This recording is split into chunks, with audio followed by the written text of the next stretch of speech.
we'll have a little, and then YouTube will be live in like 2 minutes, right? Because It's 12:01. oh, it's 12:01 now. Yeah. It should be live. As long as it's live somewhere. We're live All right. somewhere. We're streaming on YouTube. We're streaming on Board Game Indie.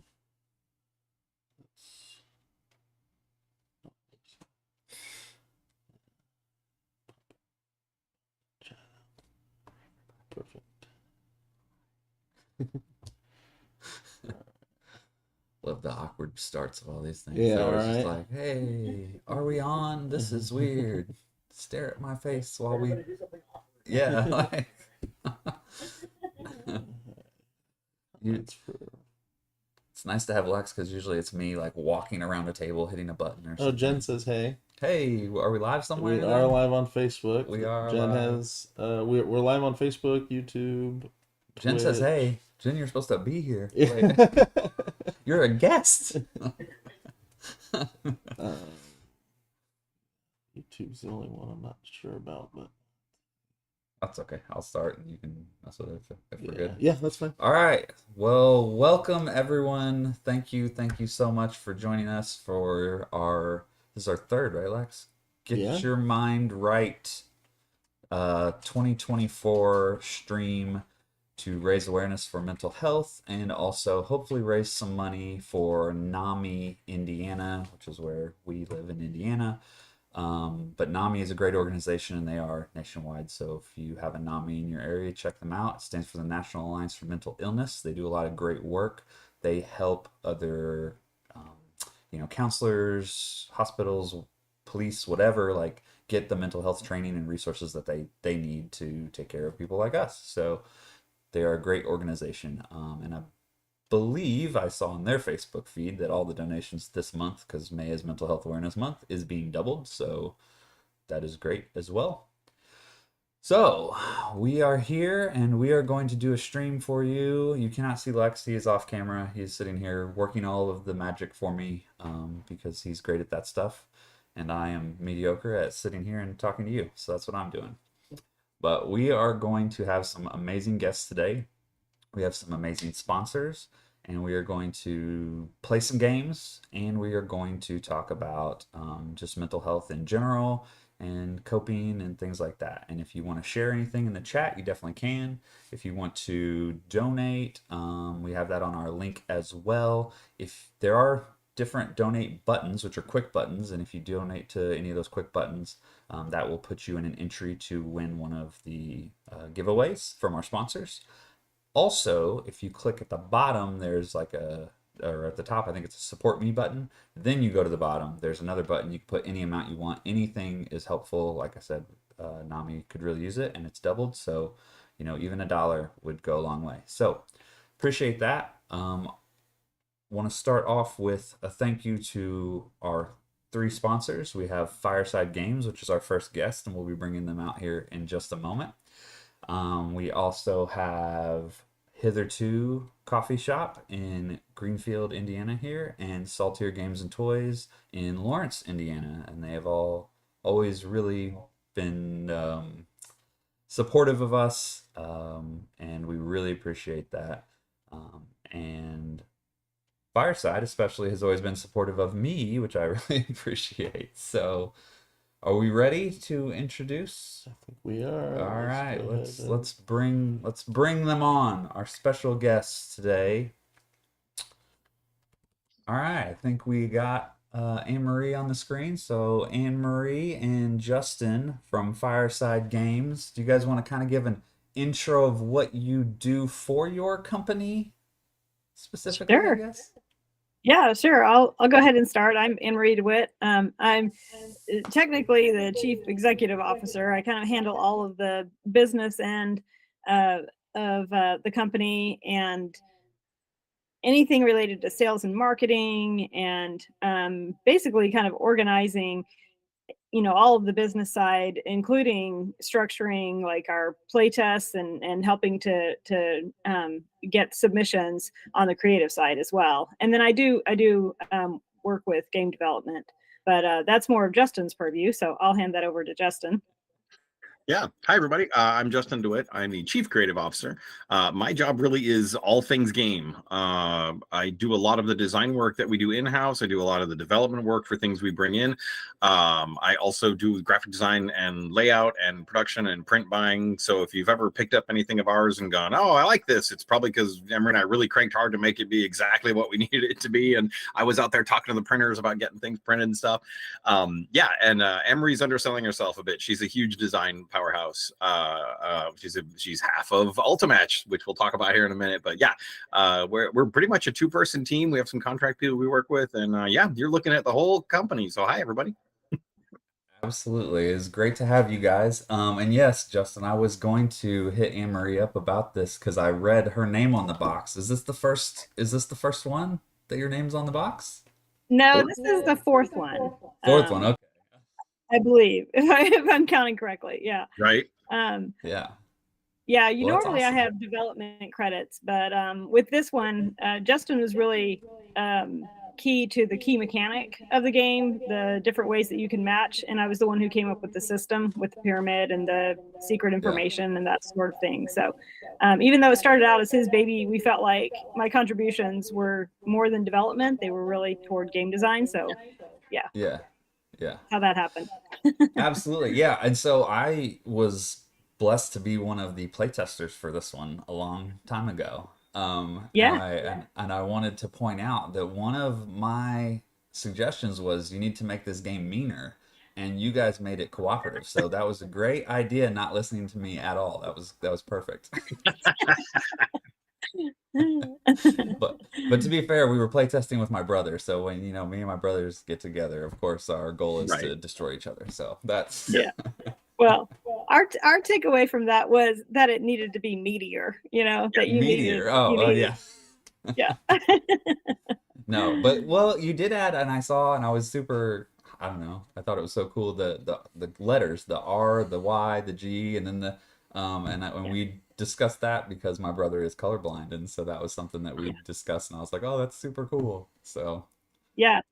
That was really Justin's brainchild, when we were thinking about all the different, it's such a color-based game that we were like, we need to make this accessible for, people who have, they're colorblind or just have difficulty discriminating, so, and we thought also, like, there's not just one way into that because our brains work differently, and so some might pay attention to the pattern in the background of the cards, because I didn't even notice that. Yeah. Exactly. Yeah. So That's those are those correlate to each of the colors, and then like you said, that the outline in the corner has the first letter of the color. So we wanted to give different, and then of course we did Justin did a screen to try to make sure that the colors themselves could be distinguished for people who have different types of color blindness. So we really put a lot of work into that. That's awesome. That's awesome. So, all right. So we are going to play this new game. And this has not released yet, right? It comes out next month, I believe. That's right. Yeah. Okay. It's looking like June 26th now. The boat was a couple of weeks late. So. Okay. Well, the good news is you guys sent us an advance copy to give away to one of our donors. So that is awesome. We will get this to a donor. We'll do a giveaway at the end of the day, but this is a copy from them, and thank you guys so much because this is a super fun game. So, oh, great! You bet. All right, so we will start playing the game, and then throughout the game, I'm gonna fire off some questions at you guys about, kind of your mental health and what if there's anything you guys do as far as keeping positive when trying to run your own business, which we all know is a stressful endeavor, which is why most people don't do it. So, and I want to hear, definitely from Anne-Marie on the business side, and then Justin on the creative side, and kind of what that sort of stuff means to you. So let's, do you want to do a quick overview of the game, one of you guys, and then we'll kick it off? Justin's way better at the pitch, so I'll let him do that. Yeah. So I'm not following the stream. Sorry, I've got too many windows open. Can people see the virtual tabletop yet? Yes. Yep. Okay. All right. So yeah. So Ultimatch is a cooperative card game. We are going to try as a team to make it through that pyramid of cards by matching those numbers and colors and removing them from the pyramid. If we can remove all the cards in the pyramid all the way up to the very top, we will win the game. But if we ever have a round where every one of us has to pass because we couldn't make a match, then we've lost and the game has beaten us. The way you can match in this game, what makes it a little bit different is you can always do your classic matching of matching a number, a card from your hand with a card in the pyramid. If it's a number match or if it's a color match, that's pretty easy. We've all played that game before, but we changed it up a little bit because now one of the things you can do is you can play 2 cards and you can either do addition or subtraction to get a math match this way. So, 5 minus 2 is 3 kind of thing. Or you can do a color blending if you're using one of the secondary colors. So orange is made out of yellow and red. If I play a yellow and a red card, I can match any orange. I don't have to match the number that way. So it gives you a lot of flexibility, but the trick is in the name of the game, the Ultimatch. That's what we really want to do. That's where you make a perfect match of both number and color. And because there's no duplicates in the deck, you'll never be able to do that with a single card. You have to play 2 using some math and maybe color blending in addition to the math to make an Ultimatch. And that matters because an Ultimatch is the only way we're going to get to draw more cards and stay alive, because our hands are going to bleed out real fast. We have to make Ultimatches to stay alive. There is an option to pass if you can't play, but that is one of the things that can end the game if all of us have to pass. You got to kind of keep that in mind. One of the things that's kind of fun is there's an Ulta hand in the game, which is like we'll build it here in a second when we start the game, but it's essentially a pool of cards we all have access to, and that is another lifeline that's going to keep us going if we can get cards in there. And when you're making a match, you can use cards from your deck, you can use cards from the Ulta hand, or you can use like one of each kind of thing if you need to mix and match. Also, we can trade cards, but it has to be a face down silent trade. I can't tell you what I'm giving you. It's probably going to be good, but you won't know what it is, and you'll just have to take it before you can even look at it. So a lot going on here. We'll show you how it all works. All right, it sounds great. One of the things that I was really having a hard time wrapping my brain around too is that you can do just a straight color match, but with, like you said, like the green that's up there, we could match a blue and a yellow, and those don't matter what number they are. Yeah, like that definitely adds an interesting twist to it as well. And the setup that we have currently seems very difficult because the primary colors? Yep. It seems like the more of those that are in the pyramid, the harder it is because the less opportunities of matches you have. That's right. Yeah. I'm ready to set this whole hand up. I got something good. Yeah, I was gonna say thanks a lot, Lex. But yeah, so let's set the Ulta hand up. So basically we will. You want me to do this? All right. I'm gonna screw up the whole. Lex gave me a mouse. I'm gonna screw up the whole stream. So we are going, and I'm sorry, camera people. I have to look off a little bit to the left, which is why I keep looking off because I can see Justin and Anne-Marie, but they're a little off to my left, so I keep not being on or looking left of camera. Lex, you gotta help me out. You think this one? I think this one. Yeah, we're gonna go with that one. So we're all gonna put a card into, the Ulta hand. Yep. And then do I just flip these? Yeah, you can just click on them. Click them to flip them. Perfect. And then do we just randomly choose who goes first, or what do we do here? It's normally highest number, but in this case, since there's a tie, it would be the person to the left of the dealer. Or are we going to count you as the dealer, Josh? Yeah, I'll be the dealer. I'm sitting to the right of Lex. He's the dealer. So one of you guys are technically to the left on camera. All right. Well, then I guess that means it would be purple, right? Purple's our first player.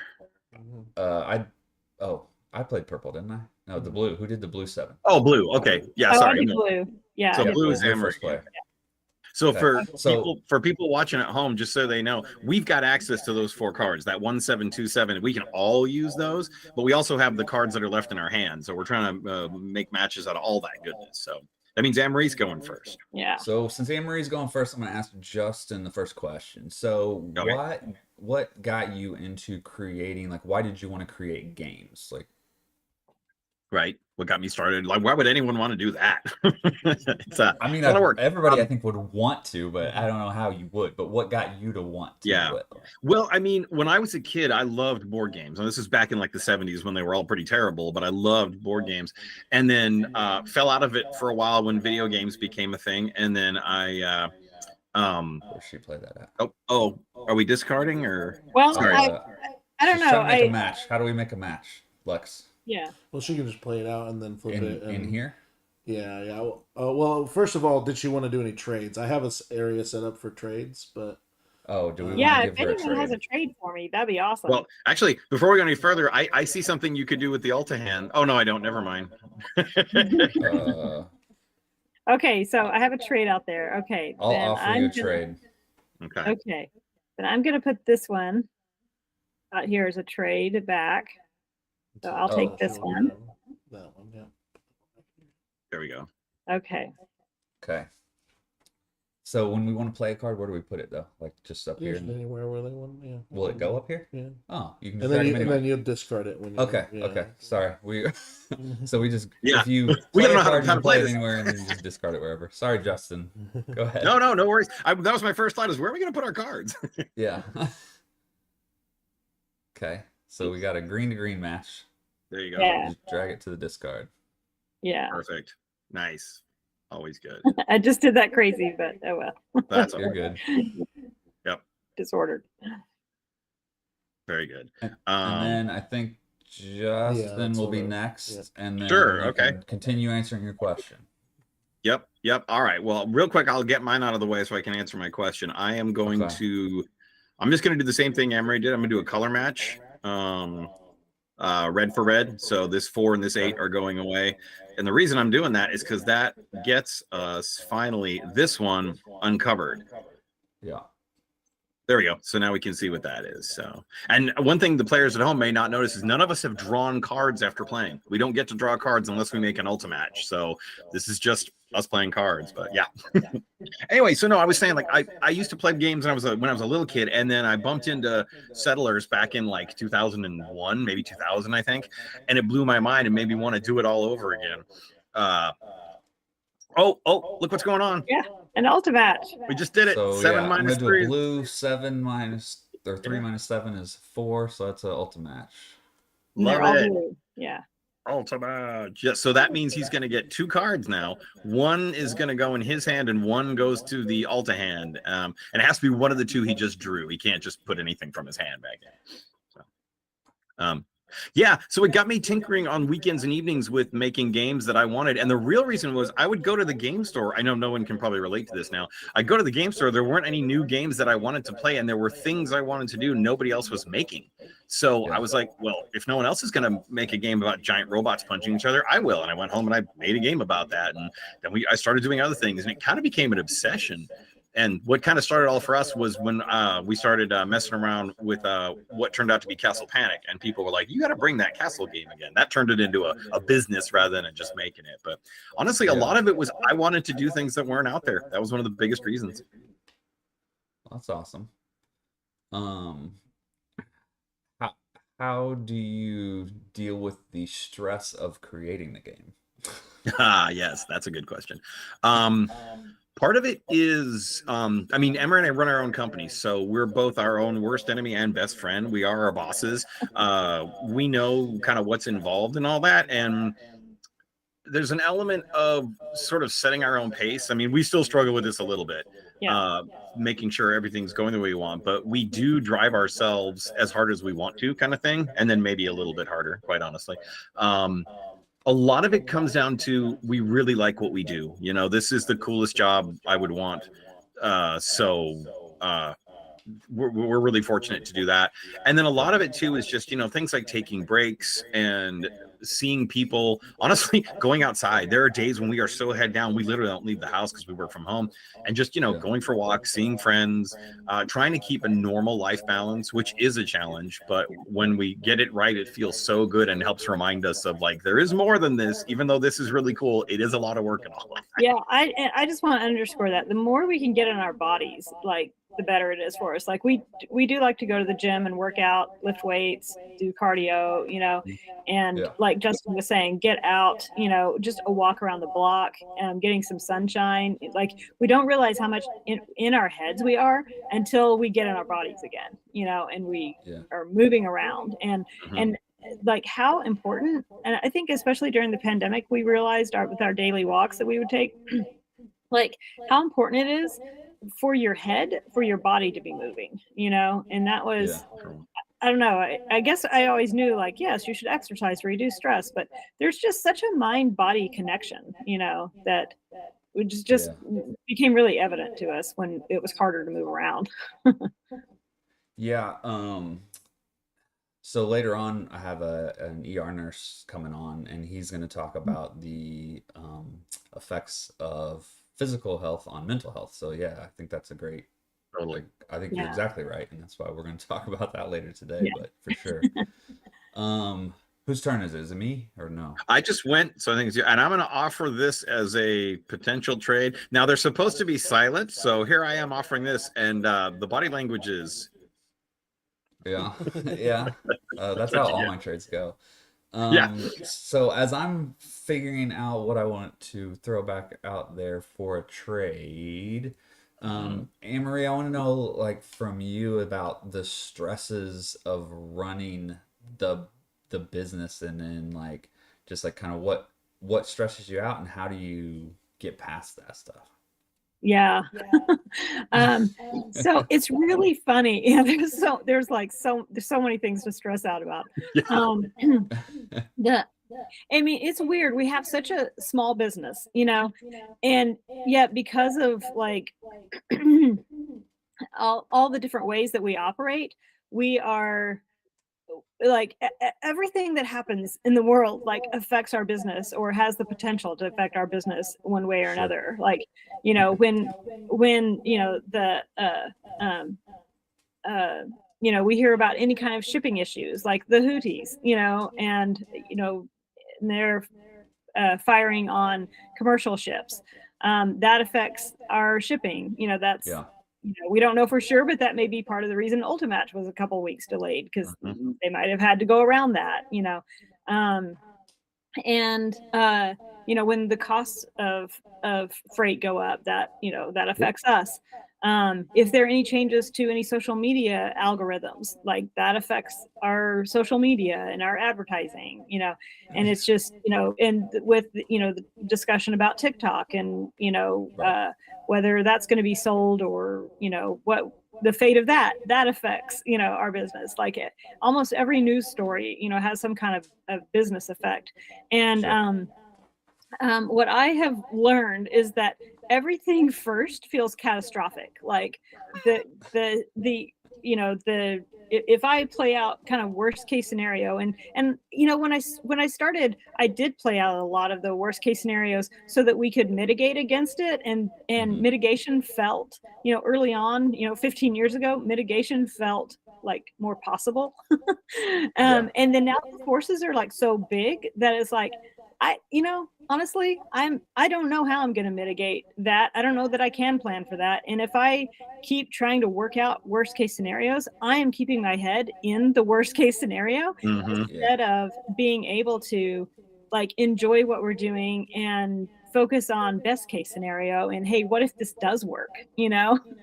What if everything does align? And so I have learned to kind of not let myself go down that road, and it felt very counterintuitive at first, simply because I'm like, well, as a smart business owner, shouldn't I be like, paying attention to the risks? And I do, I like acknowledge like, oh, okay, this is happening. It could have this effect, but we have weathered so many potential catastrophes that never happened, and some that happened that it wasn't the end of the business. It wasn't like it didn't play out just because the worst thing happened.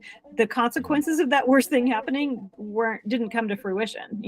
So I have kind of learned that, just wait for things to play out. Don't try to, do what you can, be smart about what you're doing, but don't worry about it so much, because it's going to happen or it's not. And kind of the big like sort of Damocles that holds over all of it is what if the business goes under, Right. and Mhm. what I have learned is, what if it does? Like, you know what, Yeah. we're smart, talented people. We can find work elsewhere. And Yeah. my personal family history has some like some trauma around not being able to find job. When I was in high school, my dad was out of work for 2 years, and my brother in his 50s out of work for 5 years, and so there's some kind of trauma in my past that relates to like fear of not working, fear of not being able to find work. But I also have to take a deep breath and remember, like, those are unusual cases, and those did happen to affect family members. But, if, I need to live in the world of probabilities, and not, again, that worst case scenario. So for me personally, a lot of like running the business is about like being aware of what's going on and then dialing it back, and not staying in that worst case scenario, which does not mean that I don't have moments of high anxiety when we find out like the shipping's delayed and, all my marketing has been lined up to a certain date. And now, how do I have to shift everything, so there are certain like triggers for me, but yeah, it's remembering to not catastrophize everything. Mm-hmm. So I think you have 2 potential trades up there. I know I put one up. Justin, did you put Yep. one up? Yep, Okay, those so you 2 have cards there potential from trades. You said a lot of awesome stuff in there that I want to unpack a little bit of, because I think it's funny, the freak out, I guess. I'm constantly telling you guys know my wife Rachel, and I'm constantly telling That was her, my like, trade. I need my minute to freak out first before we which I think is, and it's okay to have that. I think it's okay to definitely take that minute to freak out. That's okay. But also about controlling what you can control. So Stephen, who from NAMI, will be on later, and he's always said to me is like, control what you can control and punt the rest. Like, yeah. There's just, you're not going to be able to control if that ship's going to be late or not be late or whatever. So yeah, I think that that's you had a lot of great advice in there, and the fact that you have that trauma from the past and you still were able to overcome that and open your guys' own business. I mean, that speaks volumes. That's hard. Like, that's a huge accomplishment. Yeah. Well, that's kind of the silver lining side of that, was that, like, my before I was born, my dad did open up his own business, and it went under like in the first couple of years, and then he was always employed after that, except for those 2 years when I was in high school. But what I learned is that even a job is not secure. Like, there's kind of the illusion, and then there's kind of the illusion of security, with a job. You're still dependent on that employer making money, to be able to pay your salary, so in a certain way, like, having those experiences, as traumatic as they were, they also opened me up for that kind of risk, because I kind of saw how, like, everything's kind of insecure, so you might as well, like, take your shot. No, I think that's awesome. That's some great advice too. I have another guest on later. You're just segueing into all my guests. This is awesome. But we have another guest on later who, had a career, got an injury, lost his job, and then had to completely pivot into a totally different career. So we're going to talk to him about how kind of he did that. Justin, I think you're up. Am I right? Okay, I wasn't sure if it's my turn or not. Yeah. I'll grab this. Yeah, I'm gonna have to do an alt-a-hand match. I got actually, you know what? Here's an option. You can pass. I can pass. The problem is I do have a play in my hand. So the rule is, if you have a play in your hand, you can't pass. Right. But it's not as good a play as the one I want to do here. So I'm just going to go green for green. Get rid of that guy. Oh, I'm going to try to get rid of that guy. There we go. It doesn't get us much, but let's just say that was a better option than what's in my hand.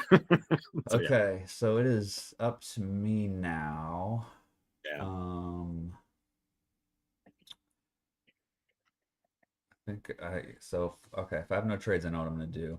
I'm just gonna do yellow to yellow. I mean, I know I hate to burn a primary, but I got nothing better to give you. This is getting ugly, guys. Kids. And it gets us 2 new cards. So, Justin, I'm gonna ask you another one about the games that you create and the impacts that it has on people. Like, can you give me kind of any examples or anything you remember, or somebody? I know people like come up to you at Gen Con all the time and tell you how much they love your games or stuff. Like, is there any one that sticks out, or a reason you're like, man, this is why I do this, I love that? Yeah, I mean, there's a lot of them. We have a really think good friend of Ian ours. Murray's up. Yeah, they're also a retailer. Sorry, what? I just passed. Oh, you did? Yeah. Okay. Oh, So no, I it's was gonna, my turn. okay, I was- Okay. I was gonna offer you a trade. I'm gonna offer you Oh, a trade to somebody. There you go. okay. You know what? I'm gonna give you this and hope that we can make something happen with that. So, oh man, but I don't want to. You know what? Okay. I remember the card you just gave me. This is one of Anne-Marie's tricks about, remembering what we did, because I'm gonna play a different one here. I'm gonna go boom for boom. If I can Okay, get it so to you're not flip. taking my trade. All right. No, I took your trade, but I'm playing Oh, you something did? else. Yeah. Okay. Yeah. So I'm playing an orange for orange. And that's going to go there. So, yeah, sorry. We've had a bunch of things. One of our good friends is a retailer. They found out their son was colorblind when playing Castle Panic, and it ran in a good way. Like, he was missing some stuff. It also helped us make the game better for second edition. But it was a really nice thing for them to get. And we've had all sorts of people reach out. But the one that probably sticks with me the most is for my first Castle Panic. We had a person write us a message that said basically their child had been non-communicative for years. Yeah, mute for 2 years. Yeah, mute for years. Still a very smart kid and very engaged, but just wasn't speaking. And they were at a friend's house, I think, or I can't remember where they played it. I believe it was like it was a church get together where they were playing games. Yeah, and they played my first Castle Panic, and apparently very quickly into the game, I think it was a little boy, he started saying, monster, dungeon, and like throwing the mouse dungeon, and this was something he hadn't done in years. 2 years. And then that night when they went home, he talked for a couple of hours about that game to them and what it did for them and all that. And apparently he has basically started communicating again. That's an extreme situation. Not every board game is going to bring someone out of a state like that, but Yeah. I think it speaks to the level of engagement we try to put in our games, the emotional connection you have to, these are the pieces I'm moving, here's why it feels important to move these pieces. Especially in that game, there's a literal, oh help, we're all in trouble feel, and you get to work together. And it's such a clean design that I think, they were obviously able to get it, the emotional reward for catching a monster and all that. That one, I try not to cry when I tell that story, but it's pretty good. It brings me to tears. Like I'm on the verge of tears now. And to me, that's that story that, like, I can't remember what was going on, but I was, kind of worried about something, and I read that story and everything else melted away. I was bawling. I told Justin, I was like, this is why we do what we do. Yeah. This is it, and those kinds of stories are the things that, get us through the rough spots of it being a business, Yeah, no, that's amazing. Anne-Marie, I think it's your turn. I offered a trade. I I'm see gonna the do trade, but I think it's important for us to get more cards in the game right now. So I can't do anything. So instead of taking that trade, I'm going to pass Okay. and Okay. get, oops, Well, sorry. we're I not shouldn't have supposed done to that. Yep. All right. So now, as long as you and I don't pass, we're still playing, and I've got something I can do. But man, all right, I'm going to do it. I'm going to play my one card, which is a blue 5. So I get a blue for blue. And I am now officially out of cards. So my next turn, unless one of you can pass me something or can trade me a card, I will have to pass. So Josh, you're up. So if I were to pass and then Anne-Marie passes, we're gonna lose because you have to pass. Right? Unless one of you can give me a card that I can play. The trick is when I have no cards, whatever you Yeah. give me has to be playable. I can't mix it with Yes. anything because I don't have any other cards. I have to be able to put it on the table right then. But Okay. if you pass, Josh, and then you get something that, say, works with that Alta hand, that would be a good trade. Yeah. It's possible, yeah. I Yeah. don't think- I mean, right now, unless you got some in your hand, there's nothing we can do with that. Yeah. I will draw a card. So I just grab this and pull it down here. Okay. So because I played, that's our first pass now. So we can Oh. ignore Amory's old pass. We're okay on that. Now it's up to her. We kind of started a new cycle. Oh, and he wants to give you something. Look at that. Oh, okay. Then I'm going to trade you this one. Okay. That.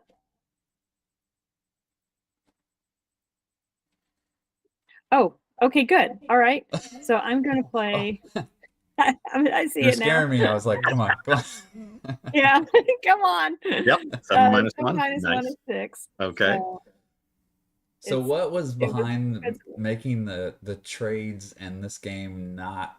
I mean, obviously, I think I know, but making it like quiet, because most of the rest of your games is very communicative, and we talk about what we're doing, especially Castle Panic and stuff. Yeah. But this one is I feel like a silent game. Yeah. Right. Well, so you can talk about your observations of the Alta hand and your observations of the board, and you can say things like, like say we had like a blue no, I'll say a yellow 7 in the Alta hand. And you could say things like, hey, if anyone has a yellow 4, that's going to make a gotta give me an a trade. ultimate. Yeah. Yep. Oh, so he you can't- made the he- trade. I You can't trade. I don't have any because you cards. don't have but- anything, right? You just Yeah, take it. But yours was playable. So I'm Yeah, going to it do for was. 3 for 3. So we're not dead yet, Yeah. which means now Josh has to deal with, it's not, there we go, a red 3. Red 3. Dang. But if I can, You can still pass. I can right? pass. Amory, do you have any Yeah. cards left? I have 1. Okay. I Okay. don't see that. Okay. How many do you have, Josh? 1. You have 1? Okay. Then a trade wouldn't make sense. Yeah, So- and I've got 0. So, all right. So Josh is passing. So now it's Anne Marie's turn. She can okay. either pass or you could give her something, and then it'll be up to me to pull the Hail Mary. Let's. Well, I'll just give she her the one you trades- draw so that she knows at least. Yeah, but if we trade with her, Well, she if you has to don't give us have- one back, and if it's not playable. Yeah. Okay. Yeah. No. So why don't I Well, pass guess it and could be draw? No, Yeah. it can't be. Yeah. No, we're good. Yeah. we're Okay. good I'll not pass trading. and draw. What was that? I said we're good not trading. Yeah. Okay. Okay. So Amray's passing, which means it's my turn. So one of you has to give me a playable card because I have nothing. Oh, and you have 0 cards. 0 cards. Oh. Uh-oh. Wait. It's still my turn. No, I passed. You passed. Oh. Yeah. So Josh, do you have anything? And the problem is you have to give me a red or a 3. I cannot make a match. I can't do an ultimate match. I have no other cards to play with. It has to be a red or a 3. And I'm guessing from the lack of trades, we do not have a red or a 3. I give But you look- half of a red. Wow, that's fantastic. Well, so since we officially lost, I'm going to show you what I had. Okay. If it had been my turn again, Mhm. I could have done. Oh, you I could've was done it. brutal. 3. Oh man. Yes, Yep. we were Wow. that close. Yep. I had almost all secondary colors the whole game. I had such a Wow. hard time making anything happen. They were all oranges and Yeah. purples. It was crazy. Wow. It's good. Yeah. Yeah. Wow. Yeah. So close. So all right. So Well, close. we lost. That's okay. That's all right. Yeah. But that was awesome. Yep. I should have played a different card for the starting Alta hand. That's part of the thing I made a mistake on. So Yeah. My next guest is here harassing me already. Wants to know where his copy of Ultimatch is. it's on a boat, right? Yeah. Nice. So is there any other things you guys want to just like share? Any like helpful tips? Any just anything? Any message you want to send out there? And give you guys some time. I mean, Wow. I have a thing that for me is kind of my mental health what do I want to call it? Safety net, I guess. And it's weird, but it's one of those things that works for me. At the end of the day, we can get really in our own heads and really stressed out. Okay, product is late. That screwed up all of our marketing. There was a problem in a game and I'm not a video game. I can't patch it. I have to reprint something, whatever. These are all nightmares that have caused stress and tears and all kinds of things. But at the end of the day, I always have to remind myself, I have chosen a career path that is not a doctor or a fireman or a policeman. No one is going to die or be physically injured or hurt, even if I screw up in the maximum way possible. If I do the absolute worst job, somebody just gets a game that isn't great, or somebody can't get a game now, they'll have to wait a little while to get it. And I know it's dumb, but that helps put things in perspective because it's so easy to go down the rabbit hole of look what I've done. Look how terrible a person I am for doing this. Look at how bad I'm making people feel, whatever it is, or just I let myself down or whatever. And it's so easy to just catastrophize all that. And it's also remarkably easy to pull it back and go, but no one's going to die. Now, if you're a doctor and you're having a bad day, that's different, but I'm not. So that helps me get through those kind of moments of like, take a deep breath and remember it's okay. Nobody's going to really be hurt by anything you do. And go on. And most people aren't going to remember, more importantly. Yeah, for sure. No, I think that's a great way to put it. Anne-Marie? Yeah, I just wanted to add that you know, as we've talked about like third spaces kind of dwindling, you know, people aren't going, you know, to some of the organizations that they used to go to, church as much, you know, that sort of thing.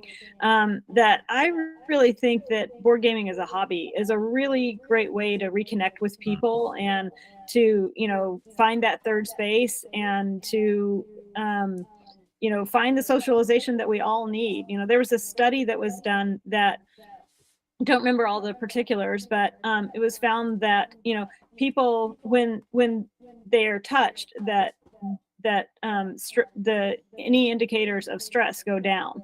And so, you know, our natural way of being is to be in contact with one another, you know, to be together. And so I just really believe strongly in board gaming as a hobby, as being that way to socialize, put the hand on the shoulder, to be with each other, and to be as we are naturally. You know, we are naturally designed as human beings, you know, to be with each other. So I just really encourage, you know, board gaming as a way of, you know, being human. No, absolutely. I wholeheartedly agree with you. That's so we're streaming to the first time to Board Gaming Indie, which is a group that we created here in Indianapolis, because it all started because my board gaming buddy moved away, and I was like, I need some people to play board games with, and it has grown way further than I ever thought. I know Lex says that all the time. It's the largest board gaming group in Indy now, and myself with the rest of the admins work very hard to make sure that we keep it the safe, inclusive place, and we focus on mental health because that's so important. And I think I hate to keep beating the pandemic drum, but man, was it really opened it up. Like, wow, I need this. Like, I really need this. So Yeah. I absolutely agree with you on that front. Before we let you guys go, I know, but I'm gonna let you say if you want. Do you have anything else coming down the pipeline you want to pitch or talk about? Or? Take it, Emery. We do, but we just agreed to hold it as an exclusive announcement with the Dice Tower. So it's going to be, the announcement of that game is going to be part of the Summer Spectacular. So if you like tune into that, you'll get the very first announcement. Right after that, we will be having newsletters and everything going out. So if you want to make sure you hear the news directly from us, sign up for our newsletter on our website at firesidegames.com. And Awesome. we're very excited about it. It's as much as everyone's loving Ultimatch, I think that this other game is going to find I have high hopes for it. I really think this one's gonna, you know, have basically have what you're fun. saying is you're gonna have some hot new stuff at Gen Con. Come see us, right? Yes. Come see That's us at the right. booth. Yes, that's exactly right. All right. Well, thank you guys again so much for sponsoring. Thank you for being guests. Thank you for playing. It's a great game. I think everybody should get this. It's an awesome game to have in your collection. So, Lex, if you wanna. Yeah. Thanks so much, guys. Thanks. Yes, thank you so much for having us, guys. Good luck. Appreciate it. Thank you. Bye bye. So we will still be live. We're going to run some video from Nami while we set up our next game and bring on our next guest. So stay tuned and we'll be back.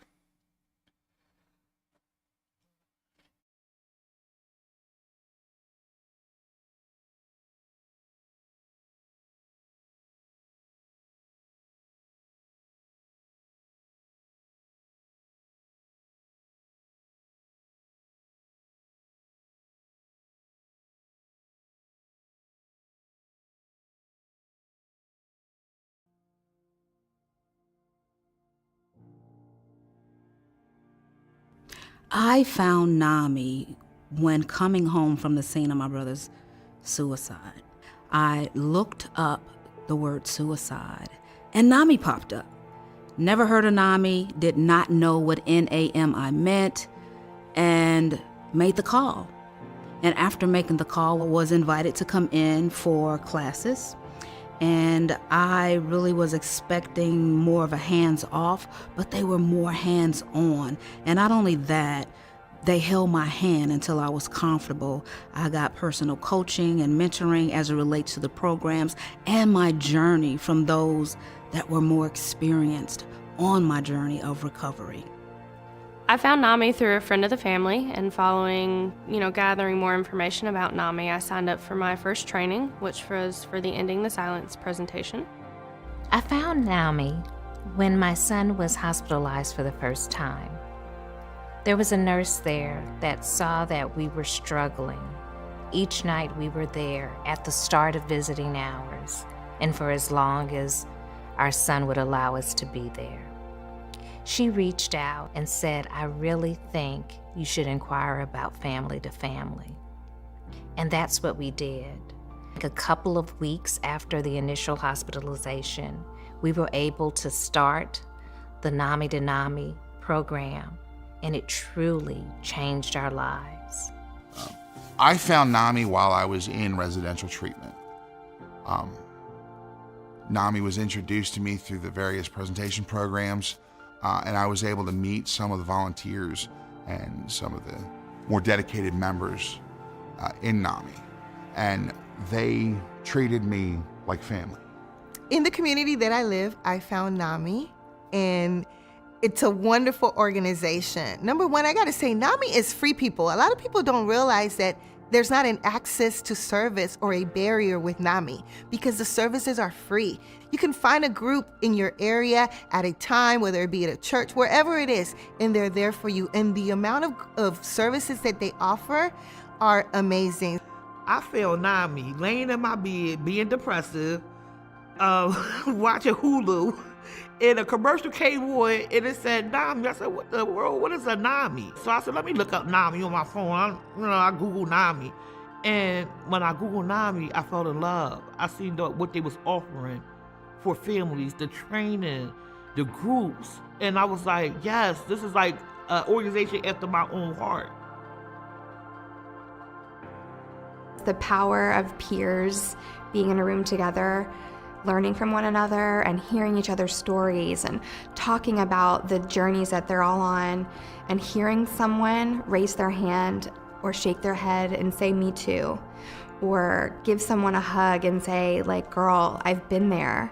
It's so beautiful to see and to be a part of, and to see folks come to these support groups week after week because it's safe and it's encouraging and it's inspiring is one of my favorite things about NAMI. I think it's just a breath of fresh air to see someone that looks like me to come into the communities that I grew up in and to share my story, because it's like a ray of light of hope, to say if he can make it, I can make it as well. So I think at NAMI, everyone has a story, and no one's story's less or more important than another person's. And here at NAMI, we offer help to everyone. Our mission is to educate, advocate, and support, and that's what we do. Someone recently told me that NAMI is in my blood, and that really touched me deeply. And when that person told me that, I felt really empowered. About 2 months after the training, I was able to go to my first high school. And when I did, I was a nervous wreck. I thought, I can't believe I'm doing this. I'm not equipped for this. These people don't know me. They're not going to accept what I have to say. But I realized that I was standing there giving that information and giving my lived experience for the teenager and for the child that had been in their classroom. Because when I was in school, I didn't have anyone giving mental health education to my teachers, to my administrators, to the people who were helping educate me. And that's exactly what I wish had been there. I went from 15 teachers originally to over 5,000 police, first responders, parents, guardians, teachers, and legislators talking about mental health and what my experiences were like growing up in a mentally ill home and then having mental illness myself. It felt empowering to share my story, to share the parts of me that I had been ashamed of before, but to know that I wasn't being ridiculed, I was being accepted, and I was able to use that for good. I come to the realization of sharing my story will be such a big part of my recovery, because I remember how much pain I was in. And I was just like, if someone else is in this type of pain, then why am I not helping?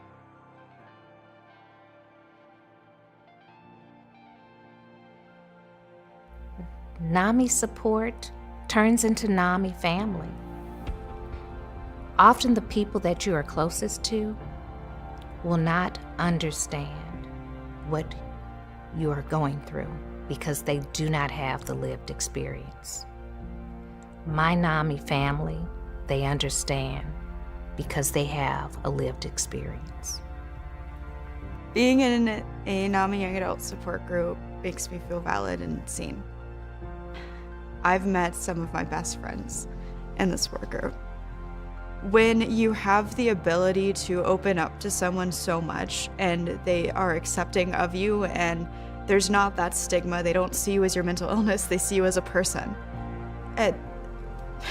There's nothing like it. And those are the best friendships, when you have full support from someone and they get it. NAMI to me means family, it means support, it means vulnerability, it means sharing your story from a most authentic and beautiful way that you possibly can. And to me, it means strength. Being part of the LGBTQ plus community at NAMI, I have found acceptance and belonging, and not only is my voice welcome, it is absolutely wanted and needed.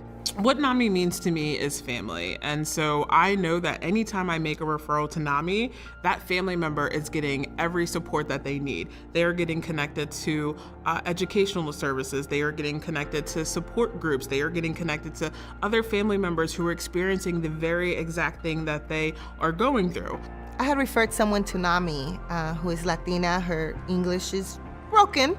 And she told me about the experience that her entire family had with NAMI. That means her husband, her 2 little boys, and her teen daughter, who happened to be dealing with suicidal ideations.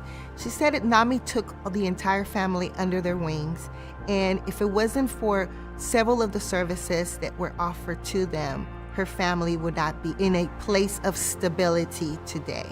So that's someone who's homed in to the services that NAMI has. It didn't matter if her language was different. She had access, and she had someone who spoke to her and walked with her in her language, and she was able to service her entire family. That's what NAMI does for people. NAMI makes me feel safe, and it makes me feel that I do have a family of people who understand. My real family and my really close friends sometimes just don't get it, not for any other reason other than maybe the stigma is still there, and when they hear mental illness or they hear schizophrenia, they don't want to get it. They shut down. And with NAMI and NAMI fellow folks, they get it. They know. Mental illness, so it's a disease of the brain. It's not great, but it's just like if it were any other disease of any other part of the body. So they're open to listening. What NAMI means to me is giving younger generations a better start at life. It means breaking down the stigmas, not just for me, not just for others and my peers, but for the younger people coming up. It's starting that conversation so that younger generations know it's okay to talk about it. It's okay to ask for help. To me, NAMI is being seen. It's validation. It's breaking stigmas. It's being seen as a person, not as an illness. Being in a support group for veterans and leading it, being a veteran, it's nothing like that. Because we are such a close-knit community. Where else can you go to? Who else can you go to talk about surviving being shot by a sniper other than another veteran? To have somebody in front of you who understands what you're going through and not only understand, but can talk to you about their experience, it's counseling on both ends. And that's what NAMI is all about, that lived experience to be that support system for other people. They welcomed me in to their circle and told me that circle could be as wide as it needed to be. They assured me that when I didn't think I had any friends, I did. When I thought I had lost all family, I still had family. I started to realize that I deserve to be happy. I deserve to be productive. I deserve to pursue the things I want to pursue. NAMI means everything to me. I wouldn't be here if NAMI wasn't around, because it gave me a sense of purpose. It gave me a sense of direction. It gave me family. It gave me friends. It gave me hope. And it erased a lot of stigma that I had stored.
I'll show it. We're ready. Yeah. All right, we're rolling. Am I in? Yep. I'm good. Where did the other slider go? It's only when you're in. Oh, okay. Okay. I'm just sorry. Sorry, people. I'm prepping for later when I accidentally take the whole feed offline. So welcome back, guys and gals. Thank you for joining. I have JD with me, who is the owner of Saltier Games and Toys. Hello. Thank you, JD. So JD and I are going to play Bonsai. It is a very peaceful, tranquil game, I think. Fits me. Yeah, does it? And I'm gonna kind of lead into questions with JD, similar to with Justin and Anne-Marie from Fireside, but about being a small business owner. But I feel like JD brings a different kind of perspective, because you've always had, you're recently retired, but you've always had, I've always had a separate source of income. It wasn't your main source of income like it is for them. So I feel like it's different stresses and different. It is. Yeah. It is. So It's we're different. gonna definitely talk about that, because I think that's very interesting, and how you kind of deal with those things and cope with that stuff while we play Bonsai. So so that's that. I forget what triggers the end of this game. Oh, I don't know You that. know what? Here, I'll look that up. Okay. You keep talking. Well, I'll ask you a question. You answer the question, then I'll look Okay. it up. Okay. So Just getting more. Yeah, give everybody kind of a I guess a preview. How did you get into the game store owner? What was like, I want to be a game store owner? Well, So, well, one, had I known what game store owner really meant, I don't know that I would have had the same ambition. But I mean, I played Dungeons and Dragons in the 80s, right? Like I remember that. I do. No, No. sort of. I was like, that'd be pretty remarkable for you to do that.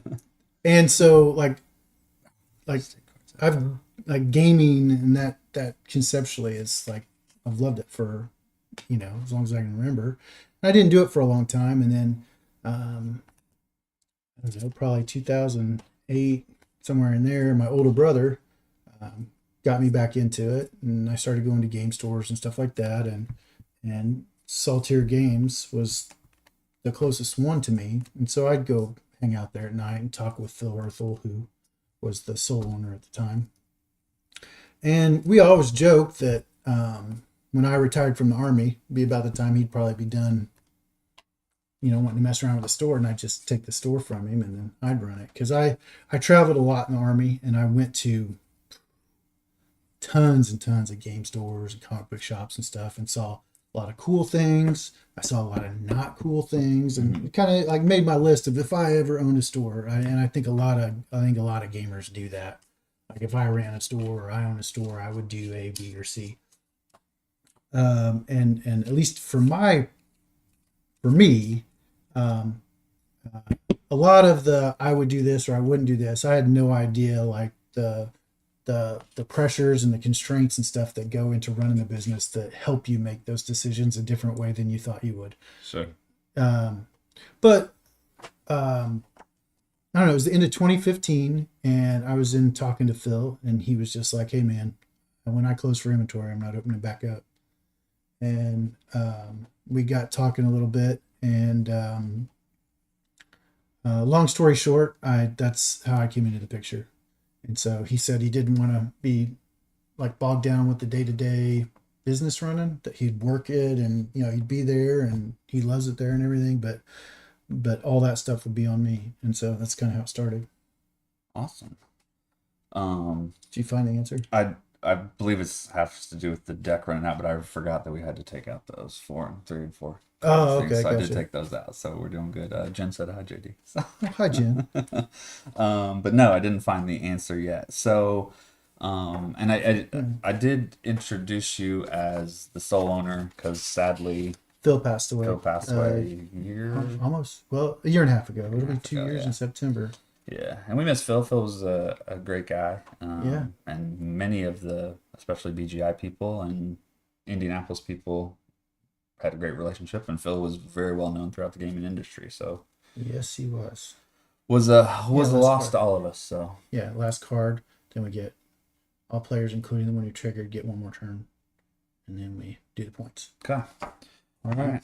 The rest of it we can just make up because you're just so far away from me, so I can't look. So yeah. So you got in, wanted to do it because you liked gaming. Yeah. But I know that you've told me about what gaming means to you now, especially after having kids and things like that and family. So as we take our turns, kind of, I guess, talk me through how gaming changed from you from a solo guy who played Dungeons and Dragons to yeah the whole thing. Yeah. All right, let's get a couple turns in. Yes, let's do that. So I got to take a card, or I got to build, and if I build, I can build 5 because that's what my number is, right? Right. So but you only have one. I only have one. That's true. No. 5 is how many cards I can hold. No, 5 is the number of things that you can do up here. Okay. I want this card. That goes on this side. Mm-hmm. That makes me a 7, and I get to get a wood or no. Yes. Yeah, it's an or. Wood or yeah. I'm gonna take wood because our objectives, which we haven't pointed out, are the building wood, building the green, or building past the side with the crack on it. Side with the crack. Or 14 points for building past and below. And below. Yeah, the opposite sides. And then these slide, don't they? Yep. They slide this way, or they slide this way. No, they slide that way. Seems like they get better. Okay. Yeah. All right. Very peaceful game. I like this game a lot. And it's not real combative. You're just Which sort is of good. you're which just is sort good. of doing your I will thing. say this though, that I learned how to play this recently by watching Rodney Smith watch it played. Yeah. It's very great videos. It is a good video. Yeah, it's good. And I'm real confident. Yeah. And if you beat me, then this is just a bad game. Okay. Yeah. Right. I mean, I don't.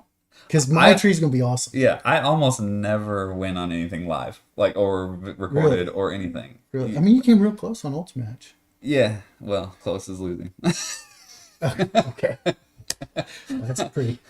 And what's funny is like that kind of approach. if people play with me or you see me in an event and you play, everybody's always out to get me because they're like, oh, you're the gamer, you're good, and I feel like I fare pretty well. Yeah. But then we get on camera.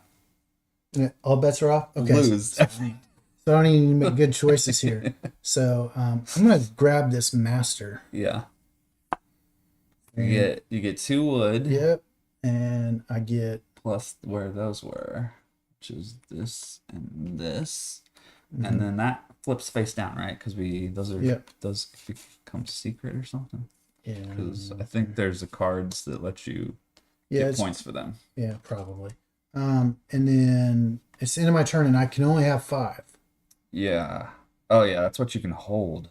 Right. Yeah, we can build. I forget. I think you have a tool. Don't we have a tool card somewhere? Well, that's a tool card. Oh. That allows you to hold more. So, but I can only build whatever my symbols are up here. So right now I have a. There we go. Yeah, we set it Right, backwards but earlier. So I can hold 7, but I can build 3. Right. Yeah. Yeah. And you can hold 5, but you can build 3. But I have 6. Yeah, you gotta get rid of So I gotta get rid of one, and I think I'm gonna get rid of the fruit. I'm way far away from needing fruit. So. Okay. But as far as like gaming and its importance, like when my kids who are now, I mean, one's almost 19 and taking a pretty big role in running the store. The other one's getting ready to be a sophomore in high school. I mean, the whole time we played games. I mean, from the time they were very little. I mean, they've all been to, I don't know, pretty much gone to Gen Con since they were 4 or 5 years old every year. And other conventions and stuff like that. And that's kind of how we stayed connected until they got to an age where that wasn't so important to them anymore. And they stayed connected to their computers and that kind of thing. I would say they're still pretty. Oh, they are. Big they are gamers. They though. are. Oh, yeah. They're still pretty big gamers. But I mean, up until they were, middle school age or whatever. I mean, like we regular game nights and things like that, and it just like it kept us closer, right? Connected and whatnot, and so that's what was important. And I felt like there's a real lack of connection, right? I think Anne Marie was talking about that a little bit too. Yeah, there's a real lack of connection, and so board games are something that like really all gaming. And I know this is board gaming, whatever, but really all gaming, it allows a connection on like there's a safety in the rule book, right? Like we're coming together under this this assumed criteria that we're going to follow, right? And so it's not just me interacting with you, like we got some rules so I can keep it straight or whatever. And I think particularly for some reason, for some people, that takes enough off that when normally have, maybe a little anxious in social situations that it kind of levels the playing field and whatnot. So I think that's a super interesting take on it. Because, and yeah, we're talking about board games or gaming, but I mean, obviously any hobby, I plan on talking about it later. Jared, who's going to be on later, he loves fishing. Like that just really calms him down. Fishing. I think any hobby, I'm a big pickleball player. I love playing pickleball. So I think any hobby necessarily, you're going to throw something back away. I will. And it'll be one of those. So. But yeah, so gaming, gaming. Oh, no. I will. I will. Because there's no tools. I need to look for a tool. Yeah, you're not going to get it. I'm going to keep taking them. Oh, that's not cool. That's not cool. Table flip. Stream's over. You know, Let's come what's back, funny fix it. you bring it up is because like my store and every game store is unique, primarily because there are so many games out there, right? Like that no store can really service. Lex all the actually games. was still here. That Oh, you were having issues? No, we weren't having issues. I was making a joke. JD was flipping the table, and I said, "Lex, come back," and then you actually did come back. Like I didn't. like that was crazy. That was crazy. I'm sorry. Go cut you off. No, you're good. It's that I'm gonna build. like all stores have their own, but our store is also a specialty toy store. So we start out like infant toys and construction toys and dress up and dolls and the whole 9 yards. And through that journey, I can do this too. Wow. doing? I'm building. Can't I build on my turn? Yeah, you can build on your turn. Okay, I have 2 wood and now a leaf. I think is that what is that called? Is that meditate, or is this meditate? One of them's meditate, one of them's cultivate. I feel like This is cultivate. This has got to be cultivate. It's got to be cultivate. Yeah. Yeah. So this must be This is probably meditate. a dumb move. All right. All right. Excellent. So every game store is different. I apologize. Go ahead. Yeah. So, but what I'm saying is the thing that makes mine particularly unique is that we're a specialty toy store. And in owning a specialty toy store and trying to be professional about that, we've really learned a lot about play, about the importance of play. And I think that one of the real like tragedies is in our culture, play is viewed as something for children, right? Like that's something that kids do, adults don't play, right? When in reality we do. Like if you have, 7 different Colts jerseys and you have season tickets, you're playing, right? Like you being a season ticket holder with the Indy 11 is play. Oh, love it. Right. 4-1 win last night. Great game. Oh, nice. I know. That's so pumped. That's great. Fishing, like even if you're like, regardless of what you're into, if it is not your main source of income and you pump resources, time, money into it, that's playing and it's important and it should be valued. And so if, whether someone's playing is owning, 3 different kinds of camouflage and a different, weapon for each season and all that kind of thing, and they're totally into hunting, or someone's playing is this, like they're equally valid and important. Right. And I think as a society, particularly for adults, we minimize play. So you built and now you're putting pressure on me. So I think I'm Well, I mean, you could take more stuff and throw it away again if you want. I would prefer you did that. Hey. Oh, because you had the wild. The wild. Yeah. Hey, yeah. So I gotta build stuff. No, I think it is super funny that you brought that up because I was gonna ask a buddy of mine because I used to be a big video gamer too, because it's honestly just easier than board gaming because you don't have to find people, you know what I mean? Like you can just go and play, and it was easier. Yeah. So I did that, but I was gonna ask a buddy yesterday about playing video games, and if he played different video games and things like that, and watched like the shows from because I was gonna ask him about what was I just talking about, the show, the video game show we were talking about earlier? Fallout. I was gonna ask him if he watched Fallout, That was good. But I was like thinking, oh well, if it's he's not a gamer, he probably doesn't watch the show. But then I was gonna make a joke back to him if he said he didn't, like, well, I mean, you watch the Madden show, right? Which is the NFL, right? I mean, it's a video game and a show. I mean, essentially, yeah. So, but yeah, that's what I was. So it was a very good point that you brought up, like having the jerseys and the. I mean, yeah, sports is playing. I mean, you play FIFA, you watch soccer, you Madden, whatever. Like it's cool like that. Well, and even if you're not playing video games, I mean, just to act like what like vocational value is there to spending your time and money on jerseys and tickets and stuff like that, and go and buying overpriced hot dogs, which I think are called glizzies by the kids these days. I don't know. I think they're called glizzies. Someone correct me, please, on that. That's true. I'm trying to be. Is that right? That's correct. It is. See, I have more of a question of why you two know that, but it's fine. I definitely don't know that. I don't know why I know that. Yeah. But let's see. But anyway. Yeah. So it's because it brings you enjoyment, just for the sake of bringing you enjoyment, and that's play, right? Yeah, we used to joke that fantasy football Mhm. is just Dungeons and Dragons for jocks. Yeah, no, it's right. sports. I mean, it's yeah. Yeah. So.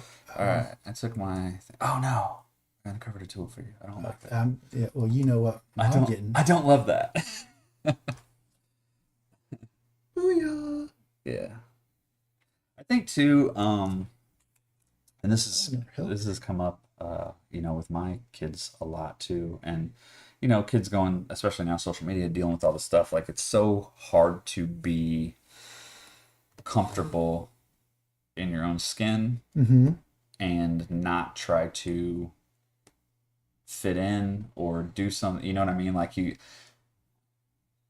and it's something that you can't, like I tell them, my life got so much better when I'm doing nothing for anybody else.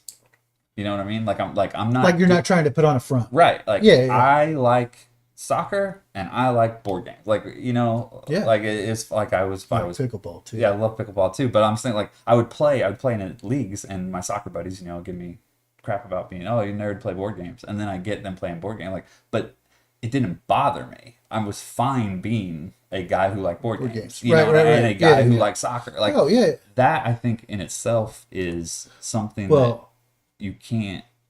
It's even within gaming. Yeah. Like the Magic players are like, well, I don't play Dungeons and Dragons, right? Or the Warhammer guys who make fun of the card player. Like there's always the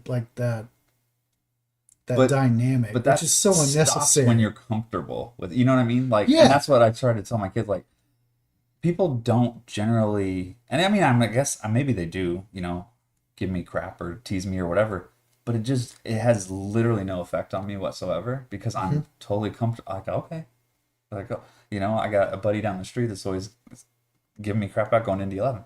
Dude, I love going into 11. Like, your comments have no effect. Right. Right. Yeah. And I think, how do we get people to that point where you're just super comfortable with what you love, And yeah, I mean, I think there's I certainly don't have the answer. No, I don't think there is an answer, and that's what I was saying. But I think a big part of it is, a lot of times when people are uncomfortable, they point out someone else's geekiness or whatever, right? Make fun of other people for whatever. Absolutely agree. Which only perpetuates the problem, right? That only builds. And if we'd start by letting other people enjoy what they enjoy, then it would start to take the general pressure off, right? Like, yeah, and that's why I told my kid even this week. I was like, man, I can't convince you that you just have to be okay. Like, let people say what they're going to say. Just, who cares? Like, but I will tell you from experience, when you get to that point, your life is just so much better. Like, just not. Yeah. Yeah. But, so, it is your turn, but I'm also going to ask you about, another master. Your mission in your store, I feel like, is unique to other businesses in general. The idea of a business is to make money. That's what the way you grade a business really is how much money it makes the owner. Yeah. Really. Like, not how well it stays open or anything like that. And for me, that's not as important. Well, I mean, and not to pull back the curtain too much, you and I have kind of been partners on lots of things throughout the years. But you and I think, to Phil's credit as well, have both just flat out said, like, I don't care about that. That's not what it's about. Like, Yeah. Well, but there's a danger in that. There really is, though. Because and a lot of times that's we're doing this for the community, for the gaming community, for our gaming communities. Mm-hmm. But the very worst thing I can do for my community is to run a business in a way that closes. Right? Yeah. Right, because then I'm not doing anything for a community. Right. I'm probably, like, having to pay off debt for no great reason, other than my own, like, lack. Yeah. So yes, there's a balance there. And for me, like, to for circumstances, I was active duty, and my job required me to be on call basically 24/7. If I got a phone call, I had to be at the office within an hour. And so that required me to have employees that I didn't necessarily, I wouldn't normally need, but I needed to have the store covered. Okay. Right. Not by me. Yeah. Right. Is it me or you waiting on me? Or... I don't know. You took that card. I did take that your card. stuff though.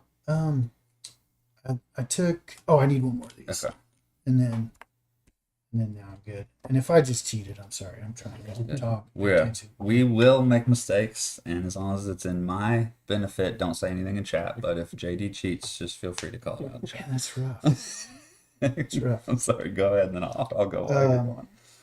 Yeah. So, what were we talking about? The store, and you you said how. Oh yeah. So I unemployed, and so really a lot of what like my concerns, my stresses are like how to make it better for my employees, and how to empower my employees, and how to equip my employees and things like that. And admittedly, I'm not great at it. I tried. What's that? I did so bad. Like putting that there was so dumb because I just can't get over. Right. What are you doing? I'm building. That's my turn. I'm building. I'm cultivating. I'm building 1, 2, 3. I don't know what I'm doing. We're gonna do that there. And I could build this if I had leaves, but I don't, so I can't build this. You gotta have 2 leaves, right? Yeah. So your risk lies within the stress of your employees and providing for them. That's kind of like what you were saying there, right? Yeah. Yeah, and so like in all honesty, like if I close the store tomorrow, it wouldn't affect me really in much of a way. I mean, most of the debt is secured to business assets, things like that. So it wouldn't affect me except for my employees, right? Who I very much care about. Yes. They're wonderful. And even when they drive me crazy, they're still wonderful people. And I want the best for them. And so, yeah. So it's my turn, and you're expecting me to probably do something. Can you pass in this game? Pass. Lex is checking to see if I can have JD pass. I mean, every time it's his turn, I'm like, here's a question and pass. All right, so I guess I'm gonna build 2. 1.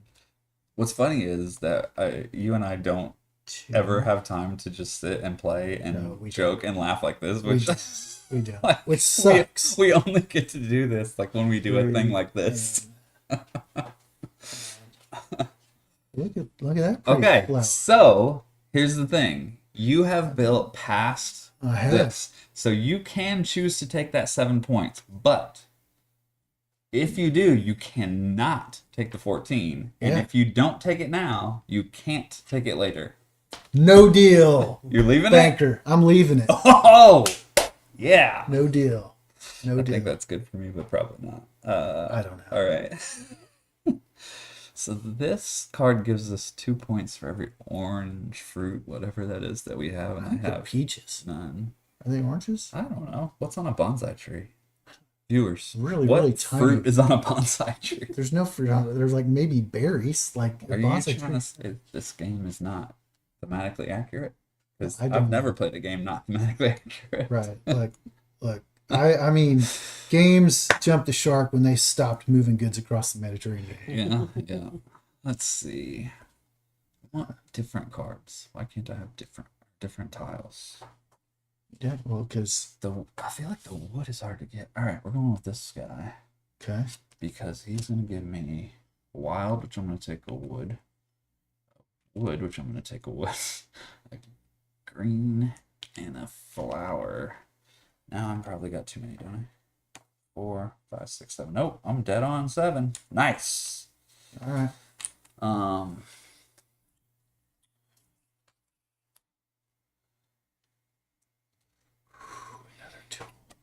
So as far as your play and toys, and I know you have done a lot with gaming in schools and things like that. Kind of talk about like why that is important to get the gaming into schools or with kids, or with the toys. I mean, you said infant toys. You're starting them very young.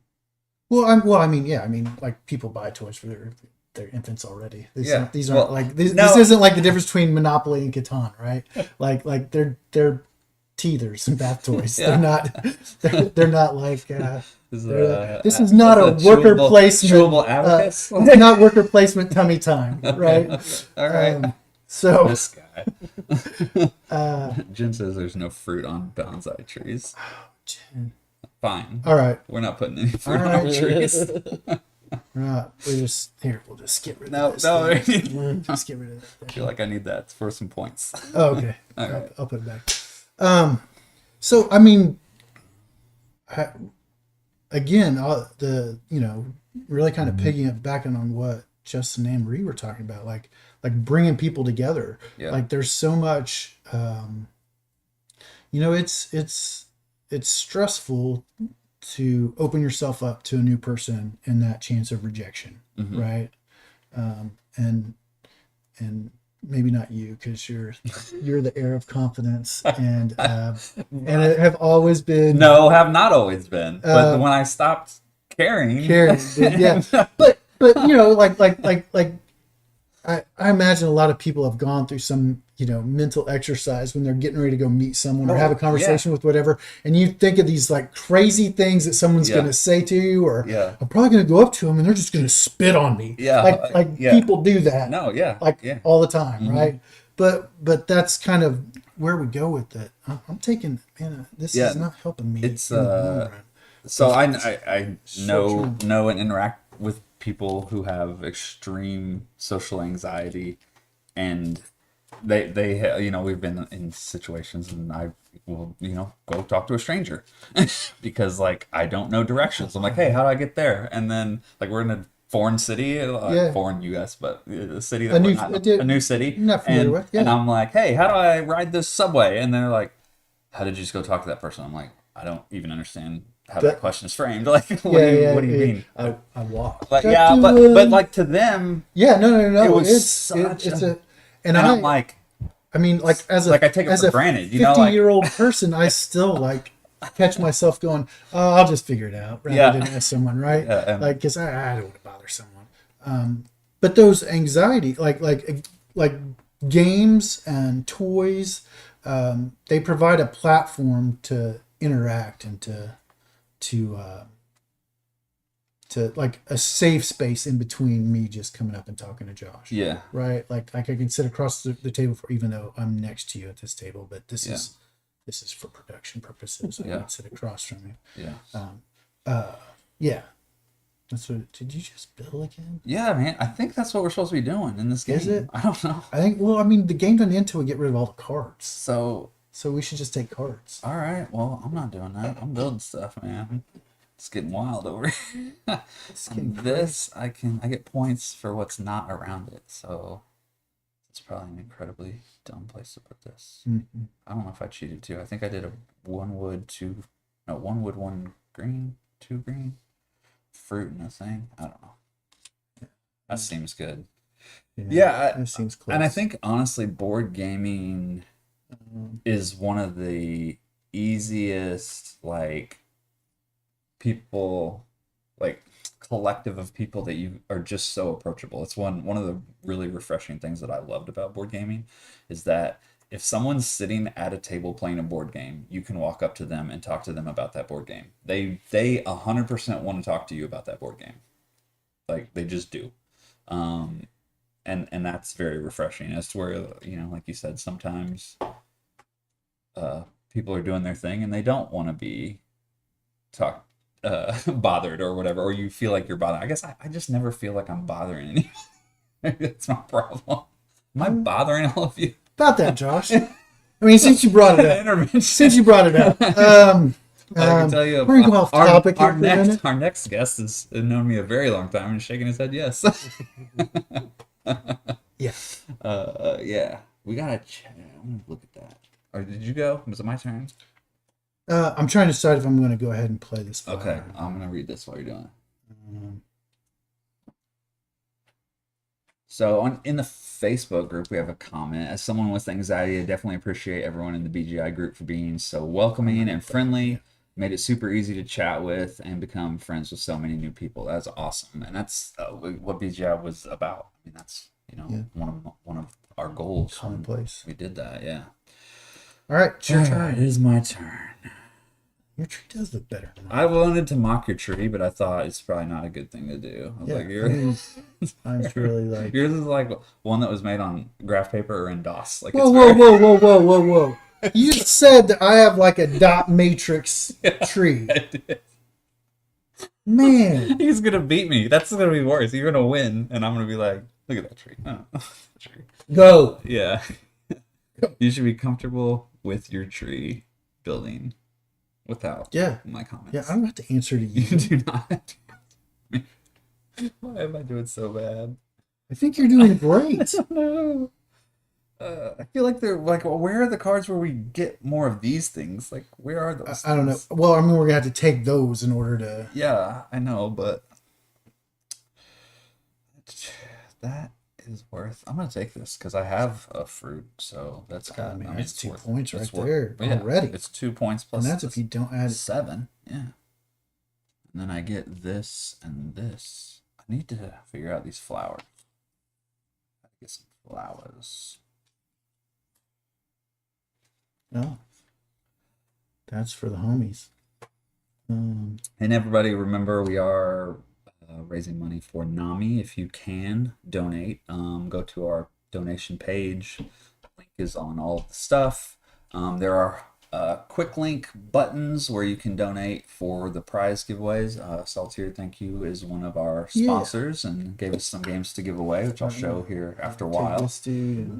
You can also go to support. I think it's called support me. And you click that and you can put in any amount you want. So like even $1, you may think $1 does not matter, but NAMI, how many members are in BGI? 1,600, I think. Right. So if they all gave a buck, if they gave $1, that would be. And NAMI is getting all their donations doubled because it's Mental Health Awareness Month. So anything we raise is actually being doubled. Right. So like, everybody pitch in a buck. Everybody pitch in a buck, and then. And if you can do more, but don't. But if everybody just pitch in a buck, that's. It's huge. That'd be a chunk of change. That would be. So yeah. So that's, and honestly, if you can share the video and stuff, that's a lot too. How long is the donation thing live? I think it's live to the end of the day. I think it's live today. Okay. And it's going straight to NAMI. In years past, it had to come to me, and I had to go to them. It was sort of a thing. This is a new thing they're doing this year. It's very cool. Oh, so we cool. log into a site and set up our own page through them, and then it all is handled through them. So it's very clean and easy and awesome. So nice. Oh, that gives me points for dudes. I might have some dudes under here. Yeah, some dudes. So we probably need to get some turns in. Let me think. Yeah, I'm gonna take dudes. I'm gonna take dude points and get a green. Okay. Move that down. Oh, another dude. Beautiful. Dude. Oh man.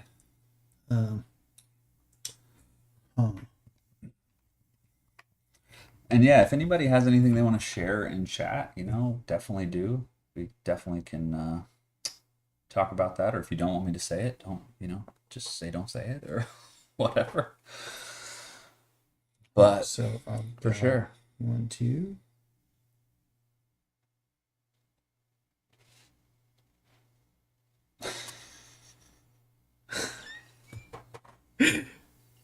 You know you're jealous. Yeah, I'm doing this up here, so I can go like this. Very nice. Very nice. No, it's gorgeous. It may be the best one you've ever seen. You were talking about your kids earlier. They're probably not gonna watch this, right? Because I was gonna admit that the worst beatings I've ever had in board games have been your children. But I always pretend like I don't remember it when they ask me. So I mean, Eli's 15 now, but he was always I mean, he was pretty little when we bought into the store. He was 5 or 6, something like that. And he always had what we called little kid luck. Like, it didn't matter what he was playing, he would draw the card he needed at that time. Like, and he's smart too. Like, and he knows how to play. But you know, anytime you're drawing cards and doing stuff like this, there's a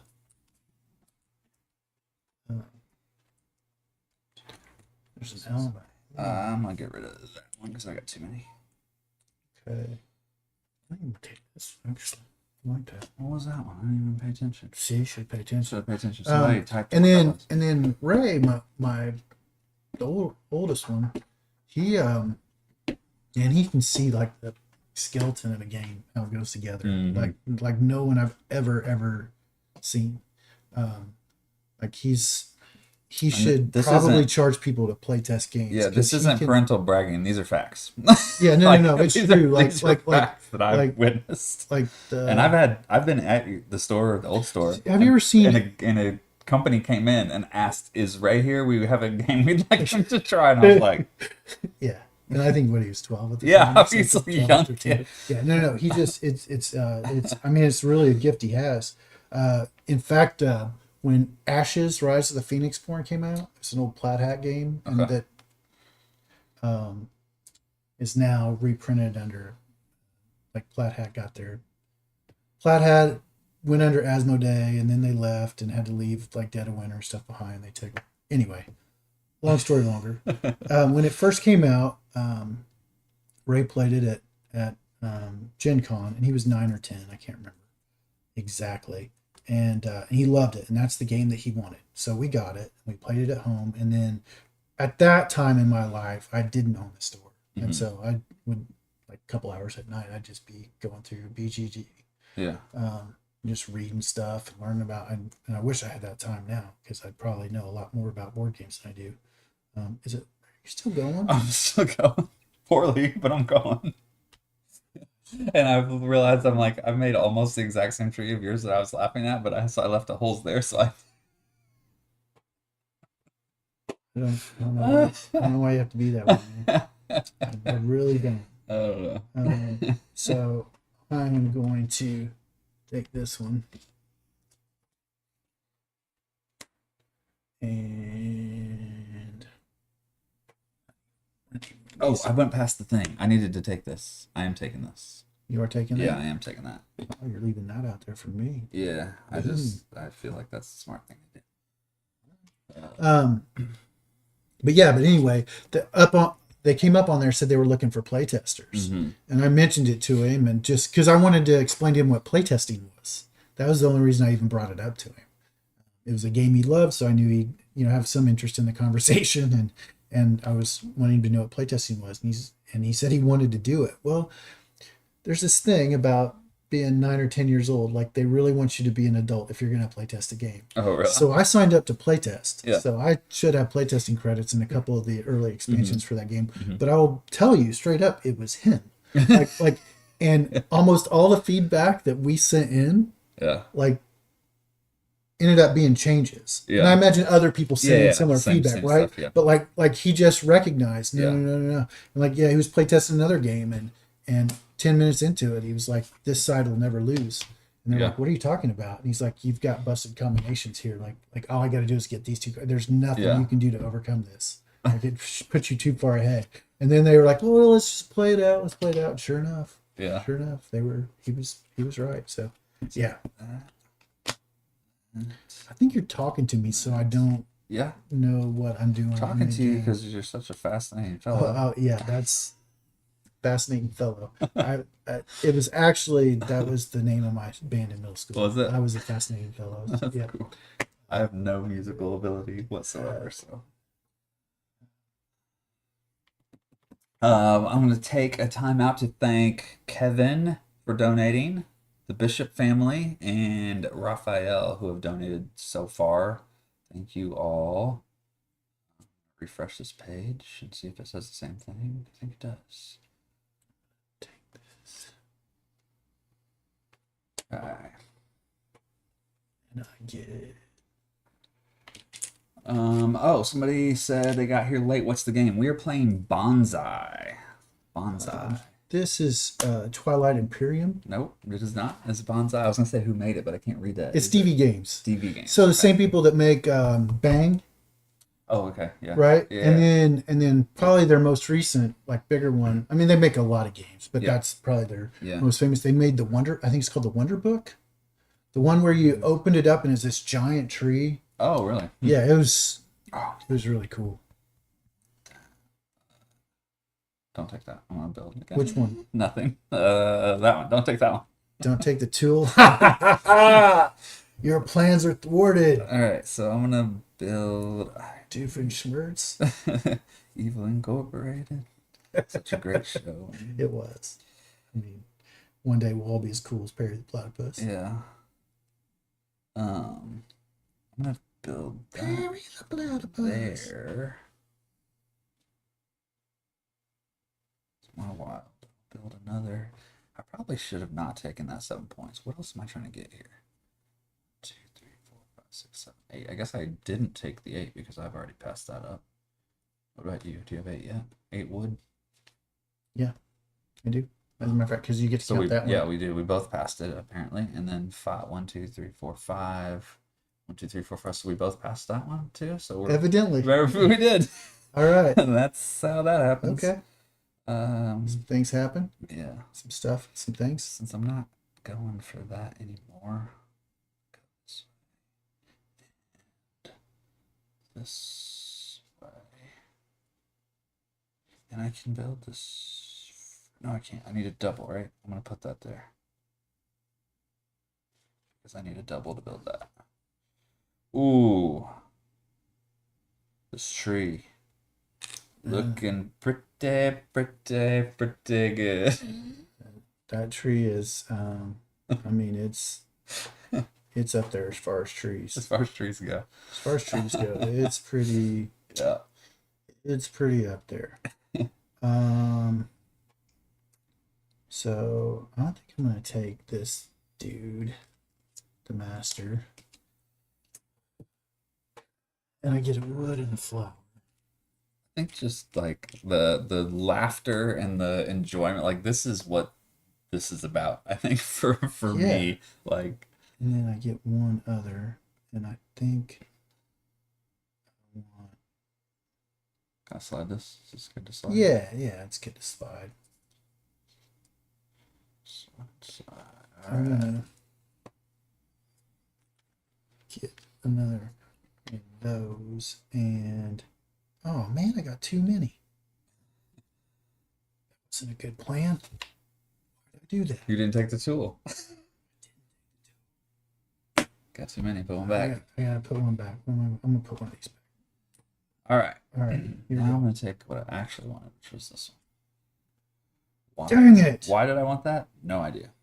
No idea. Because it's a pretty card. I mean, it is cool. It's very cool. Your tree looks better than mine. Now I'm having like tree in. You have to be comfortable with your tree. Man. And Just right you- now I'm not comfortable with my Your tree. And you know what? That's okay. Yeah, but it's It's okay. because I tree shamed you, which I feel bad. Which was about. not It okay. was not okay. That was Tree not- shaming is not okay. It was not okay, but We're not going to finish this game. we will finish. We will be fine. All right, what am I going to do? I'm about to bust out a massive, amazing turn that nobody saw coming, including me. Including you. Including me.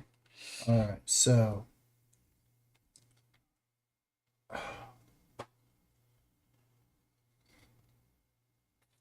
I'm doing this. I'm getting green and fruit.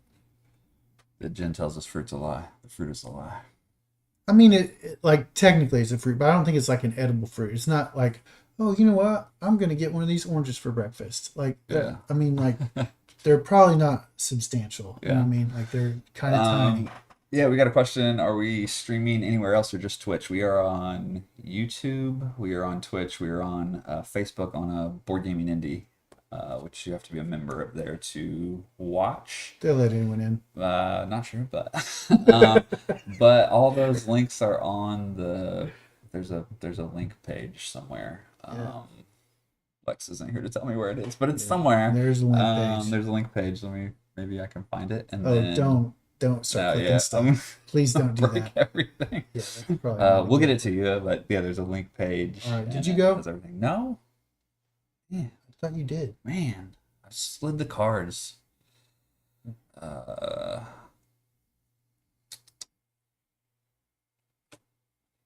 four, five. That makes them worth 7 each. If I take that, I like this though. I like this. I don't have any of these.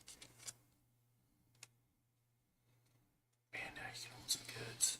No, that's play goods. Play goods. Yeah. Yeah, and I need green. Yeah. We need 9 or 12. 1, 2, 3, 4, 6, 7, 8, 9. 2, 3, 4, 5, 6. Oh, Linktree. Thank you, whoever first shared that. That's awesome. Oh, Linktree's awesome. You guys are great. Thank you for being on top of stuff for me. Yeah. Oh, Lex shared it too in the Facebook group. Oh, no. Lex is doing stuff not even here. Wowzers. This guy's on top of it. Yeah. All right, I think I'm gonna play some stuff. All right. So that's 1, 2 there, and then I get to put 2 bushes on. You just pulled that stuff down off camera. You're trying to hide your stuff. Look at that. What? Look. Well, you can see the top. You can see the business part of it. All right. Here, I'll move it up. I'll move it over here because I'm coming down below. All right. Right. I'm achieving objectives is what I'm doing. You're about to get a bunch of points. And then I'm gonna put I'm gonna put this here and this here. So it's those 2. And then I'm going to aesthetically. Oh yeah. Thanks. No, that would have drove me crazy here in a minute. And then I'm going to pop this little fleur on it, and I get this. Boom. You do. Bam. Yeah. Right. Yep. 14 points. That's definitely off camera. So that up here so everybody can see your glorious 14 points. My glorious 14 Oh, points. is mine off camera too? Oh yeah, giving me crap, and you're not even. Oh, there we man. go. That's just like you, Stuart. Yeah, it is. And then I can put on a fruit, and the fruit just has to touch 2 leaves. Can it touch 3? Uh-huh. So I can put it there, and that's a legal fruit. Yeah. Okay, we're gonna put a fruit there. Mm-hmm. That's my awesome turn. What do I do now? I think I need to 5, 6, 7, 8, 9, 10, 11. That's not enough. How many do you have? 10. Oh, how many you got there? So you can't build. I don't have wood. You don't have enough to build. All right, perfect. I don't have wood. I'll trade you some sheep for it. No. Wrong game. Wrong game. But I do love that game. I don't know why people don't like. Some people don't like that game. I love that game. I mean, in a lot of love that ways, like the actually the only thing I don't like about it is it's 3 or 4 players. Yeah, that's true. That's right. that's Like the player count just sucks on it. Yeah. Like if that's what you're giving me, it should come with the 5-6 player expansion. Yeah. Right. Which like I bought. Well, I mean, you should. Like if you have that and don't have the 5-6 player expansion, Yeah. you kind of like. All right, so I got those 2. I need to get 2 more. I need a wood and a something. Which that. How do you get 2 more? This guy and this thing. Yeah. Okay. Right? So I'm doing this down here. I need 2, 3, 4, 5, 6, 7, 8. Well, I'm about to grab one more thing, which is not helpful because I got to throw stuff back anyway. So I'm gonna grab a leaf. And 2, 4, 5, 6.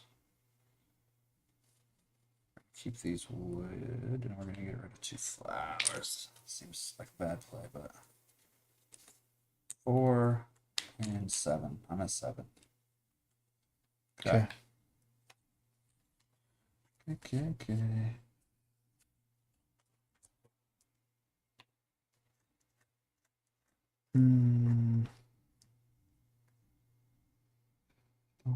Sweet. Well,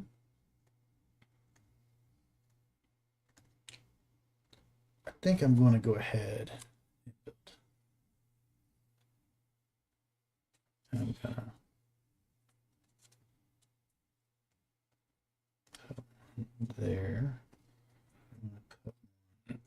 here. And then I'm gonna put another fruit up here. And boom! Look at that. At 9. But you're getting ready to get to 15. Oh. Yeah. Am I? Let's see. 1, 2, 3, 4, 5, 6, 7, 8, 9.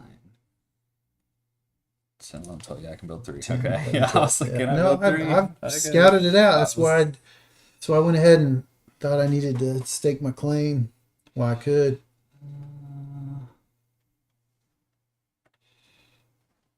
2, 3. I can build these 2. And I can do 1 flower.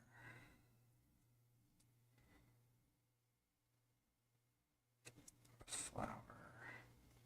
There. Boring.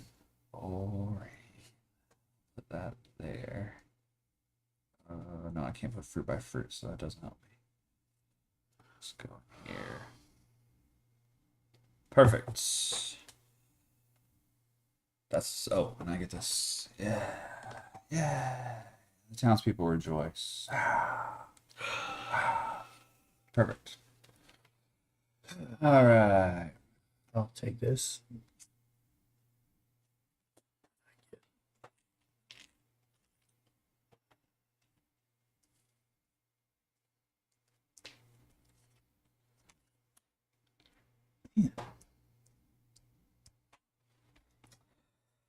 All right.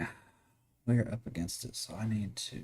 Yeah, we need to speed walk through this. Look it up. Let's see. 2, 4, 6, 8. I take that. Or you can just add 1 and call Ooh, that's 1 point for every wood one. Yeah, I gotta take that, right? That's pretty solid. Yeah, because I got a lot of those, and then clearly we're gonna take another one of these. Because why wouldn't I? Right. Right. It's the only way those things are worth any points. Yeah. And I'm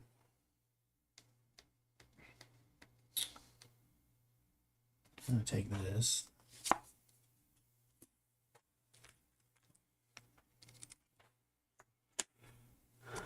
Bunch of masters on the board. I'll get that one. How many cards we have left? 2. Oh, okay. But it doesn't, like, we don't take them all once it's out there, right? So, Right. Yeah. Right. Oh, that one's 2 points for those guys. For those dudes. Those Different dudes. Different dudes. Beat me. I feel bad about it already. I really don't think I am, but I'm happy that you think I am, because that makes me feel good.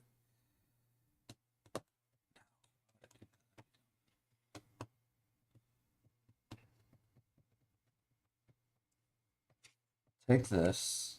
I'll take a green. I'll take a fruit. Fruit.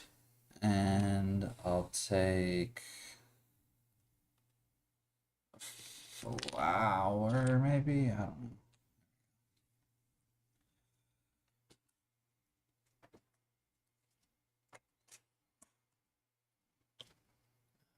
I'll go ahead and take this. We'll take wood or leaf. A leaf. Okay. Oh, so that was the last card. That was the last card. So we each get to go. Yeah. I gotta go and you gotta go. Alright. So obviously I'm gonna play, I think. Those give me no points. Right. Yeah, we're coming down to crunch time. This is tough. 2 these.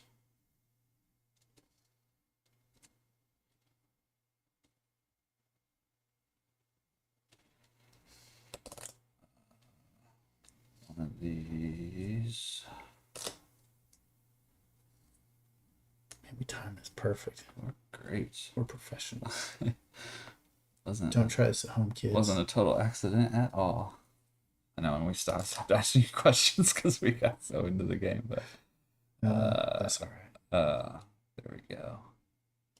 Man. All right, so now I've got to do my thing, and I can play all this. So I've got to. Oh, I'm gonna weirdly walk behind you and get a pen so we can score this. Okay. Climb over top of you. One. Put this. here.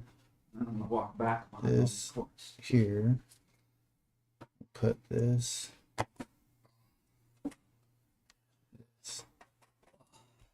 By the direction I should have walked the first time instead of climbing over the top of you. Whatever.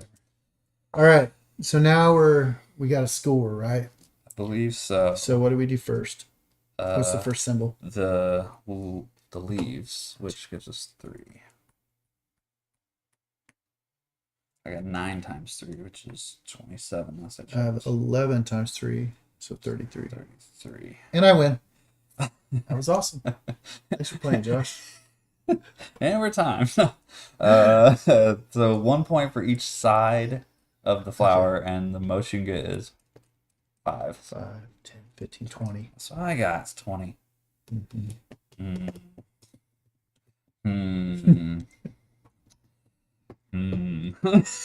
All right. The fruits are 7 if you don't have another fruit beside them. So 21 for me, 21 for you. Yeah. This is not looking good. No, it's just tight. It's just tight. It's yeah. So now we have those cards. We have these cards, which I feel like I did pretty well, to be honest. I think you did. But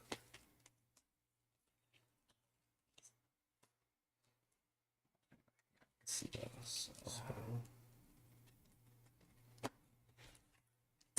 8.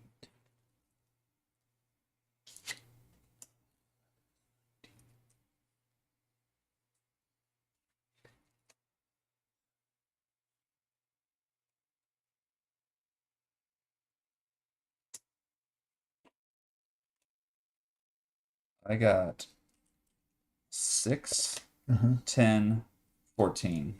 Yeah, I've got 6. Mm-hmm. And 8 is 14. Okay. And 11. Okay. Is 25. Uh-huh. Right? And then another 8. So 33. Oh my gosh. I thought I did so good. I gotta recount. Still same. Did you give your... Yeah, I did. Yeah, I got You it. counted that one? Okay. What is this? These These little things? tiles. Yeah. 26. Yeah. You and I got 22. 22. I don't have to do the math to know that I lost.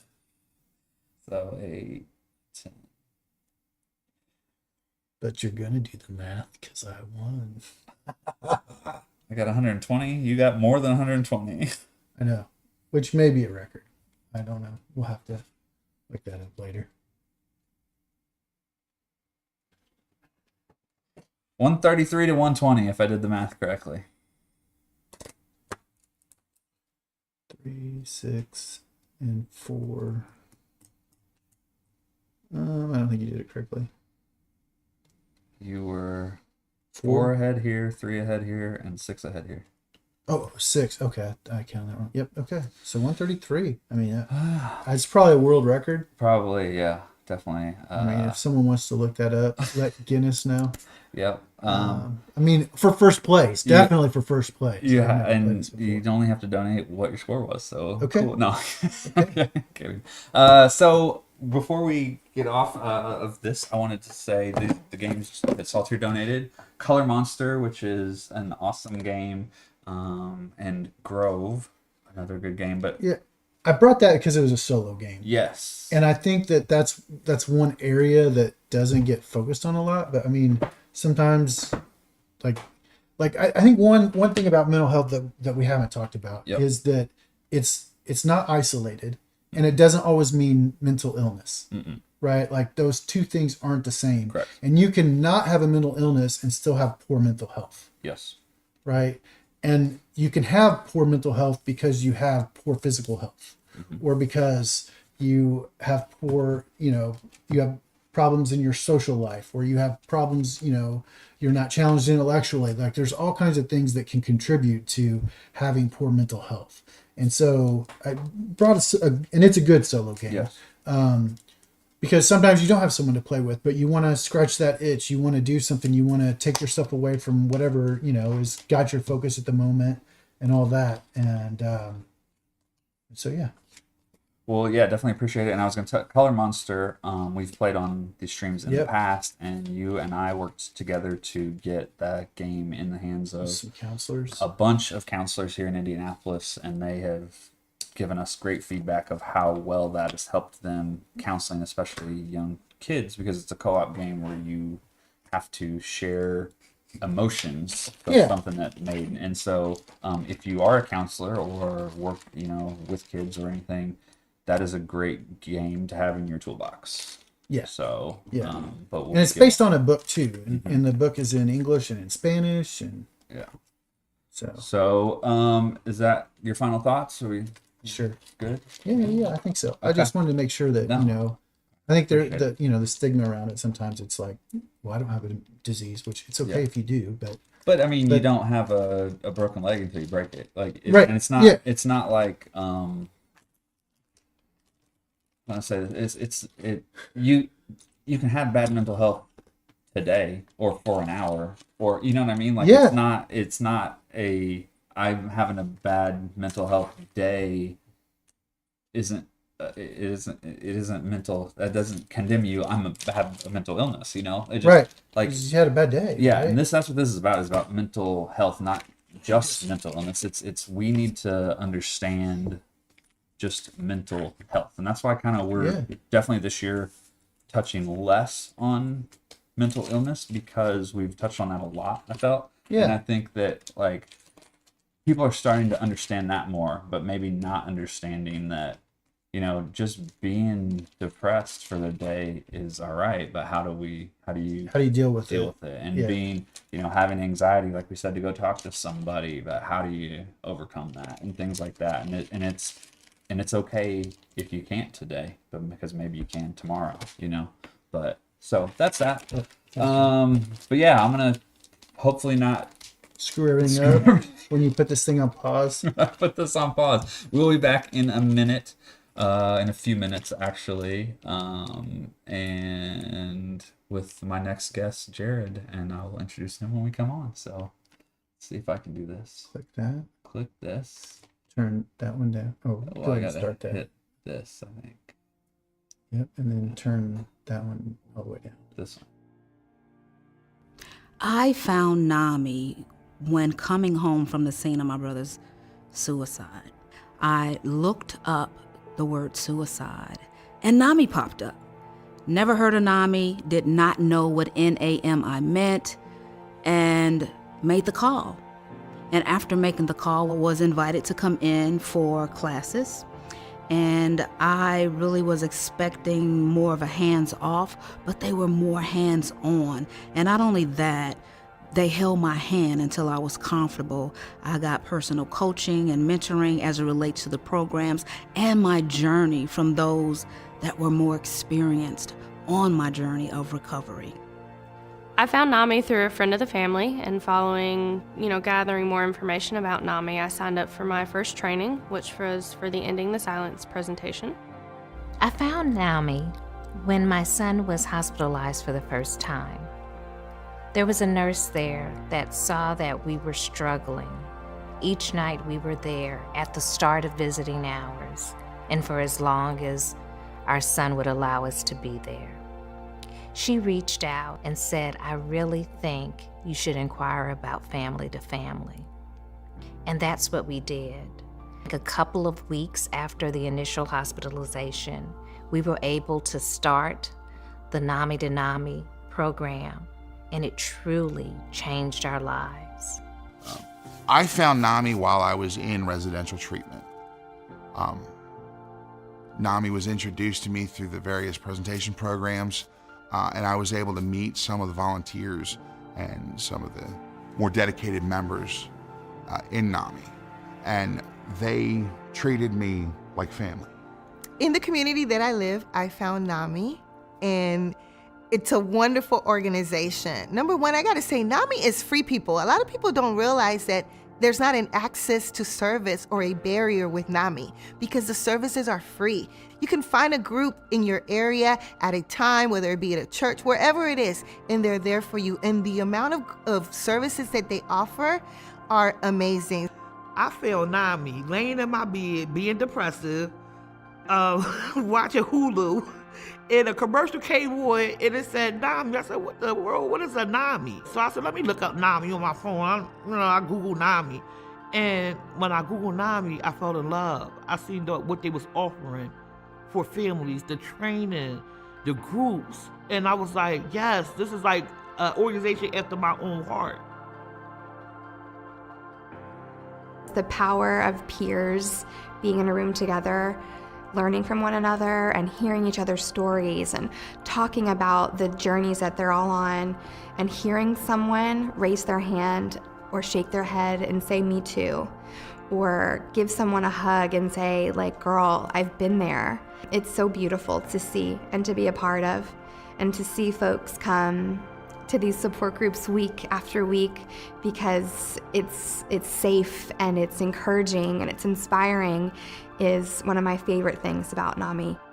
I think it's just a breath of fresh air to see someone that looks like me to come into the communities that I grew up in and to share my story, because it's like a ray of light of hope, to say if he can make it, then I can make it as well. So I think at NAMI, everyone has a story, and no one's story's less or more important than another person's. And here at NAMI, we offer help to everyone. Our mission is to educate, advocate, and support, and that's what we do. Someone recently told me that NAMI is in my blood, and that really touched me deeply. And when that person told me that, I felt really empowered. About 2 months after the training, I was able to go to my first high school. And when I did, I was a nervous wreck. I thought, I can't believe I'm doing this. I'm not equipped for this. These people don't know me. They're not going to accept what I have to say. But I realized that I was standing there giving that information and giving my lived experience for the teenager and for the child that had been in their classroom. Because when I was in school, I didn't have anyone giving mental health education to my teachers, to my administrators, to the people who were helping educate me, and that's exactly what I wish had been there. I went from 15 teachers originally to over 5,000 police, first responders, parents, guardians, teachers, and legislators talking about mental health and what my experiences were like growing up in a mentally ill home and then having mental illness myself. It felt empowering to share my story, to share the parts of me that I had been ashamed of before, but to know that I wasn't being ridiculed, I was being accepted, and I was able to use that for good. I come to the realization of sharing my story will be such a big part of my recovery, because I remember how much pain I was in, and I was just like, if someone else is in this type of pain, then why am I not helping?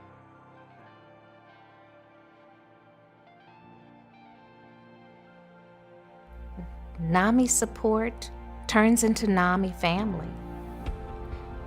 Often the people that you are closest to will not understand what you are going through because they do not have the lived experience.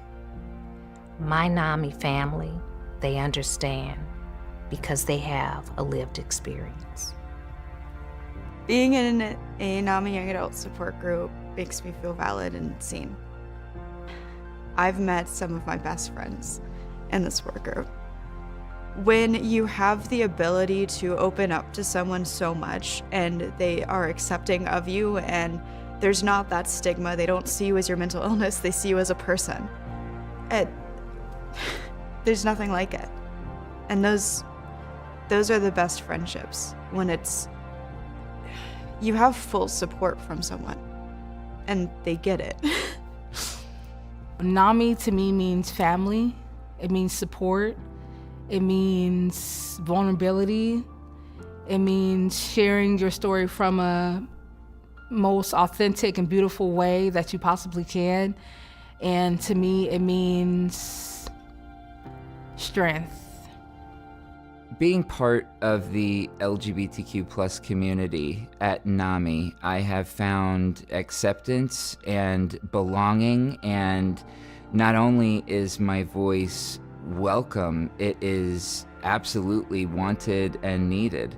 What NAMI means to me is family. And so I know that anytime I make a referral to NAMI, that family member is getting every support that they need. They are getting connected to educational services. They are getting connected to support groups. They are getting connected to other family members who are experiencing the very exact thing that they are going through. I had referred someone to NAMI who is Latina. Her English is broken. And she told me about the experience that her entire family had with NAMI. That means her husband, her 2 little boys, and her teen daughter, who's happened to be dealing with suicidal ideations. She said that NAMI took the entire family under their wings, and if it wasn't for several of the services that were offered to them, her family would not be in a place of stability today. So that's someone who's homed in to the services that NAMI has. It didn't matter if her language was different. She had access, and she had someone who spoke to her and walked with her in her language, and she was able to service her entire family. That's what NAMI does for people. NAMI makes me feel safe, and it makes me feel that I do have a family of people who understand. My real family and my really close friends sometimes just don't get it, not for any other reason other than maybe the stigma is still there, and when they hear mental illness or they hear schizophrenia, they don't want to get it. They shut down. And with NAMI and NAMI fellow folks, they get it. They know. Mental illness, so it's a disease of the brain. It's not great, but it's just like if it were any other disease of any other part of the body. So they're open to listening. What NAMI means to me is giving younger generations a better start at life.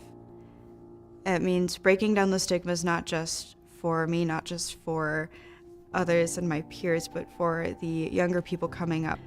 It's starting that conversation so that younger generations know it's okay to talk about it. It's okay to ask for help.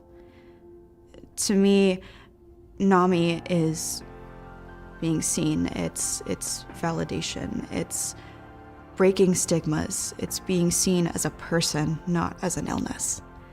Being in a support group for veterans and leading it, being a veteran, it's nothing like that, because we are such a close-knit community. Where else can you go to? Who else can you go to talk about surviving being shot by a sniper other than another veteran? To have somebody in front of you who understands what you're going through, and not only understand, but can talk to you about their experience, it's counseling on both ends. And that's what NAMI is all about, that lived experience, to be that support system for other people. They welcomed me in to their circle and told me that circle could be as wide as it needed to be. They assured me that when I didn't think I had any friends, I did. When I thought I had lost all family, I still had family. I started to realize that I deserve to be happy. I deserve to be productive. I deserve to pursue the things I want to pursue. NAMI means everything to me. I wouldn't be here if NAMI wasn't around, because it gave me a sense of purpose. It gave me a sense of direction. It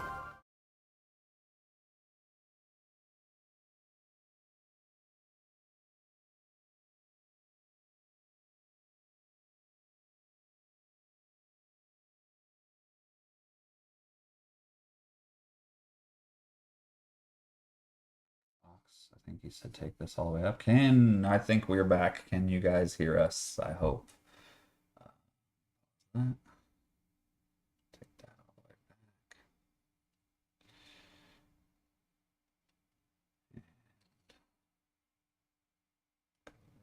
back. Next. All right. Are we good? Are we back? I think. Hello, everyone.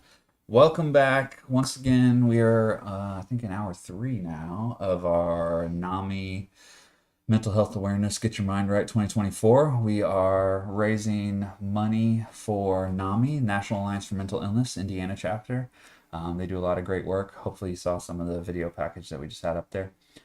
And I have with me a guy who, if you know us personally, you've been introduced as brothers. That's who we've always called each other brothers, man. We are very, very, very close. We're not biological brothers, but might as well be. My parents have taken you in as a son as well. You're an honorary, So your kids call me uncle. My kids call you uncle. Like it is. Well, it should be. Yeah. So yeah. But you have had an amazing journey, in my opinion. Right? I guess you could call it that. I do call it that. Trials and tribulations. Yeah, man, you have. But you are an inspiration to me, and I think a lot of people, that anybody that knows your story, because you have definitely been kicked, you've been down, you've dealt with a lot. But you have never ever let it deter you at all. And so that we're gonna play Lorcana. I know there's some glare because of the sleeve cards and stuff, guys, but unfortunately this is as good as we can get. But we're gonna play Lorcana, the newest Ursula's Return. Ursula's something. It is a co-op where we each have cooperative, or we each have Lorcana decks. This is all standard that came with the thing. We have not modified it at all, but you can play with your own decks, but these are not. He's playing brooms. I'm playing the one that's not brooms. That's like red, orange or something. I don't know. And then Ursula has a deck that she will play as we go. I will probably make mistakes again, like we said in Bonsai. It's okay if we do. It's just for fun. But we both really like trading card games. And I played Magic a million years ago, as did you. And then my wife really wanted to know, like, what's Lorcana about, this Disney version of a trading card game. Like Pokemon, Magic, Yu-Gi-Oh! I don't know. So there's a new Star Wars one that I've heard is really good. Limited or something. So there's all kinds of trading card stuff like that.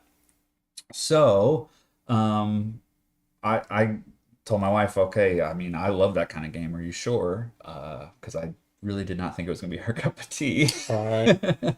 But she actually loves it too. I think the Disney theme really hits for a lot of families, and it is so much, I want to say, simpler than those other types of games. It's not as complicated, really. My son's 7 and he can play it, he really likes it too. And like Josh was saying, for people that aren't really into trading card games, this is something that could maybe introduce somebody if they're especially a big fan of Disney and stuff like that. Because the characters are cool. The artwork on a lot of these cards is amazing. And just all around gameplay. It's fun. It's quick. For me personally, I really like it because I do like board games, but I don't have the time always, and a lot of other people are the same way, to get a board game out and play in the evening. So we typically like to do this because it plays a lot quicker and it's still a lot of fun. Yeah, so much fun. So yeah, that's what we're going to be playing, and we're going to be talking a little bit of Jared's journey here, not journey here like driving here, but journey to where he's at in his life today, and how he got there. So we'll start off, we'll draw our 7 cards, see, and then we can mulligan if we want.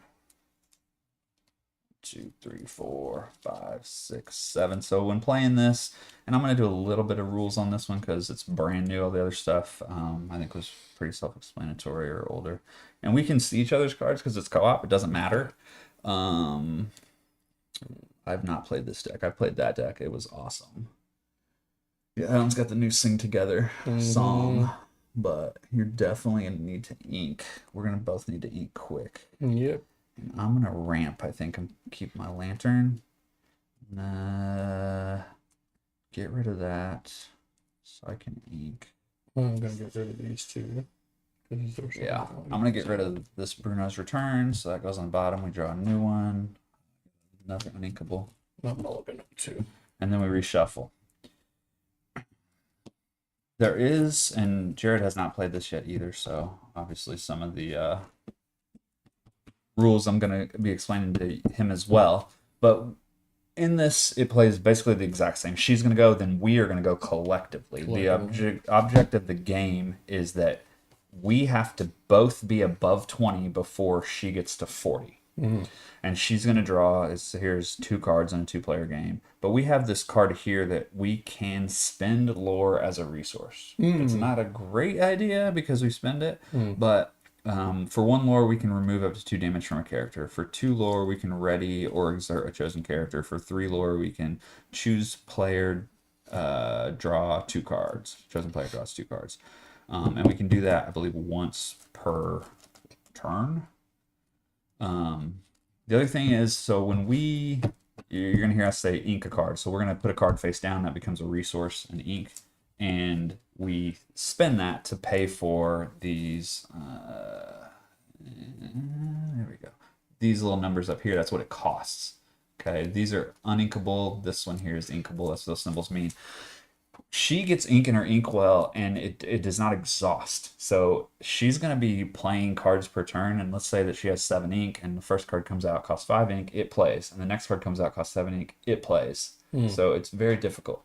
So she doesn't have to have that certain number? She just, if she has the number in her inkwell, it plays. Okay. So that's pretty much the big difference. So we'll get started and get a couple rounds under, and then I'll start some questions. That way you can kind of get some plays in and understand what we're doing. These are damage counters and my hand token, which I probably will use so I don't mess up.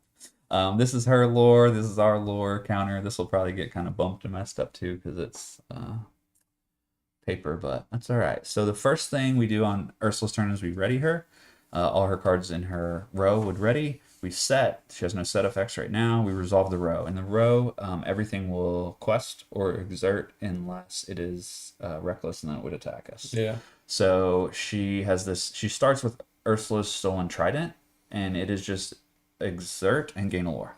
So she's going to keep gaining lore. The other thing is when she gets to, in a 2-player game, 10, and when she gets to 30, this will go up, and she will draw more cards. Now, can you banish that as we can in an item, and that deck has Benja in it, I believe. So I think that is the only way to banish it because that is going to be tough. So now the next thing we do is draw. So we're going to draw 2 cards. So we draw to her. This is what's called her hand. So we draw to her hand like that, 1, 2, and then we reveal.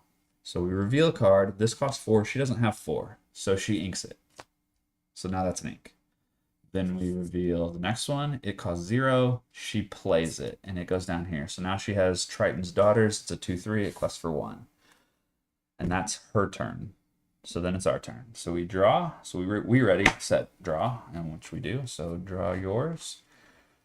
We're gonna ink.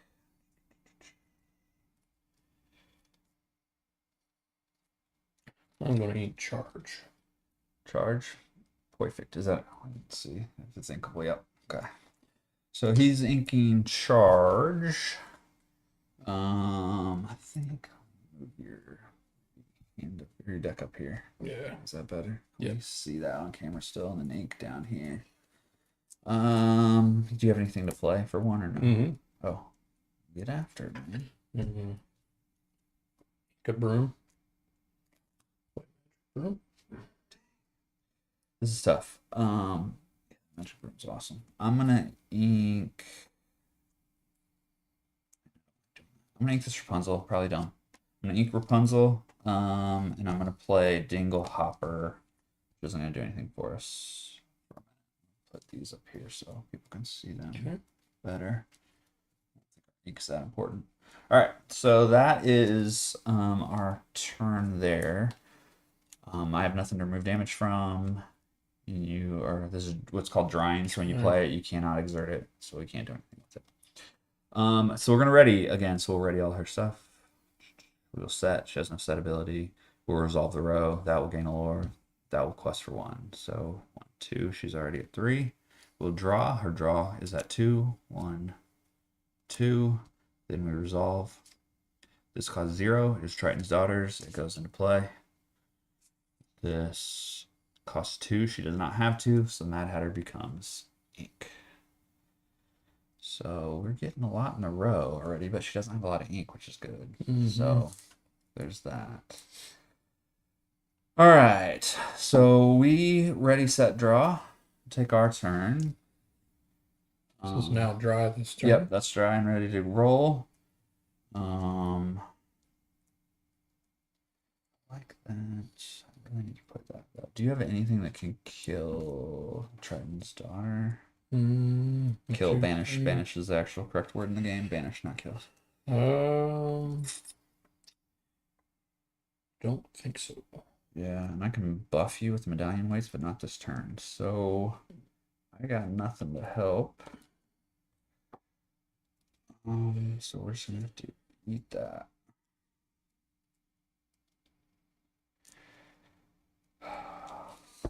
Yeah, I'm gonna ink this con, and I'm just gonna be slow, but I'm gonna play the long game, I think, because I'm gonna play this lantern. These down here, because the lantern lets me exert one to pay one less, which I can actually use for you. So if you ink something right now and I exert that, you could play a 3 character. Okay, I'm gonna get rid of her. Okay. Ink her.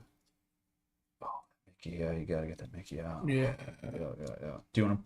What's that one do? Do you want to play that one? Yeah. Because I can. So I'm gonna exert lantern to give him a 1 discount. He's gonna exert 2 to play a 3-cost broom, which is good. So with your once you get Mickey next turn and then this, you'll be able to play brooms for almost free. So this we can too. Yeah. Can't really do much. I mean, you can quest him. Yeah. Whenever you banish. Yeah, quest him. So yeah, I'll make quest him for 1. This one, I guess. So this is all we remember. The gray and you're the white. Okay. Okay. So all right. So I'm gonna work on Ursula's turn, but I'm gonna ask you some stuff. So give me. I kind of led into talking to you a little bit earlier about hobbies and stuff, and you heard JD and I talking about some things. Like what are some things that really help you, mentally kind of check out and things like that? I know I brought up fishing earlier because I know you fish, but you have a lot of hobbies, and do a lot of things. No, but you do, and I think that's very good. And I think it's probably very. Oops, that should be on one.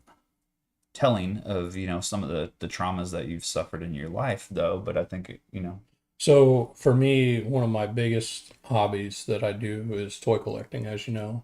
The whole point of that for me is, I'm 43 years old and I still collect toys, but that's cool because I can afford it now. That's when a kid, not so much. But it helps me kind of, especially if I turn around and just like, I'm going over cleaning my toy collection, whatever it is I do with that. It just helps me kind of relax. Because as a child, growing up in my household wasn't the easiest thing. But I did have toys and they got me through a lot. They really did. It brings me back to a more, good, memorable time in my childhood versus the bad. So that kind of helps me get a little bit of escape. I'm a big outdoors person, so I really love fishing and hunting and stuff like that. We have to banish a character each. I don't have any characters, so you have to choose one and banish it. All right. Out of here. One of these two. One of these two. Yeah. Just put it in your discard over there. There we go. Put face up. Okay, sorry. So but the outdoor stuff is a real good escape for me. And also like trading card games. When I was younger, I really dove pretty deep in the Magic realm. Yeah. So I was always a big fan of Magic the Gathering, and then I kind of got away from it for quite a long time. But Josh here introduced me to this and told me about it. It's like, I play similar to Magic, some of the other ones. And I was like, okay, let's check it out. I like Disney characters. My wife does too, actually. So we found, we both really like this game, and it's really, really cool just to be able to meet new people that like to play games like this as well. So it really gets you out and becomes social for me. The reason why I like it. as far as me, my thing is I suffer from chronic anxiety, which I got diagnosed with finally about 1.5 years ago.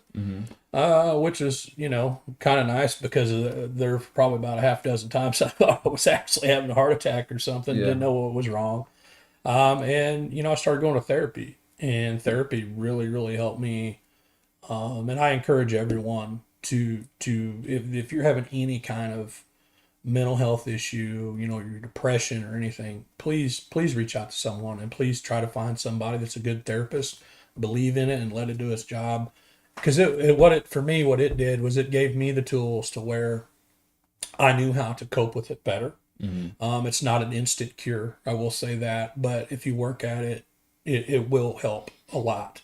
And the thing is too, as far as mental health, we all go through different things, whether it's, the loss of a job, which I had done years ago. Yeah. Had a pretty bad traumatic accident where I got my leg broken in two by a forklift. That wasn't a fun night at work. No, and I'm definitely going to ask you about that one here a little later, but yeah, for sure. But yeah, I think that that anything that you can do that you can find as a good outlet, that gets you interacting with people, especially, is the best thing. One of the best things you can do for yourself. Sure. So I played a rush character so I can attack one of these. So I'm gonna use that Hercules to take out this Triton's daughter. And I'm gonna take 2 damage back. I still have the lantern that I can use for you. Good, because I'm gonna play it. Is that what you're? Benjamin, nice. Yep. Are you inking anything this turn? No, you could still ink something. Well, you'd have to ink that one because you definitely aren't inking the other one. Okay, I'm gonna ink this broom. Well, then you can just play Benja straight out if you want. Yeah. I'm gonna play Benja. He's actually gonna banish that item. That is He's gonna help us. Yeah, that was bad. So I took 2, and you could attack that, but I don't with that broom. I don't know that it's worth it. I think I'm just gonna quest for 1. Yeah, I think you're this right. turn. So I'm gonna use Dinglehopper to take this damage down by 1. So these dice I'm using as a damage counter, so this is how much damage is on it. And Jared is gonna quest for 1, puts us or him at 2. I'm at 0. Ursula is at 6. So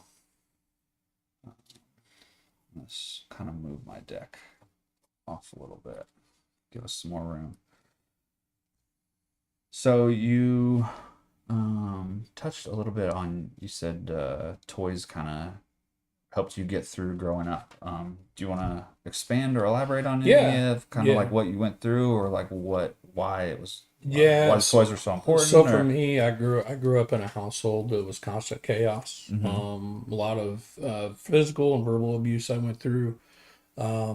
Nothing any child should ever have to experience, but unfortunately that's the way it happened. My parents would fight constantly, and as a child that really frightened me as a young kid. I didn't want to be around that kind of stuff, so I pretty much stayed in my own little realm in my room. So like I'd always play with whatever toys I had, and back then growing up it was Transformers and G.I. Joe and Masters of the Universe stuff. So I mean it kind of helped me just go off in my own little world and kind of block out and ignore what was going on around me. This didn't happen, but just so you know, it's in the deck. Oh, Tsunami, nice. Banish all opposing characters. Ooh. She doesn't have enough ink, but if she gets to 7, we got we got a problem there. Yeah, so Ursula's contracts. Okay, so opposing players can't use Battlegrounds abilities. So as long as this is in play, we can't use that, which we haven't yet. That's fine. We can get rid of that, but if we banish it, she gets 3 lore. So probably not a great idea. Unless we get another Benja or something, but sorry to cut you off. No, you're fine. Go ahead. Yeah, so it kept me in my own little world to kind of block out the bad that was constantly going on around me. So that's one of the reasons why I still like it. That and just that nostalgism from being a child and growing up in the 80s, which was for me the golden age of toys. Yeah. So we're ready. Ready, set, draw. All right.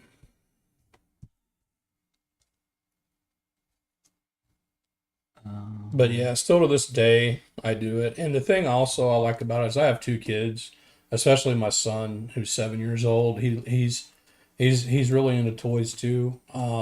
And it's one thing I notice about kids today is a lot of kids don't use their imagination very much, or they're stuck on a video game or a cell phone. And I like for my son and my daughter as well to use their imagination. So it really makes me smile whenever they get into stuff like that too, and play and just be kids. Yeah. Man, this is tough. So I'm gonna which one? Lithos? Yeah, resist is nice. Do you? Oh, you gotta get him out for sure. Do you have anything to ink, or do you need to use my? I mean, I can ink Lithos, but that's. I'll use the lantern for you, so you get a 1 discount. I'll go ahead and pay those 3 and bring out my Mickey Mouse Wayward Sorcerer. I hate to not ink. Well, neither one of us are gonna ink, but I hate to not do it, but I think I'm gonna not do it because I want to play this Mulan. She quests for 2, which is great for us, and she's got support, which means when I quest, I can add 2 attack to any of our characters. Okay. And now your brooms with the Mickey, when they get banished, they go back to your hand instead of discard pile. Yeah, so that is going to be massive. So I feel like I can keep adding to your brooms. You can keep hitting stuff. Okay. What I am also going to do is I'm going to remove this damage from this, and then I'm going to go into this Triton's Daughters with no damage. So that will remove it, and then I'll take 2 damage back onto Hercules. So I think I want to keep these cards.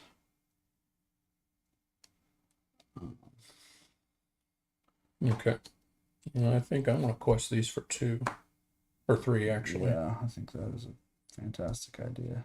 We're actually doing not too bad. She got real close to 10 quick, but we got that off the board now. So I think we're that helped us out. Doing all right for now. So I'll move that down. Ready, set, resolve the row. That is already resolved. We can't use that unless we want to get rid of it. I don't want to get rid of it. Do you want to I don't want to give her the 3 lore to make it the extra cards. No. So 1, 2. We'll resolve that. Captain Hook, she has 1, 2, 3, 4. That's actually all right. So that goes into there. That is a 3. Capsize. I don't know what this does. If you have 6 ink or less, put the top 3 cards of your deck into your inkwell face down. If you have 7 or more, each opposing player chooses and banishes one of their characters. She does not have 6, so we put the top 3 into her inkwell face down, I think. Yeah, into her inkwell. Her inkwell? Yeah, because that would be a benefit for us, and she's not going to give us benefit. So 1, 2, 3. So the bad news is she now has a bunch of ink. 7, 8. So there's pretty much nothing in her deck I don't think that she can't cast anymore. Right. So hopefully all the bad stuff went in the inkwell. Hopefully. That's some positive mental health thinking. That for you is. there. So That is. all right, it's up to us. We ready, set, draw again. Okay.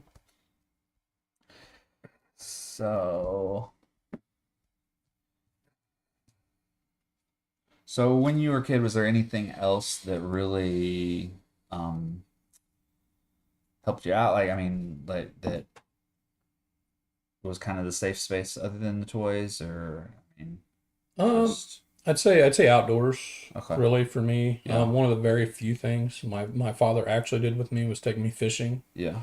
And then I kind of grew away from him taking me because he wouldn't take me very much. So I enjoyed it so much, I just did it on my own and hopped on my bike, and there I went, or went with friends usually. And that was one thing I liked. And I know you can agree with me on this. When you were a kid and it was a weekend, you got up and you got out of the house as quick as you could, because if you didn't, you had work to do. And we all know how that goes. I lived fairly far in the country, and there was no getting away. I was always on the property our somewhere. compound. We'll call it the compound. But yeah, I would. Behind my dad's tractor dealership, we had, I mean, just like bricks and rims and things. And I used to make the turtle sewer layer out of my thing, and then like I'd make a big one for me to crawl through, and like so yeah, I was always in.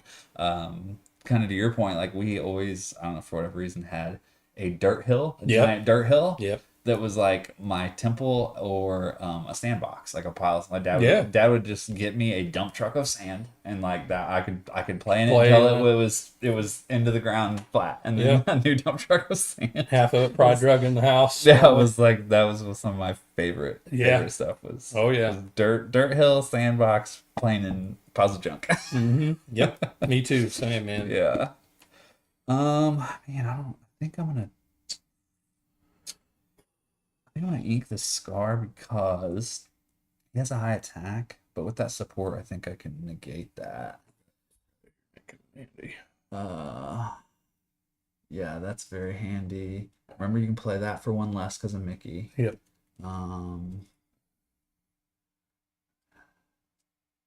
That one's also because they're 2 resist plus the one gives you 3. Yeah. Yeah, I don't know, man. Whatever you think. I'm not going to use my lantern this turn, so if he you can need to also use he can lantern, also you buff can. somebody too. Oh, gains the resist. Yeah, that's good too. But that one's going to quest for more. Too, Yeah, and we I'm gonna really get need this to guy, quest get some stuff some on the more. board. So I'm going to use 4 and play Tinkerbell. Are you able to use my lantern? Yeah, I'm not using lantern, so if you need it, Yeah, things I'll are- be able to I'll- get this guy. So that is 1 off. Yes. Mickey gives him 2 off, so you can play him for 3. Yep. And I get to look at the top 4 cards of my deck. And he also has rush. He does. We don't. I mean, luckily we have nothing to attack. Yeah. Because I have a rush card too. I can reveal a character card, put in the rest of the bottom of my deck, so I can look. I can put a character card out. Ooh. The Hercules with the rush was nice. Rapunzel removes 2 damage, which is also nice. Yeah, didn't you take 2? It did ink her. I think I'm gonna take the Rapunzel. Put the rest of these on the bottom in the order that I want. I'm going to use the Dingle Hopper to tick that down to 1. And then I'm gonna quest myself for the first time of the game to There you go, 3. man. I'm sure you're gonna quest. Yes, 4 or 5. So from 5 to 10. Nice. So I'm running out of room, so I'm gonna leave my hand back here. So I can see. All right. Here we go. We are ready, set, draw. Draw her cards because there's nothing to resolve in the row. She normally, well, I've only played this once, but I've seen it played other times, and that's not the case. So we're doing good. Although this massive ink, I feel it's bad. Oh no. She got an evasive Hey out, and I just did not take my evasive card. So that could be a potential problem for us. Yep. And then Fortunate Hit. The opposing players together choose one of your items and banish it. Let's get rid of my Dingle Hopper because we know that I just got the Rapunzel. Yep. So she'll remove 2 damage instead of the 1. And obviously the lantern's important thus far. All right, so not great, not terrible. We're still in it. Let's play some more hands here. So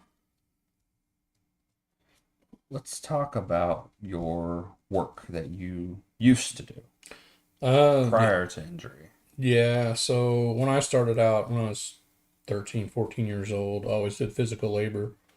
Up into, my late 20s, early 30s, I always did physical labor jobs. And say it was back in 2003.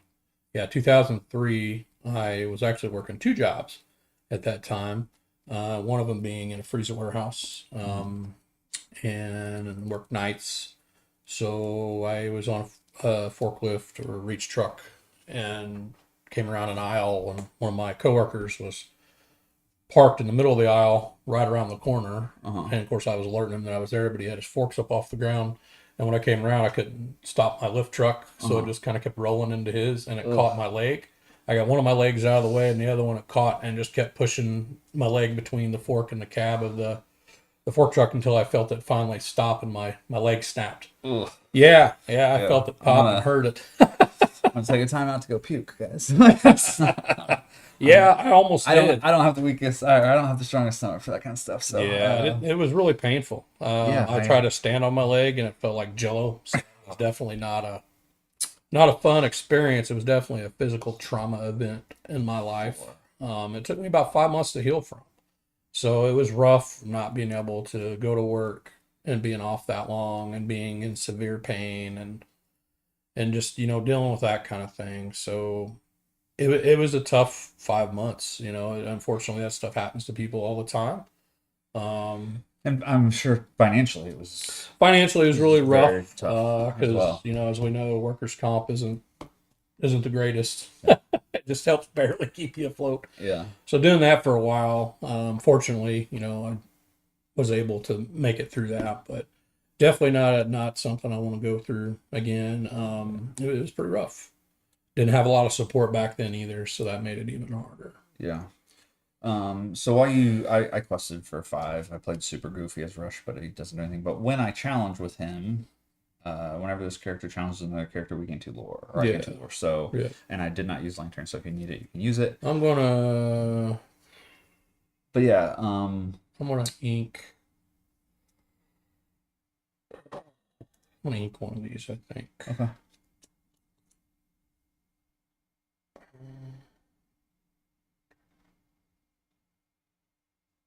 Okay, I'm gonna ink. Is she a 10? How did she get to 10? No, you're a 10. She is a 7. Yeah. And I am a 7.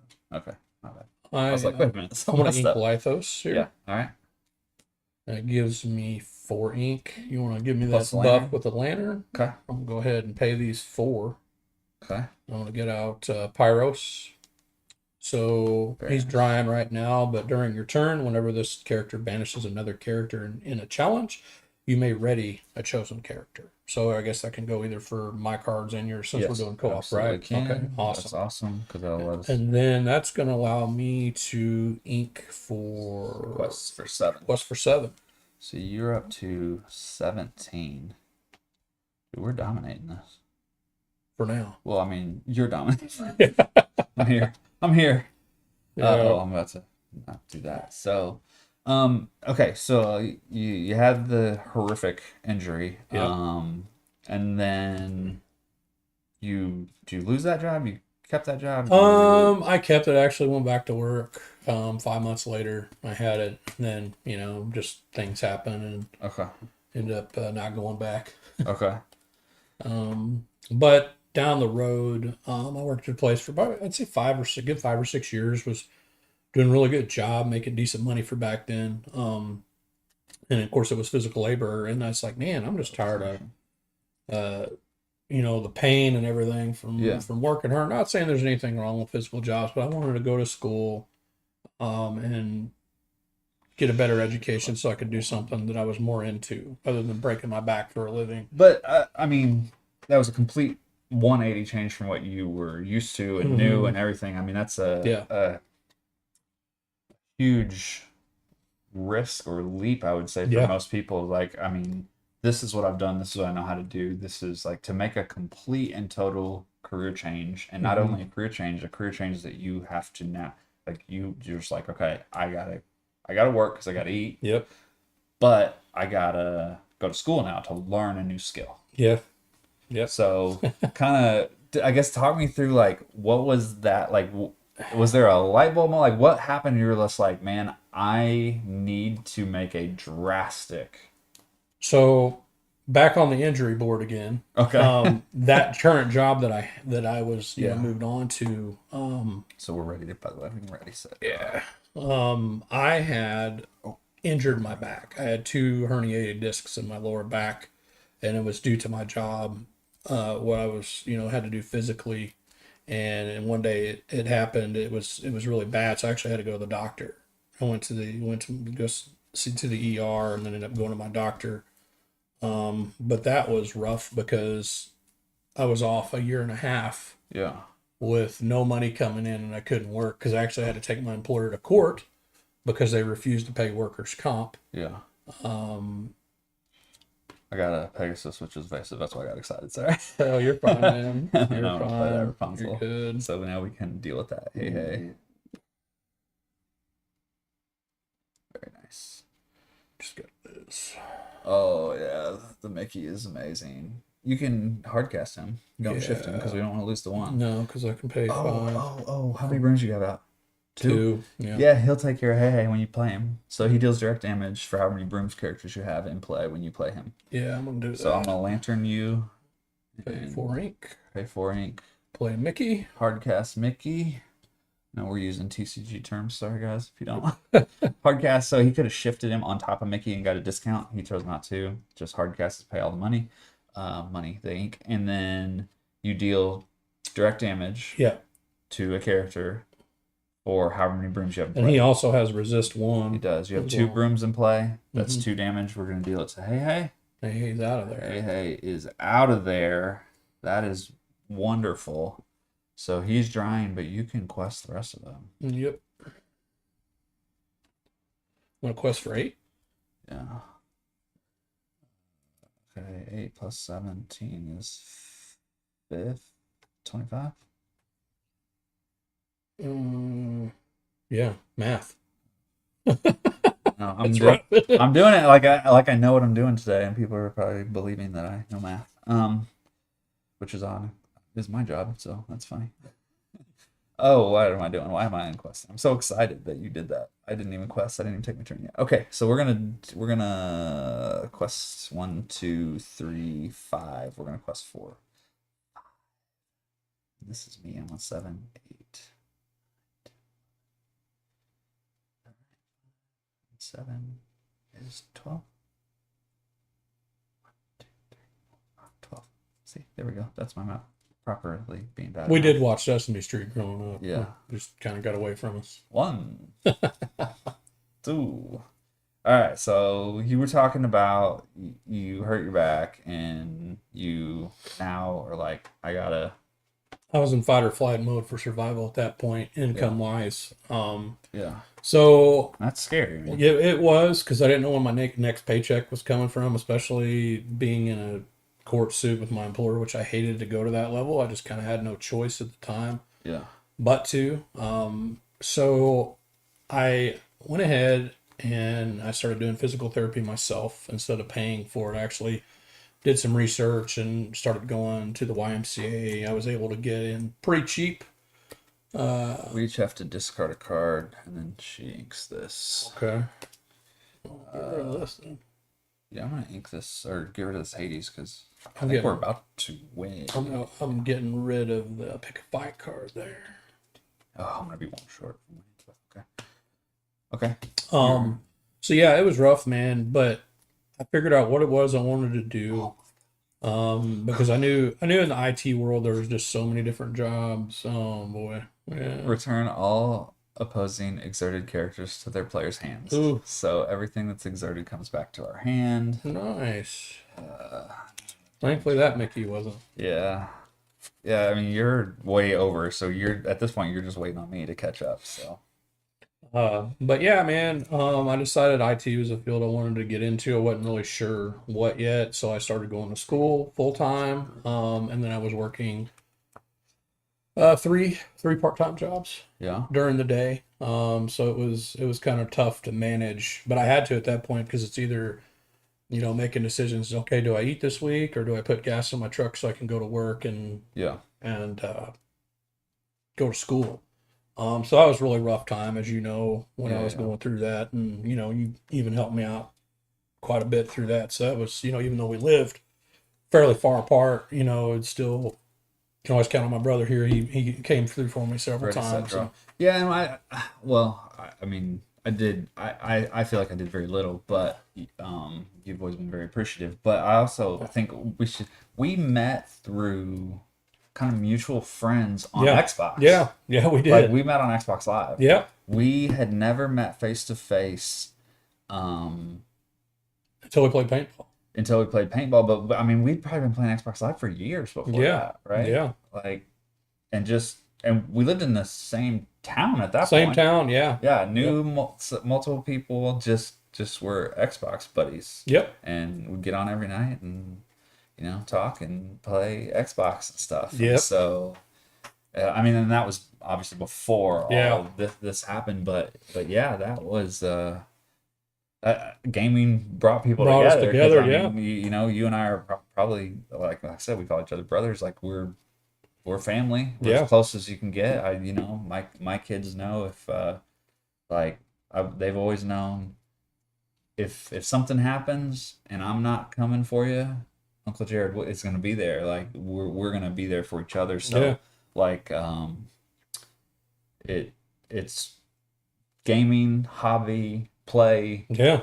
You make bonds and relationships like that. You do. And unfortunately for us, it was a lifelong, bond relationship as family, and just because somebody's not related to you by blood doesn't mean they can't be, and sometimes it works out better. Yeah.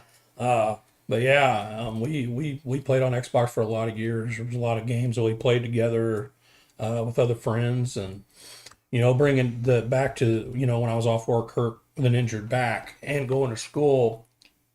Josh here actually said, "Hey, why don't you move up here?" I mean, and I got to thinking about it. I was like, really, I could transfer school up there, and I don't really have anything to lose at this point. Yeah. So I applied at a job a mutual friend of ours had. Got a call 2 days later saying, "Hey, can you be up here this Friday to do a drug screening and interview?" I said, "Sure." So I just went ahead and was offered the job, pending on my drug screen, which of course it was going to be clean, but do you need lantern? Not. I mean, actually, I should just use it because you should, yeah, go ahead. I got to get up there. I'm dragging our team down. I'm going to go ahead and put Mickey out here. Play Mickey. And we're going to go a little long because we're going to finish this game. My next guest just texted me. He's a little bit late, but that's okay. I expected this one to go long and kind of wanted it to go long because I think, like I said, your stories... I feel like if you see somebody else can do it, you can get that confidence to do it too. Yeah, it helps. But yeah, so, and I guess from my side of that story was, I had an extra... I think I had an extra room in the house, right? Mm-hmm. And I was just like, dude, like, why you waste the money on rent and stuff? Like, come up here. I'd moved to Indianapolis by the time, and I was like, come up here. You can crash with me until you get back on your feet. It's totally fine. Yep. And I think Rachel was living there. Already.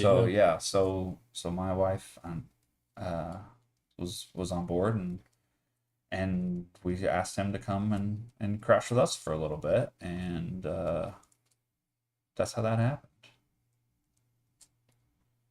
Because I think I've talked about this on many of my stuff before, but my dad and parents have always said, if you see someone you can help them, do it. Mm-hmm. Kind of thing, and it didn't hurt us or cost us anything. Didn't put my family or anything to have you have crash with us. I mean, obviously, I love having my buddy. Yeah. And he mowed the grass, did all kinds of pulled my weight. Like he just came in and was like, "Yeah, man, let me take care of all this stuff for you," and just started like kicking that. And I was like, "Oh, this is great," because I was coaching soccer at the time, and so like, it's rough when you're doing all that stuff with the kids and coaching and doing things like that. It is, so as I know now. You know now, yeah. It's brutal, and like, so just to even have that little respite for me, like, oh, I don't have to worry about the HOA getting on me this week. Yeah. So, all right, so I quested for those. I'm gonna quest Mickey for 2. You're gonna get to 40 before I get to 20. You're just rubbing it in Ursula's face at this point. Trying to. Yeah. So, all right. But yeah, so then you worked a lot of, like you said, like, oh, I don't want to say a lot, but like little jobs that didn't commit, like, so you could still commit to schools Yeah. a priority, I guess. Yeah. But you took you worked the whole time, like through school, which is also tough. Yeah. As I've attempted to do and For failed 4 at. years, Yeah. 4 years straight, man. It was a bear sometimes, but and I did it. I also kind of lost, health because I ended up getting type 2 diabetes because I wasn't eating the best. Yeah. Trying to shovel something in whenever I could, whenever I had time to, and usually it wasn't the best choices. Yeah. So, definitely learned. We had some good pizza. We did. We had some great pizza. But yeah, I mean, McDonald's was my friend at the time, and it's definitely a friend I don't want anymore. Yeah. I've got my health straightened out pretty well now, so that's a good thing. But we have to banish a character each. Probably that. I mean, really, for you, it doesn't matter. I just need to keep something that quests. So we'll get rid of I'm gonna that. go ahead and get rid of that one. Yeah.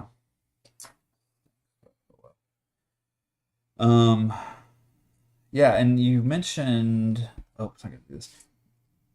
Not having support, and like that's so important. Like, so I pretty proud. I think probably obvious, and we've talked about it in the past before. But we grew up very different. Yes, yeah, we did. Very different. Like my parents, still amazing angels to me today. To this day, wonderful people. So hearing and knowing and the things that like you had to go through, it didn't even register in my brain. You know what I mean? Like it's just like if you don't see it, you don't live it. You don't you get don't know. it. Like you just don't get it. Yeah.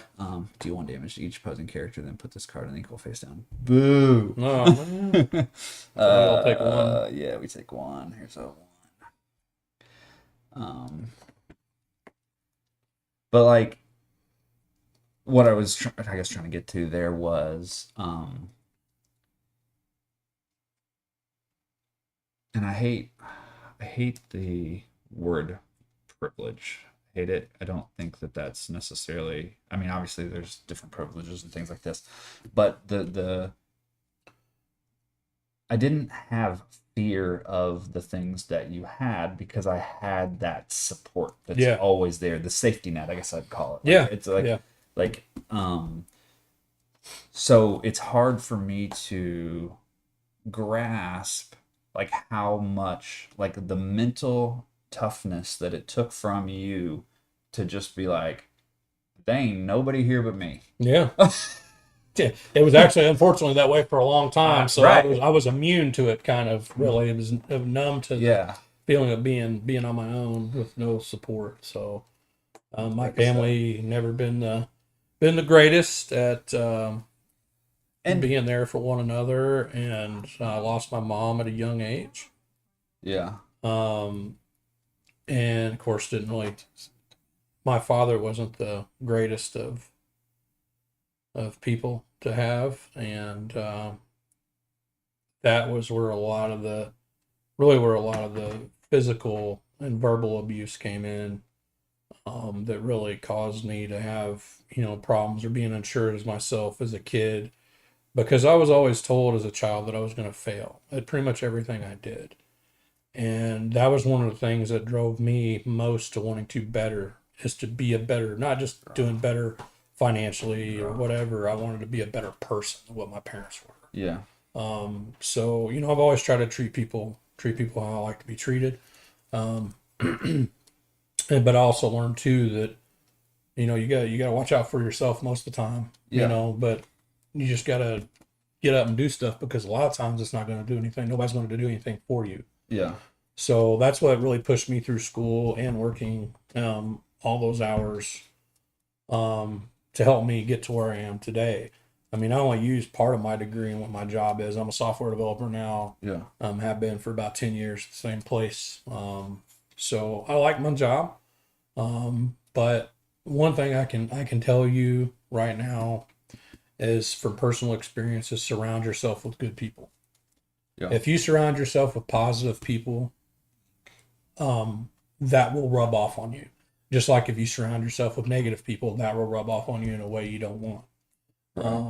Which, you know, when I was younger, growing up, I didn't really have a lot of guidance, so I made those mistakes, but I learned from them. Yeah. Especially now, seeing some of the people that I did grow up around are here anymore, or they're in jail somewhere. Yeah. So yeah, I didn't want that path. So I took the hard path of working a lot and going to school, and you know, eventually it all paid off. It really did. It's not easy. It's never easy. You know, to get somewhere, you really got to fight for it, and you got to fight for it every day. Yeah. You do, and it's the same thing for me with good mental health. You got to fight for that every day. Yeah. You got and ways of trying to to cope with those type of things. Oh, I was gonna play. Go ahead. Yeah, I just questioned you. Benja. Is that an item? Yep. Let's go. This guy, dude, you're coming in clutch. Tell you what, this game is supposed to be. I mean, we are playing it on the easy difficulty level because that's my jam. We don't want to look like fools. But you are killing it. Like you won like 4 turns ago. Like if it wasn't for me dragging us back, we'd be tough. So all right, no, yeah, I think you're absolutely right in your message. But yeah, and again, I'm saying that it has had to be so hard because I don't know. Mm-hmm. I'm gonna reference all of this, and I'm gonna make a point. 3. Oh, that's not great. That's okay. We're going anyways. So that exerts, and she draws an extra card. Okay. So that is essentially another mechanic of that. And then this is the thing you just killed. Yep. Destroy, back. banish, it's back. But we are going to ready, set, draw, and then we're going to quest out. So it doesn't matter. So that is one. That is beat. We did it. That is great. We are the champions of Lorcana. That's right. Undefeated. But yeah, no. What my point was. So I don't have the same experiences, and the thing no one does.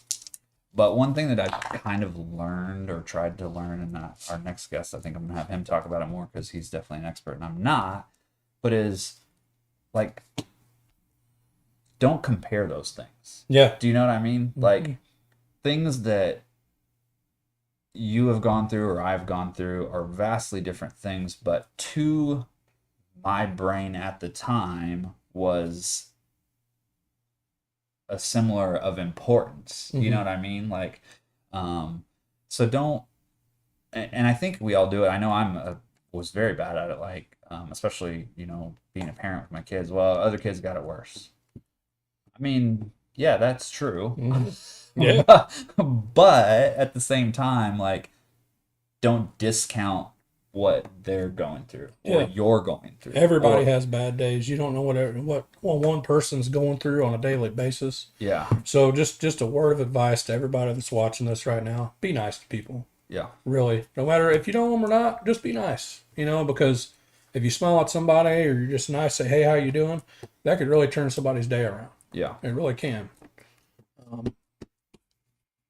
But just try to be nice to people and try to be a little bit understanding that, you know, these folks out here have problems too. Yeah. Just like you, maybe not, but we all suffer from something in some way, shape, or form. Yeah. So definitely do not be ashamed if you think that you have something going on upstairs, because everybody does one way or the other. Mm-hmm. And to me, and I've had people tell me this speaks volumes of your character if you're willing to go out there and speak to someone about getting help, whatever it is going on. Because a lot of these therapists, they have the tools that will help you cope with whatever you're going through. And it makes your life so much better. It really does. One of the problems I know we have in the world, our country especially, is we as men, females, you know, women go through problems too, but men have always been taught, at least my generation and before then, you know, we don't talk about our problems. Mm-hmm. And that's just bad. It really is. You can't keep that kind of stuff all bottled up inside. You need to find someone to talk to, whether it's a friend, if you can't get to a therapist, someone. Mm-hmm. Reach out to somebody and talk about it. Yeah, for sure. For sure. So that pretty much wraps up our game. The one thing you said earlier and I didn't get to touch on, I wanted to, was about going to counseling or going like you said, if you're having problems or something like that. But I also think, like, if you're not having problems, like Yeah. if your insurance or your company or whatever, or even if you're not, like, talk about the good things. Like, Yeah. like counselors want to hear good stuff too. Yeah, like, they do. They definitely do. Yeah. But I'm just like, if the resource is out there, use it. Take advantage of take it. advantage of it. You know, I've used it. I've gone through it. My wife and I have talked to people. You know, I feel like we have a pretty great marriage. But it doesn't mean we didn't. You know, we can't use those resources. Like, Yeah, I mean, we've makes tried it things out. better. Let's see. We can, because if you're an athlete, you're always trying to improve your craft and get better. You are. Right. Yeah. So why not try to improve your health, your mental, Yeah. your physical health? You're trying to improve. You're going to the gym. Your mental health, you try to improve that too. Like, you can always work on it. You can always get better, and there's nothing wrong with that. You don't feel ashamed by going to the gym. You don't feel ashamed by going to the doctor. You don't feel ashamed by, just a lot of stuff that we put behind this mental health. Like, oh man, I don't want to share that stuff. And And it's hard for a lot of people, depending on what it is, what kind of trauma you've been through. And I will say this, like, back to me being diagnosed with chronic anxiety, I didn't know what was wrong with me until I started really going to therapy. And then, of course, that transitioned into me to getting medical help for it. But just talking to these people and understanding what it is you're going through and ways to deal with it was just so helpful. But I also learned too from my childhood, the biggest part of why I have anxiety is because of my childhood. Because my therapist told me I had suffered from PTSD from my childhood, and she said, unfortunately, when you're young, you don't really think about stuff like that. But until you get older, in your 40s and 50s even, that stuff can start coming out. You don't know what's wrong with you. And the thing is there's not enough help, unfortunately, for people that need it. And that's why I really like things like this, organizations like NAMI that help push this awareness out to get more help to people that really need it. But just reach out to somebody. For sure. And yes, please, our donations are not going up, but please donate. Like I said on there, even a buck, man. I mean, Yeah, it's getting anything doubled really this helps. month. Like, it would help. And if you are seeing this after the event's over, you can still go to NAMI's page and still donate to them. Yep. So that's it, brother. Thank you. Hey, no problem, man. Anytime. Yeah. So I'm gonna put on another video. I'm gonna bring up our next guest, Stephen, who is from NAMI. He's on the board of NAMI. Is also a counselor, and we're gonna make him unpack the first 3 segments and be like, "Look, man, what was wrong with all of us? Like, can you fix that?"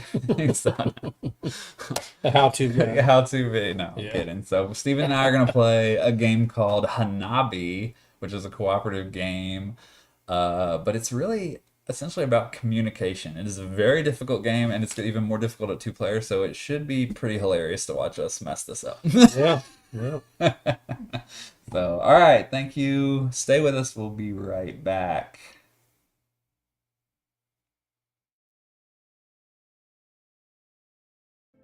I remember sitting there.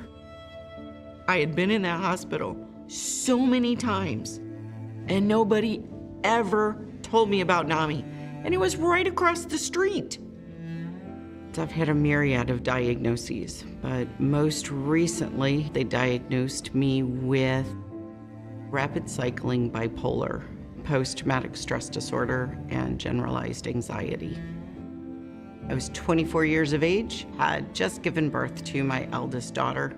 After her birth, I developed what I now know are flashbacks. But at the time, I just thought I was losing my mind.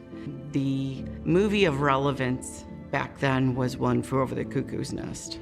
So I was not telling or sharing with anyone what I was experiencing.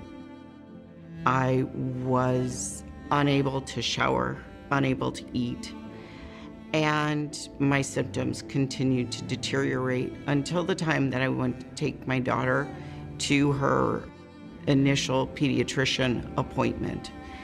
they did not feel I was safe. That led me into the first of many lengthy hospitalizations. One of the medications that they provided me lifted all of the symptoms that they could see I was experiencing. I went home, and that medication that they had provided threw me into what I now know was my very first manic episode. That manic episode ended with me embezzling $60,000 from my then employer. I admitted that I had taken the money. I still did not understand in my delusion why it was a problem. I used the money for the down payment on a house that I could not afford the monthly mortgage payment on. And I wanted that house because it was across the street from the park. We already had a home. There was nothing logical about it.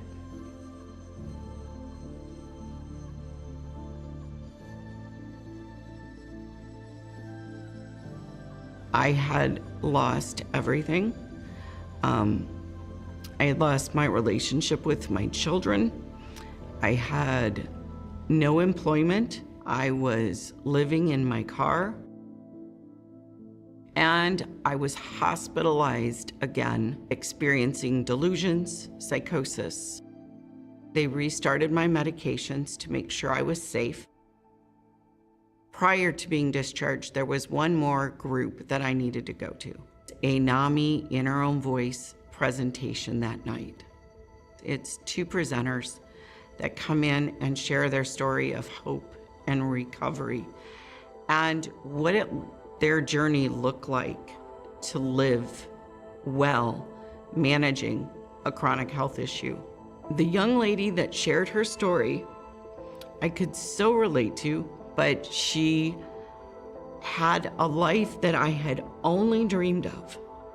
She had a husband, she had children, she had a home, she had a job that she loved. And I thought, wow, if she could do it, maybe I could too. When she finished sharing,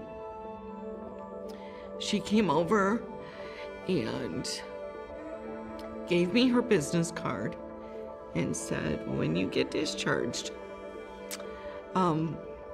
give me a call. And I said, okay. So that's what I did.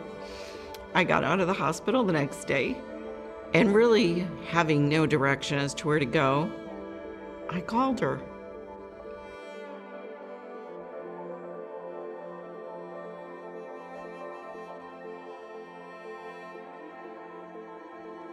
My journey with NAMI has spanned almost 12 years and 3 states. As a result of what In Our Own Voice did for me, I have advocated to bring In Our Own Voice to those communities because it transparently saved my life.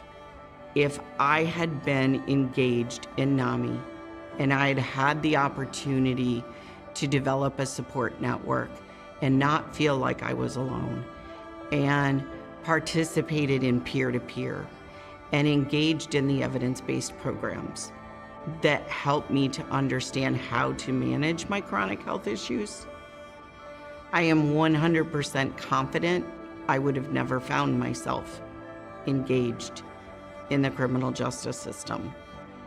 NAMI means to me hope, recovery, living my healthiest quality of life while supporting others. NAMI means I do not have to do this journey by myself.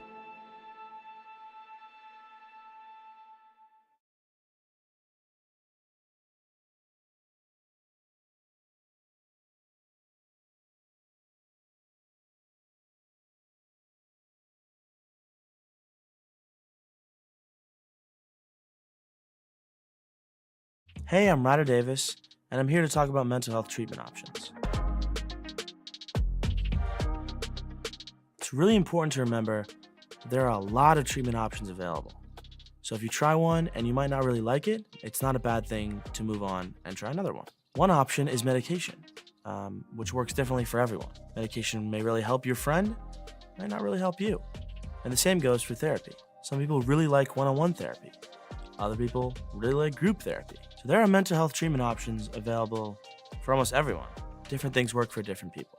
Let's talk a little bit about therapy. One-on-one therapy has been a huge part of my recovery, and it was actually a huge part of my life even before I was diagnosed. And it's always helped me to talk to someone who is not part of my day-to-day life and who can just help me straightforwardly and only talk about me. Therapy is very different than talking to a parent or a friend because the conversation revolves only around you. You can be fully honest without fear of repercussions or consequences. I myself have had many different therapists, some of whom have worked really well with me, some of whom have not. I continue to see a therapist weekly, and it's a huge part of my recovery, along with my medication. After I was diagnosed with bipolar disorder, I was put on medication almost immediately, and I really struggled with medication. I kept having manic episodes, they would change the medication, I had another episode, but eventually I did find the right mix of medications to prevent manic episodes from happening to me. And while I've struggled with some side effects, ultimately medication has been a huge part of my recovery process, and I'm really grateful for my psychiatrist. There are a ton of options for treatment available out there, and even if you don't like one that you may have just started, there are many other options that you can explore. Talk to a trusted adult or your primary healthcare provider about what treatment options might be available to you. What's up? Nice to see you. Nice to see you. Hey, I'm Brooke. And I'm Priscilla. And today we're going to talk a little bit about how to ask for help if you have a mental health concern. When asking for help, I think it's important to look for the people and the things and the situations that are kind of tied to your identity so you can have that sense of comfort when you do open up. When you are having those fears or those emotions about like asking for help, knowing yourself first, like before you reach out to help, whatever the reaction is, that your feelings are valid. The things you're going through are really real for you, right? And you know, like you might think like, oh, I must be all these stigmatizing things, right? Like crazy or all these things, so that's why I'm not gonna ask for help. You're none of those things. You're a human being who deserves like love, who deserves all these things. And so being able to know that you deserve that is being able to take that step of like, you deserve that support, you deserve that help. Your emotions are valid, the things you're going through, and so when you ask for help, you provide the opportunity to be able to build community and bring strength to your experience and others who might be experiencing the same thing. I think one thing to know about asking help for a mental health concern, just to keep going, keep trying, not to be afraid to be vulnerable. Honestly, I'm really glad that I waited for someone to listen. Back, and Jen is sharing information. I don't think anybody could hear you, Jen. I think you're good. Hello, everyone. Welcome back. This is gonna be super tricky. All right, so I made us the focal point, and the game is small because most of the game will be played in our hands. But so we are back again. Like I said, my name is still Josh. This is Steven. What's going on, everybody? Steven, you want to tell them like what you do for NAMI, or? Yeah, I can do that. So I'm Steven Gross. I am a member of the board of directors for NAMI Indiana. Been on the board for 8-9 years now. I'm the co-chair of the public policy committee, so we do a lot of advocating. Obviously, NAMI does a lot of advocacy work, but with public policy specifically, we try to help people get connected to their local legislators, try to get them set up for meeting times, opportunities to get in front of someone. And we can also provide some training too in terms of things to say, how to grab attention, how to, legislators are sometimes on a busy schedule. So really just trying to hit a lot of the points of what we're trying to advocate for. But really super excited to be here today. Super excited that Josh is doing this. He's a pretty great guy to be doing this for NAMI. So definitely appreciate it. I'm also a counselor by trade. So I do some therapy work. I've worked in all kind of environments, hospital, home-based, community-based. I'm currently the director of outpatient services for Firefly. So our service program array includes substance use services, domestic violence services, and mental health services. Try to say that fast. You're a busy guy, man. Busy guy. I just trying to do my part, to make the world a better place before I go. Yeah. Every time you say board of directors, I think that I'm a big Seinfeld fan. I'm like, board of directors, look at you. But so anyway, yeah. Sorry, I we digress. Messed up. Sidetracked, squirreled. But yeah. So yeah, you are actually making the world a better place. That is great news. I've always. You and I have gone back and forth about that a lot. Yeah. Like he said, "Oh, I should, look into that line of work," and I was like, "I really love money, man. I really love it." And it's sad. It is sad that the line of work that you, what would you call that? The helping field, human services, teaching, fire, police, people who are really helping you aren't getting compensated. Tell me about it. Right. Tell me about it. Don't I know? And then again, I'm sharing my personal views, but with you. I love money. Yeah, I do. Nice. But it's all good. It's the satisfaction you get. It pays itself in other ways, and just to see people have breakthroughs and be empowered, get some relief, whatever the case may be, it is very rewarding. So. Yeah, it's good for sure. So again, we're gonna play Hanabi. Show that there. Hanabi from R&R. I really love this game. It is. I feel like such an underrated co-op game. And they have a tile version that I can't afford, but is super nice tile version. I like you. So the cards are like.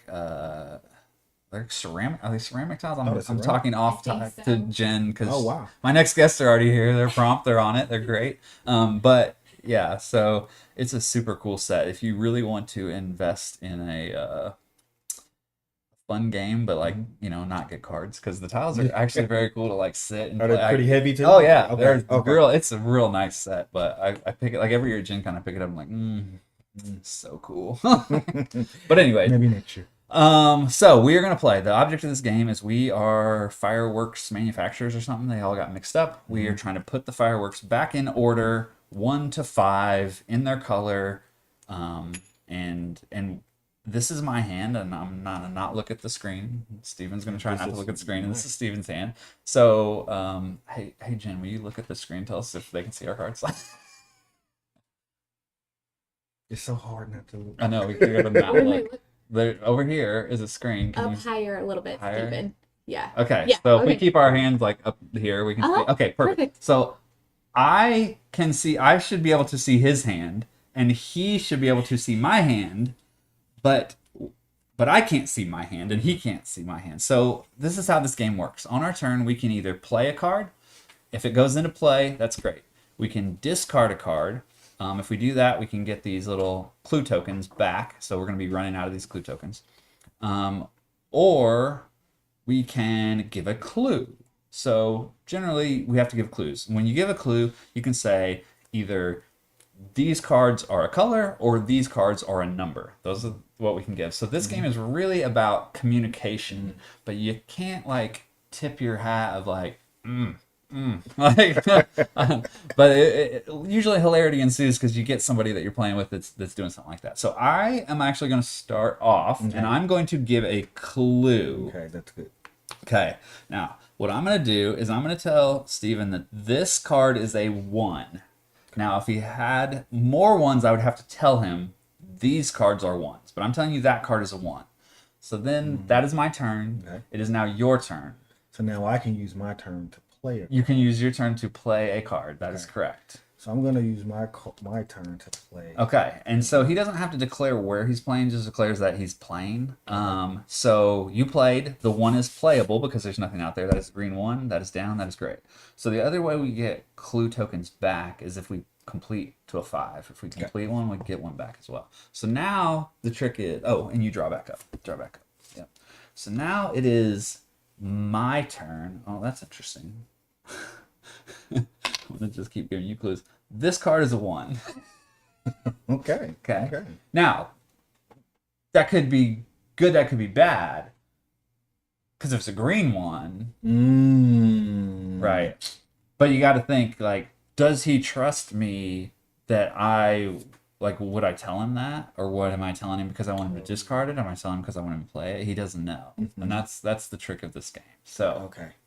I am going Oh, to... you can still see mine, I'm sorry. I'm going to give you a clue, so I use one of these. Okay, yep. You just put one of those in the we're box. we're burning through clues. Yeah, right? that's, yep. Okay. Okay. Yep, gonna get dangerous quick. This card is a 1. This card is a 1. Okay, so it is my turn, and I'm gonna play. I just trust that you wouldn't have told me that. Why would you? So that's gonna play, and that is red. And that is good. And then I'm gonna put this one on this side. Show them. I'm gonna show you. Okay. And so now it is your turn. You can play. You can.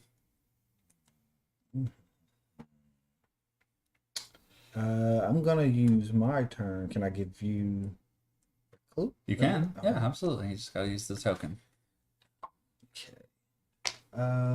And while you're thinking of that, so I picked this game because of the communication, because I feel like communication is probably the key in everything mental health. Do you think? Or like talk to me about how important communication is. Yeah. And I was actually thinking about that when you picked this game. I was like, well, communication, this is actually a really good topic. Because I think communication is hugely important when it comes to mental health, because a lot of times we have trouble communicating thoughts and feelings. We have trouble receiving communication about thoughts and feelings. And communication is a two-way street, right? And so it takes a lot of power and courage and strength to communicate, but then also being able to receive the communication, right? Like, so in this game, I think it's a really good example because you talked about trust, too, right? So as we communicate, you're trusting that I'm receiving it, trusting that I'm receiving it well, and that I can give it back to you in the same manner. So, I mean, you didn't play it or discard it, so clearly you have no trust for the knowledge that I gave you. Well, no, that was good because, I didn't know it was the same color, so I'm like, I'll wait on that to come back around. Okay, so these 3 cards are blue. Okay, this one, this one, and this one are blue.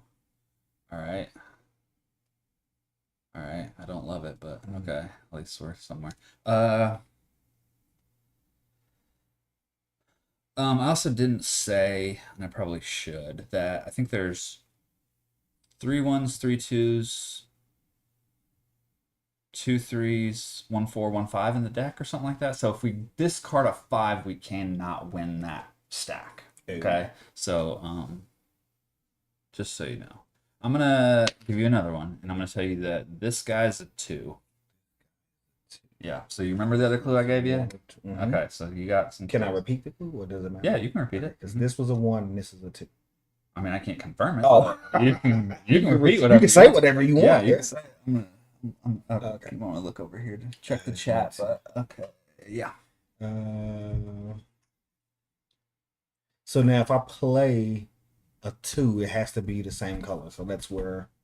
Okay. So if you play a card and it's playable, it goes there. But if it's not, we discard it. I put this in here. So this is a little time tick bomber. If we make a mistake, if we 1, 2, 3, and then we would boom. Okay.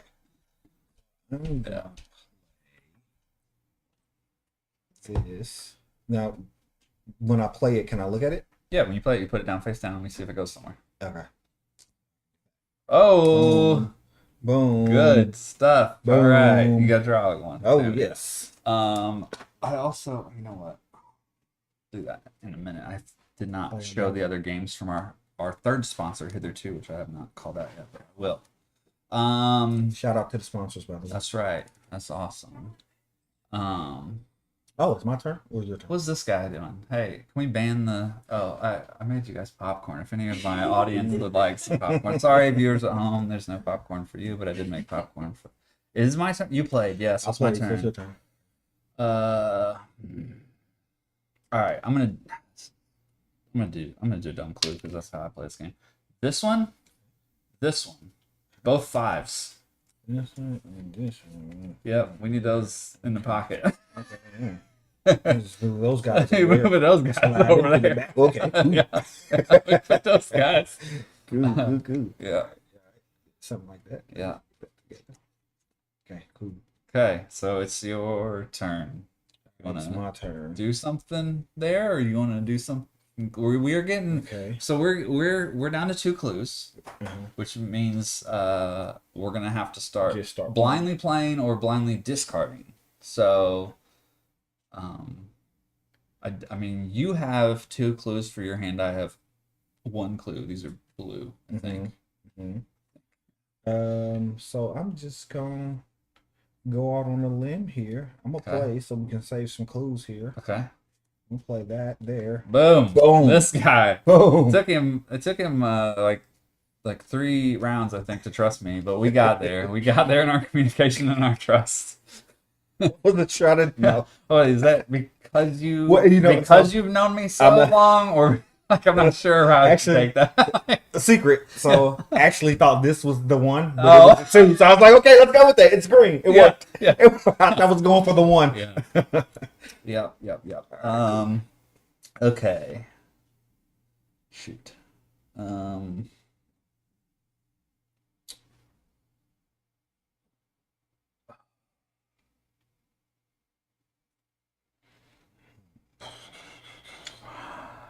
It's my turn, huh? Yeah. That's not great. I don't have much information.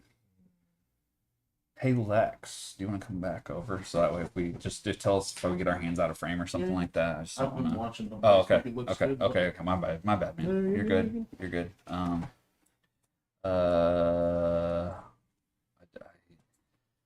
So I just blindly want to do something like that. Do it. Do it. We live and we learn, right? That's life. Yeah, but I've been I've been losing a lot today, but we won the Lorcana, so I'm pretty proud. So I'm gonna discard this. That's not terrible. That's not terrible. Okay. And we got a clue back. Okay, cool. Okay. So anytime you discard, you get a clue back? You get a clue back, yeah. Okay. But I think there's 2 3s. Does anybody remember? Anybody know how many 3s and 2s? All right, so it's your turn now. So it's my you turn. can hopefully give me some info. 2 3s. 2 3s, yeah. So the next blue 3 cannot go. But it's not yeah, I can't tell you. Okay.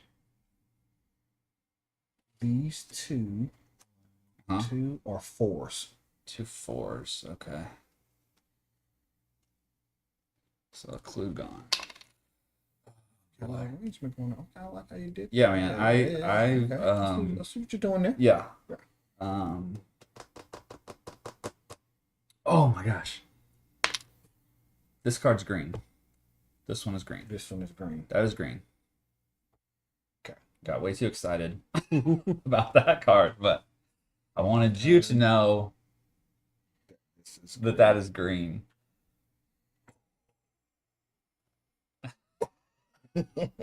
It's green. Okay. I've asked him one question. We're so caught up in this. I am just heated battle. Play this. Okay. And I was trusting. Boom! Yes. Love it. Trust. All right. So trust. This is good communication. Talk about a trust something to help. Let's talk about. Trust. Yeah, trusting people and counseling. Like Jared was talking about, like having a good support group and how hard. And he did it, with essentially out of support group, I guess, other than me helping him a little bit. But what do you see typically? Like, do you think everybody does, or most people do have some support, or most don't, or maybe they just don't feel like they have support? Or yeah, I think it's probably the latter. I think most people have some kind of support, but how do you perceive that support of that person, I think, is really different for everybody. 2. It's a 2. Oh, I think it's my turn. No, you played. Oh, I played. Then Okay. I clued, and that's a 2. That's a 2. Now it's your turn. It's a 2. Okay. You said this one is a 2? Mm-hmm. Okay. So your perceived support, you were saying. Yeah. You have no clues. I got to get this. We have no clues. Oh, you shoot. have to play or discard. Oh, I have to play. This is a 2. That's a 2. I'm gonna play it. All right, that's good. Okay. So at this point, I have to discard. There's no. Oh, I can't even tell you nothing. No, and there's 1 4. You said. Didn't, but I believe so. That's right. There's 1 4. Two 4s, 1 5. 2 4s. Okay, so we can get rid of one of these 4s. Mm-hmm. Let's do that one. Yellow 4. Okay. Great, but it's gone. Sorry, you were. Keep going. Yeah. So we're talking about trust and support. Yeah. So I mean, I think a lot of people do have someone they could probably lean on in terms of support, but I think it depends on the dynamics of that relationship, kind of what you've been through. I heard a little bit of the last guest was talking about like that trauma, right? Yeah. So depending on the relationship dynamics, I might not perceive that person as a trusting person or supportive person. But what I do find is a lot of times, especially in like a mental health crisis or when there's something going on, people aren't thinking maybe creatively about who their supports are. So it may not be mom and dad, sister, brother. It might be your best friend. It might be your neighbor. It might be somebody at the church. It might be your cousin. Yeah. Well, you didn't hear, but him and I talked. We met playing Xbox Live. Oh, nice. Like so many years ago. And we lived in the same town. We knew mutual people, so we played Xbox Live. We played Xbox Live for years before we met in person. Wow. And then now we call each other brother. Like we're closest. I'm his closest family that he's got. And so I think that's a good point to that. Like you don't. You don't always know. So you don't know. Support comes in the person that you might be least expecting. Yeah, you would never. You would probably never say, "I'm gonna meet one of the closest people in my life in a game." Yeah, yeah. Sure. Saw people in half in Gears of War, which is like. So. That's funny. That's good though. Yeah, no, absolutely. Yeah. I mean, trust is hugely important because I mean, especially you're talking about if you're sharing something that is mental health topics are one of those taboo topics that most people don't want to talk about. It's really hard to talk about. And so we aren't maybe trusting people enough with that information or we perceive that they aren't going to know how to take this or respond to it. There's going to be some judgment. But a lot of times I find that people, generally speaking, want to be helpful and supportive, especially to ones closest to us and loved ones and friends and family. But I need you to trust me that I can hold the information and I'm here to support you. And I think that's a lot of times where people it gets really shaky about how someone's going to perceive that, especially when we get to talking about some maybe heavy stuff. Yeah. Sometimes some really hard topics to even get out and communicate. So, Okay. yeah. So is it my turn? Yeah. Okay. I got a clue back by getting rid of the yellow 4, and now I believe it is your turn to do something. Okay. So I'm gonna use a clue. Okay. Good. This is green. Okay. I'm gonna play it. Because in my brain, like, why would he tell me? Why would he tell me this is green? See? Because I want you to win. Yeah. I'm here This for you, is man. yeah. This is where my wife and I on this game, and she honestly was this close to coming and playing this with us because she wanted to play with you. Yeah. And but she didn't want to be on camera. And I was like, well, that's kind of a part of it. It's kind of what it's streaming. Yeah. But yeah, I would be like, that's green, and she's like, not play it. So I'm like.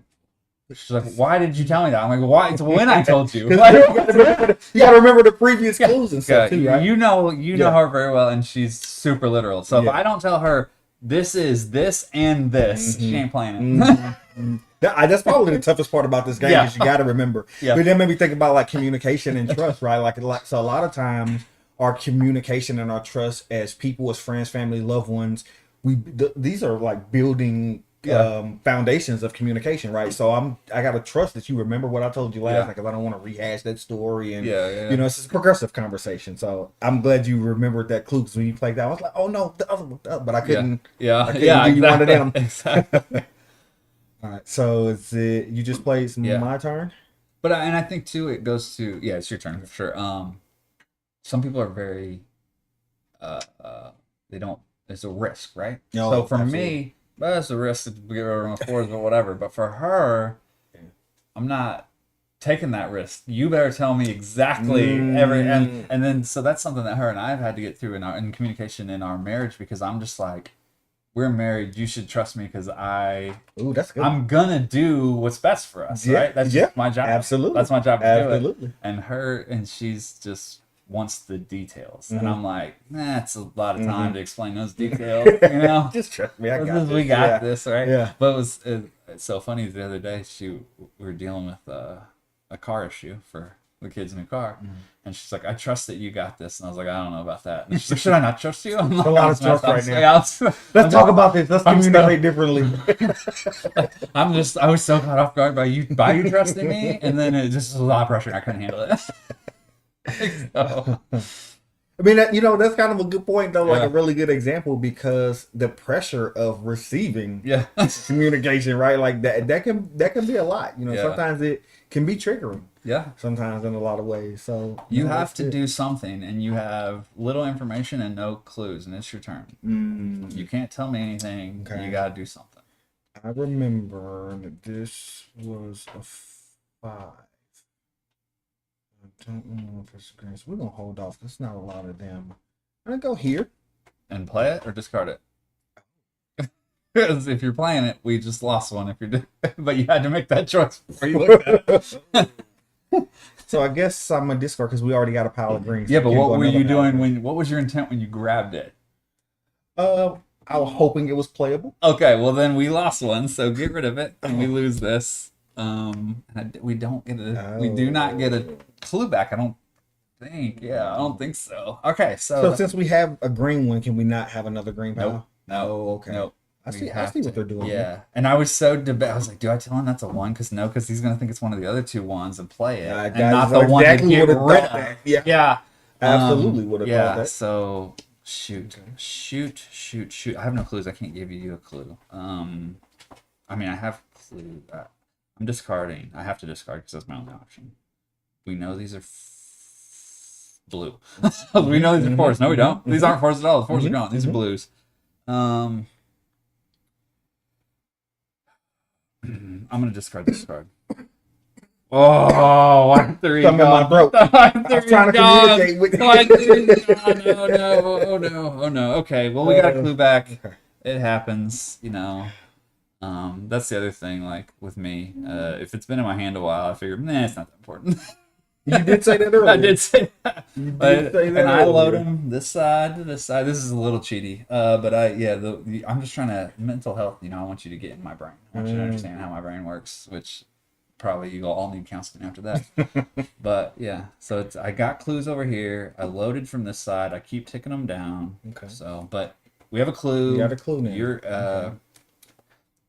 I'm so conflicted because I don't. Right, I have to give you a clue, and I'm not gonna have one. Well, but if you don't, then, you're gonna make potentially no, I think this will be a clue worth it. Okay. This is a 1. Okay.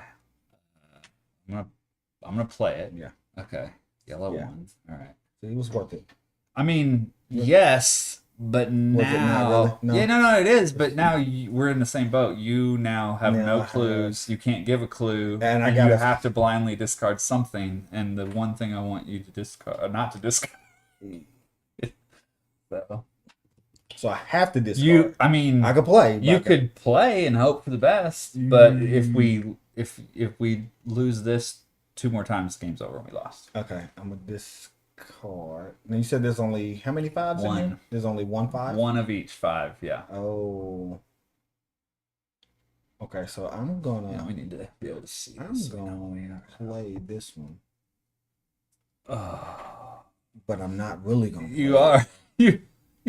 Right? So you're playing it. I'm playing it, Then but I that- can't play it, right? Right. So that means we I lost. did one. I say play? I Yeah. meant discard. Did you really mean discard? I'm just kidding. All right, so we are down to 1 more mistake and we lose the game. And we don't have a clue now. I've never had. Yeah. I can't tell you anything, which means I have to blindly discard again to get a clue back. I really needed you to discard. Although, and at this point, both the 4s are gone in yellow. We will never. So the yellow 5 is worthless because we can't ever play it. Wait, so what's the difference between a discard and a blind discard? So you're either playing it to try to get it to play, or you're discarding it. Yeah, I got And if you discard it, you're getting a clue. Oh, yeah. I would have probably did that differently. Probably. Yeah. But it's all good. You live and you learn, It's right? all right. That's life. I'm gonna discard this one. Nah, that's fine. There's multiple 2s. Okay. So earlier I've had on my first 2 guests were small business owners, different types. One was a game publisher and developer, and the other one was game store owner. The first one.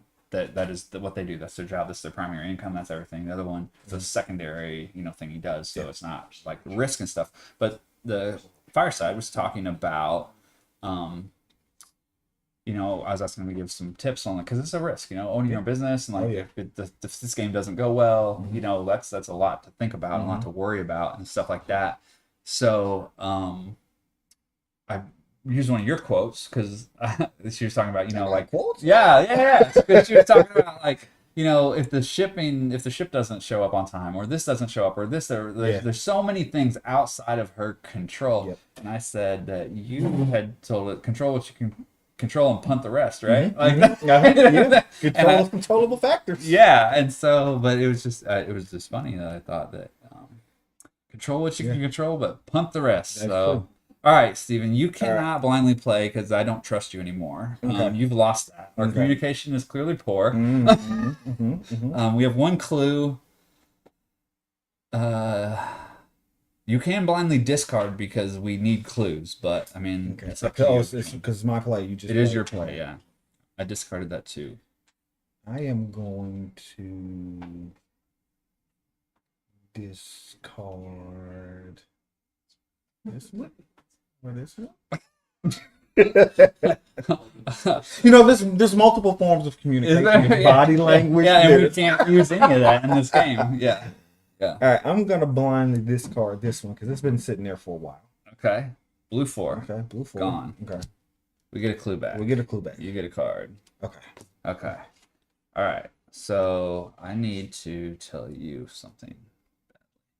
This is green. That is green.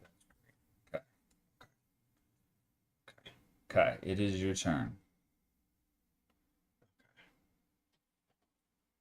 I'm gonna play this green.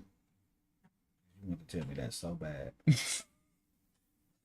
Fantastic. So we finished green, which gives us a clue back. It gives us a clue back. Yeah, I'm like, man, if you would just give me one clue, give me a clue. I was intentional. Not. I'm like, that's why I discarded the last time. Let's get this clue. Okay. I could get us an extra clue with that. All right, so you played. So now it's my turn. It's your turn. You only have 4. You gotta draw one. 2, 3, 4, 5. Okay, so we are only missing blue, right? We're only missing blue. Okay. So here's what I'm gonna do. I'm gonna give you a clue and tell you that these 2 are 1s. Okay. So there are more 1s and 2s in the deck than anything. Okay. I am going to.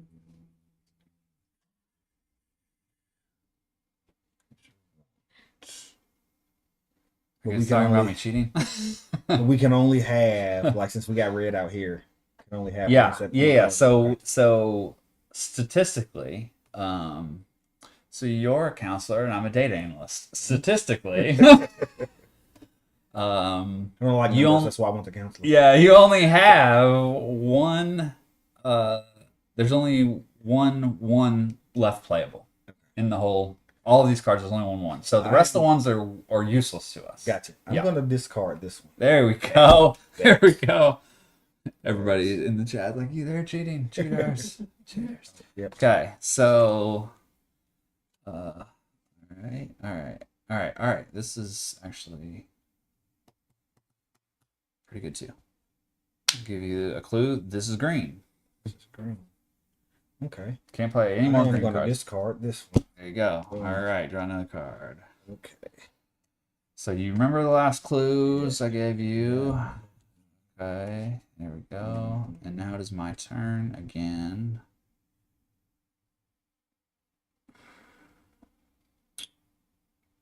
This is tough. This is tough.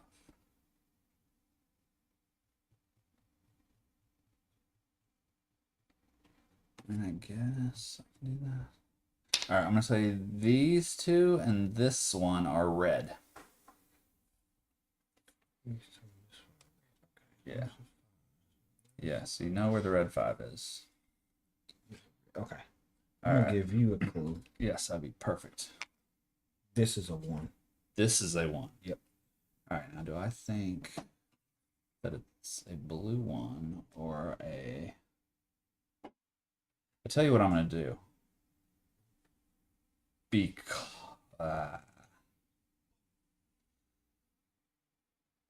I feel like it's a blue 1 and you want me to play it. However, the math tells me to discard it.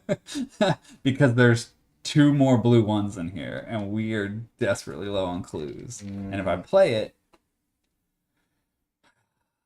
I know it's a blue 1 though.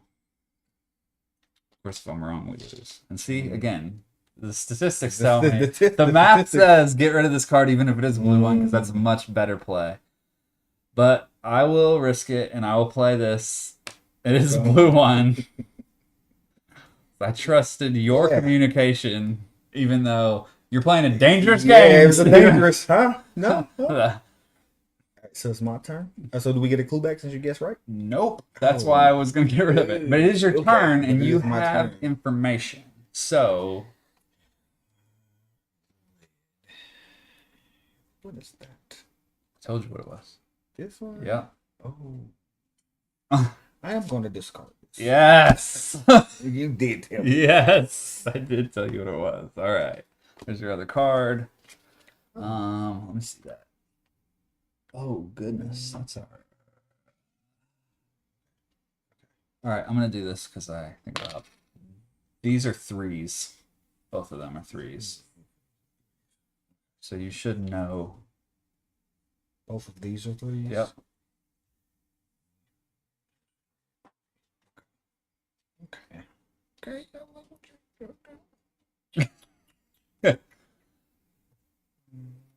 Red. These are 3s. Oh, you moved the thing. Okay, all right. The mouse wasn't. I was like, okay, you moved it off so I can't accidentally cheat. Perfect. I think I'm gonna. But I'm keeping an eye on you. Okay. Play this Can you see his card still or no? You can go up a little bit. Yeah, there we go. Perfect. You're gonna play that one? I told you exactly what it was. No. You did. Yeah, I did. No, but it was the other one. No, you said I thought this was that one. They're the same. You guys are short on time anyway. Play is, in some languages, when you say play, they mean discard. I don't know any of those languages. Dang. What? They were both red 3s, so you can obviously discard one of them. Yeah. I was like, okay. Now that he I knows was that thinking it was the gray 3. Now that he knows there's both red 3s. All right. We got pretty far though. It's a lot better than I thought. 5, 6, 7, 8, 9, 10. We did 10. Is that pretty good? Nope. That's terrible. No, 25 is the max. Or okay. 5, 10, 15, 20. Yeah, 25 is the max score. We got 10. We got 10. Yeah, we didn't do good at all. Even worse, we could have got 8. Yeah. Glass half full, not half empty. Right? It's important in mental health. You got to be positive. And I always say that all the time to everybody, and then I don't practice it. And I get with you, and you're always getting on me about it. Like, I'm on everyone else. I'm like, you gotta be positive. Gotta manifest it. It's hard though. Like sometimes, I mean, somebody else can always kind of give you this bird's eye view of like what's going on, what they see and stuff like that. But when you in the weeds and you live in it, like it's hard to remember those positive messages. But that's why it's really important, like when things are cool, calm, and collected, to like really practice those skills and work those skills. Because when it's game time, it's not time to practice. I need these skills to kick in. Yeah. Right here and there. So, you know. So elaborate on that, like when you're talking about skills, like what, I mean, I think I know what you're talking about, Yeah. but like for everybody watching, like what do you mean by that? Yeah, like coping skills, things that can help you take your mind off of stuff, things that help you to relax, vent, sometimes let off the negative energy, or sometimes the things that are frustrating you. And so it's really important, like just getting in a habit of practicing positive, whether it's coping skills or something that just brings you relief. You know, I'll just use working out, for example. Like, in order to build endurance and strength and everything like that, you got to get into a routine. But as soon as you don't break, you break that habit, or you're not into a routine, but you decide this one time I want to go and I want to kind of max out. Well, you don't have enough routine or good habits built up that you're not going to be able to really maximize what you're trying to accomplish. So it's really, getting in a couple times a week, being really consistent, even when you're tired, even when you don't feel like it, knowing what the ultimate benefit is. Hey, I want to look great in a swimsuit. I want to look good for this, or I just want to feel better.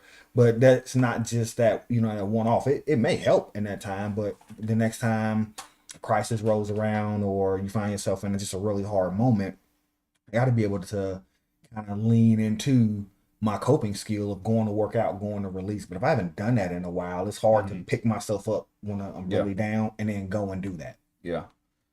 Yeah, for sure. Any other message you want to share, like just about mental health in general, or about NAMI, or like just? Yeah, I would say, one of my favorite sayings is, and we say it at NAMI too, mental health is health, right? So I always say the body does what the mind tells it to do, right? And so you can, we look at physical health and we think, oh, let me run to the doctor, I need to eat right, I need to do all these things, but we don't always treat mental health in the same way. And I think one of the silver linings of just like the COVID experience a couple years ago is that it got us to really think about mental health in a different way. It was something that impacted all of us, and everyone was going through it. So it was this bit of commonality, this shared experience that we had, and I think it made us all more vigilant about taking care of our minds and not just our body. So I would say that as a kind of leaving point, it's just making sure that we are taking care of our mind as well as our body. There's a lot of research out there that talks about like how the gut health is really connected to your mental health. Your gut is like your second brain. And so even little things about what we put into our body, whether that's, what we eat, sometimes what we look at, stuff we listen to, that can all have an impact on how we're feeling, on our moods, so forth and so on. So I think, just looking at ourselves holistically, we're all interconnected as people. We're all interconnected to the earth and the atmosphere and our environment. And so, those little things that you do, whether it's going outside to get some fresh air or some sunshine, can go a long way. The last guest talked about, smiling at somebody and just saying hello can go a long way. Even if you're not in the best of moods or not having a great day, just smiling at somebody, saying, hey, how you doing? Hope you have a great day. Does something for you too. So it's the little things that count. They go a long way. For sure. Yeah, and you segue my next guest is going to be Steve and Jen. Steve is a nurse, and he's going to talk about the effects of physical health and mental health. And then Jen is going to talk about addictions and stuff like that. So some great stuff coming up. We're going to play Lotus, and I'm hopefully not going to lose yet again today. But and real quick, the games are gone. I'll get them there. Okay. Yeah, I wanted to call out just these two. So our third sponsor from Hitherto Games and Coffee, I already called them out, but they donated Cartagena. I can't say words. Those are hard. And then this one, pull this promo with the promo. Waterfall Park. Looks very cool. You're building some games. So any of our donors, which we could use a lot more of you, would be entered if you pick one of the hot buttons for the donations, and we will get these games to you somehow. So we're gonna be giving away these 5 games later on. So Steven, thank you so much for doing this. Appreciate what you're doing, man. Yeah. This is awesome. It's awesome. Yeah. I mean, I would love to see the money thing go up, but I know here's the thing. So I get down on myself sometimes when I'm when I've done this throughout the years, and it hasn't been the most financially successful, but everybody at NAMI is always like so thankful and says the awareness is just as, if not more important than the money. Absolutely. But yeah, so. And every little bit helps. You put yourself out there. You're taking a risk, right? You're trusting that folks are going to tune in and going to see the value in this. But every little thing helps. So whether you raise $1 or $1,000, man, it helps. It goes a long way. And not a lot of folks are doing this. So the fact that you've invested time and energy and resources and got the community out to do this, man, that's awesome. So Whether you hit that financial goal or not, man, you definitely hit a goal. Everyone at NAMI is very supportive and appreciative of you taking this step. So thank you. Well, that's good. I asked you that so you would, pump me up. Thank you for patting me on the back. That's what I'm getting. All right, so we're going to transition into another video for a minute while I switch games, and we'll be back to you guys in just a second. Thank you.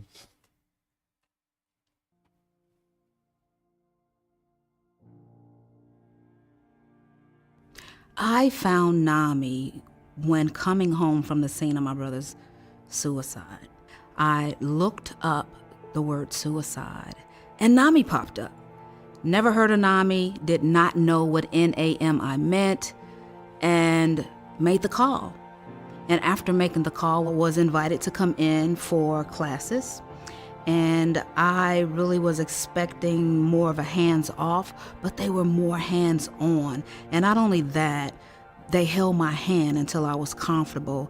I got personal coaching and mentoring as it relates to the programs and my journey from those that were more experienced on my journey of recovery. I found NAMI through a friend of the family, and following, gathering more information about NAMI, I signed up for my first training, which was for the Ending the Silence presentation. I found NAMI when my son was hospitalized for the first time. There was a nurse there that saw that we were struggling. Each night we were there at the start of visiting hours, and for as long as our son would allow us to be there. She reached out and said, I really think you should inquire about family to family. And that's what we did. A couple of weeks after the initial hospitalization, we were able to start the NAMI to NAMI program, and it truly changed our lives. I found NAMI while I was in residential treatment. NAMI was introduced to me through the various presentation programs. And I was able to meet some of the volunteers and some of the more dedicated members in NAMI. And they treated me like family. In the community that I live, I found NAMI, and it's a wonderful organization. Number one, I gotta say, NAMI is free people. A lot of people don't realize that there's not an access to service or a barrier with NAMI because the services are free. You can find a group in your area at a time, whether it be at a church, wherever it is, and they're there for you. And the amount of services that they offer are amazing. I found NAMI laying in my bed, being depressive, watching Hulu, and a commercial came on and it said NAMI. I said, what the world? What is a NAMI? So I said, let me look up NAMI on my phone. I Googled NAMI. And when I Googled NAMI, I fell in love. I seen what they was offering for families, the training, the groups. And I was like, yes, this is like an organization after my own heart. The power of peers being in a room together, learning from one another and hearing each other's stories and talking about the journeys that they're all on, and hearing someone raise their hand or shake their head and say, me too, or give someone a hug and say, like, girl, I've been there. It's so beautiful to see and to be a part of, and to see folks come to these support groups week after week because it's safe and it's encouraging and it's inspiring is one of my favorite things about NAMI. I think it's just a breath of fresh air to see someone that looks like me to come into the communities that I grew up in and to share my story, because it's like a ray of light of hope, to say if he can make it, I can make it as well. So I think at NAMI, everyone has a story, and no one's story's less or more important than another person's. And here at NAMI, we offer help to everyone. Our mission is to educate, advocate, and support, and that's what we do. Someone recently told me that NAMI is in my blood, and that really touched me deeply. And when that person told me that, I felt really empowered. About 2 months after the training, I was able to go to my first high school. And when I did, I was a nervous wreck. I thought, I can't believe I'm doing this. I'm not equipped for this. These people don't know me. They're not going to accept what I have to say. But I realized that I was standing there giving that information and giving my lived experience for the teenager and for the child that had been in their classroom. Because when I was in school, I didn't have anyone giving mental health education to my teachers, to my administrators, to the people who were helping educate me, and that's exactly what I wish had been there. I went from 15 teachers originally to over 5,000 police, first responders, parents, guardians, teachers, and legislators talking about mental health and what my experiences were like growing up in a mentally ill home and then having mental illness myself. It felt empowering to share my story, to share the parts of me that I had been ashamed of before, but to know that I wasn't being ridiculed, I was being accepted, and I was able to use that for good. I come to the realization of sharing my story will be such a big part of my recovery, because I remember how much pain I was in, and I was just like, if someone else is in this type of pain, then why am I not helping?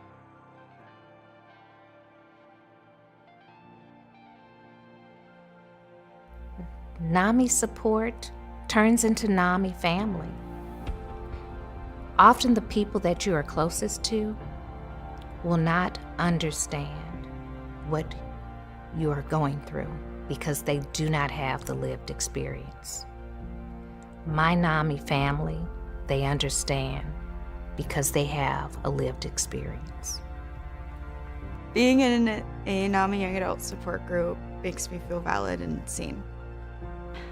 I've met some of my best friends in the support group. When you have the ability to open up to someone so much and they are accepting of you and there's not that stigma, they don't see you as your mental illness, they see you as a person. There's nothing like it. And those are the best friendships, when you have full support from someone and they get it. NAMI to me means family, it means support, it means vulnerability, it means sharing your story from a most authentic and beautiful way that you possibly can. And to me, it means strength. Being part of the LGBTQ plus community at NAMI, I have found acceptance and belonging, and not only is my voice welcome, it is absolutely wanted and needed. What NAMI means to me is family. And so I know that anytime I make a referral to NAMI, that family member is getting every support that they need. They are getting connected to educational services. They are getting connected to support groups. They are getting connected to other family members who are experiencing the very exact thing that they are going through. I had referred someone to NAMI who is Latina. Her English is broken. And she told me about the experience that her entire family had with NAMI. That means her husband, her 2 little boys, and her teen daughter, who's happened to be dealing with suicidal ideations. She said that NAMI took the entire family under their wings, and if it wasn't for several of the services that were offered to them, her family would not be in a place of stability today. So that's someone who's homed in to the services that NAMI has. It didn't matter if her language was different. She had access, and she had someone who spoke to her and walked with her in her language, and she was able to service her entire family. That's what NAMI does for people. NAMI makes me feel safe, and it makes me feel that I do have a family of people who understand. My real family and my really close friends sometimes just don't get it, not for any other reason other than maybe the stigma is still there, and when they hear mental illness or they hear schizophrenia, they don't want to get it. They shut down. And with NAMI and NAMI fellow folks, they get it. They know. Mental illness, so it's a disease of the brain. It's not great, but it's just like if it were any other disease of any other part of the body. So they're open to listening. What NAMI means to me is giving younger generations a better start at life. It means breaking down the stigmas, not just for me, not just for others and my peers, but for the younger people coming up. It's starting that conversation so that younger generations know it's okay to talk about it. It's okay to ask for help. To me, NAMI is being seen. It's validation. It's breaking stigmas. It's being seen as a person, not as an illness. Being in a support group for veterans and leading it, being a veteran, it's nothing like that. Because we are such a close-knit community.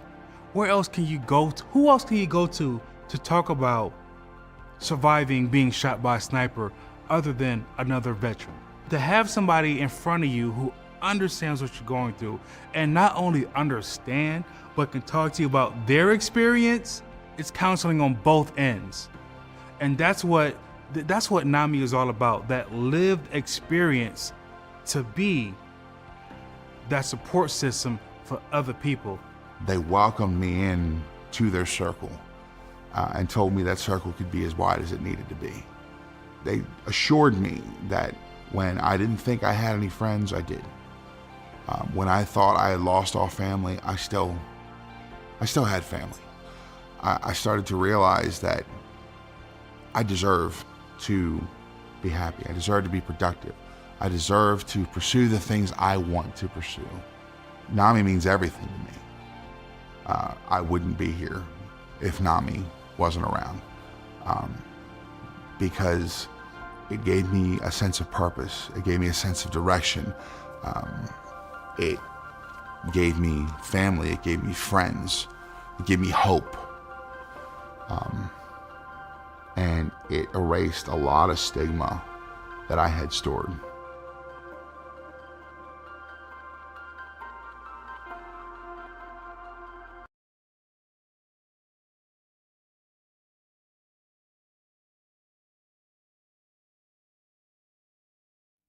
All right, you're live. Hey, everybody. Welcome back. We are in hour 4. Yeah, that sounds right. Wow. What time is it? Yeah, hour 4. We're in hour 4. We are still going strong. Remember, we're doing this to get donations for NAMI and talk about mental health. You can donate on our link, and you can go to the Support Me button and type in any amount you want. Like I said, $1 helps. I know you think it doesn't, but it does. All the donations this month are being doubled, and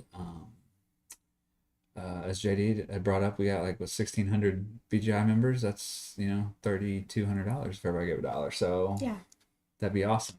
But anyways, I'm here. I'm still here. Yep, that's me. I'm still here, and I have with me Steve and Jen, my guests. Hello. Hey. So, do you guys want to tell them kind of what you do and maybe why I had you on, other than that I just love you guys? Yeah. I'll start. My name's Steve. I'm a nurse. I've been a nurse for 13, almost 14 years now. Almost my entire career has been spent in the emergency department. So if you've had any kind of emergencies at some of the local ERs here at Indy, you may have seen me there, or family members. I've had local emergencies in the ER and seen them. As well as, some other family members that have come in. We bring board games when we have emergencies, in case we see Steve. yeah, and I've done some travel nursing and stuff, been around the country and met some fantastic people across the country. But yeah, that's pretty much me. Okay. Well, I am Jen. I am Steve's lovely wife. And I am in the mental health field, specifically in the addiction recovery field. I am a licensed addictions counselor and also a medication-assisted treatment specialist. And I have kind of ran the gamut of different areas of addiction recovery, from corrections to primary health facilities to residential treatment, individual treatment, yeah, you name it. And so I think Josh asked us here to discuss how our professions kind of play into board gaming and how important board gaming can be when it comes to coping skills, and what could happen if you don't have coping skills and don't take care of yourself. Yeah, absolutely. So, and like we talked about earlier, not just board gaming. Obviously, we are doing board gaming. That's our thing. Yeah. We love board gaming. Jared even talked about fishing or outdoor toy collecting. JD talked about toys and collecting. Just whatever your thing is, just find it, be happy with it, and love that thing. For us, it's board gaming, so that's what we're doing. Mm-hmm. So we are going to play Lotus. It is a very pretty game, similar to the Bonsai that I lost at earlier. You picked very calming games. I did. That's what I was trying to do. I was like, man, again, lots of co-ops. Yeah. This is not a co-op. This is the meanest of all the games. It probably looks the calmest and prettiest, and is probably the meanest because it's area control, which is one of my favorite mechanics. I love area control games. And not only is it such a good game, but this was designed by a couple that lives near here in Indiana. Oh, very cool. I believe in Fishers. And I've always, I think, the husband-wife duo combo thing working together and being able to do something like that is fascinating to me because, I don't know that my wife would work with me on these things. I drive her crazy on a daily basis. So, plus, I got a husband and wife combo here. I just thought it's very thematic. We're not the designers of this game. Not the designers of this game, no. But yeah, we couldn't get them. I had to, book these guys and stuff. But no. So that's what we're gonna do. We're gonna play this game. It is area control. We are trying to collect petals of flowers, pretty flowers, and build flowers, and use our guardians, which are these little guys here. And that's what we're going to do. And we're going to talk about some stuff. And Jen is going to talk about some addiction things. Maybe, hopefully not an intervention. This is not like a board game addiction thing. Is that? But I know we're going to set this up and we're going to go. But I do want to talk about, like, is there good addiction and bad addiction kind of thing? Like, so. Well, I guess the biggest thing. Start with? 4 out of our hand. Yeah, okay. Just draw 4. I think the biggest thing I talk about with my clients or patients is moderation, right? If it starts to become something that gets out of control, then maybe we need to reassess the situation. Yeah. Yeah. So moderation. If you still are making your payments on your bills and you still have the house and you're not, living in the car with the board games, I think you might be okay. I mean, I've got a pretty big truck, but I don't know that I could fit all these in there. Yeah. But I think, we keep it to these shelves. That's my wife and I. We were like, all right, if we start to outgrow the shelves, then we sell some stuff off. But no, it's kind of a curious thing that I've always wondered, because I think some people have addictive personalities. It's it. And if you know it and you accept it and you find what's a healthy addiction versus an unhealthy addiction, that was kind of what my question for you was. But, well, and I think that goes in with maybe impulse control too. So if that's something that you understand that you have a problem with, is impulse control, how do you mitigate that? How do you try and change your way of thinking so that you don't act on impulse? Because that's not always healthy either, is acting on that impulse. Okay. Is it me or you? It's going to be you, Okay. but I just want to talk through Steve's turn real quick. Sure. So we got to take 2 actions. He did that. One action was play 2 petal cards in the same flower. He did, and then the other action was put out a guardian, which you did. And then he has to draw back up to 4. You took them both out of your deck, but Yeah. you could have taken from here as well. Okay. Yep. Okay. And I'm going to do the same action twice. So I'm going to start this flower, and I'm going to start this flower. So we can only have 1 flower of each type out at a time. Right. The person who finishes the flower gets the flower petal points, but the person who controls the flower, which means most guardians on it, whether it be these symbols or these little guys here, gets to either unlock one of these abilities down here, which I moved almost off camera, and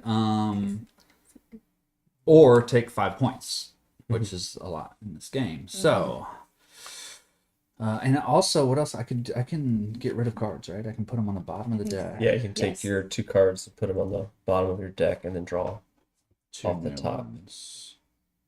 If I wanted to do that. So if you do that, you have to draw from the top of the deck. You Yeah. cannot take from the can't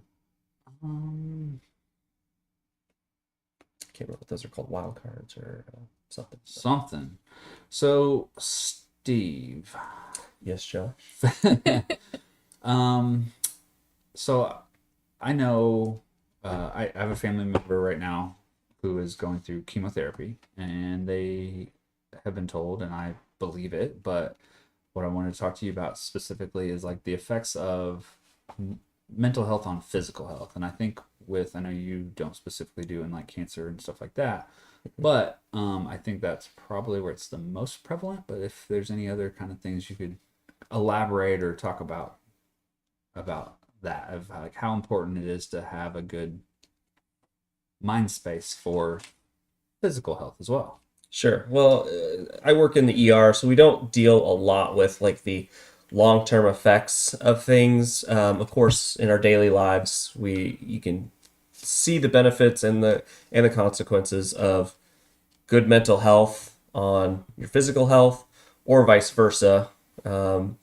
Bad mental health on your physical health, or even kind of flipped again, your bad physical health on your mental health.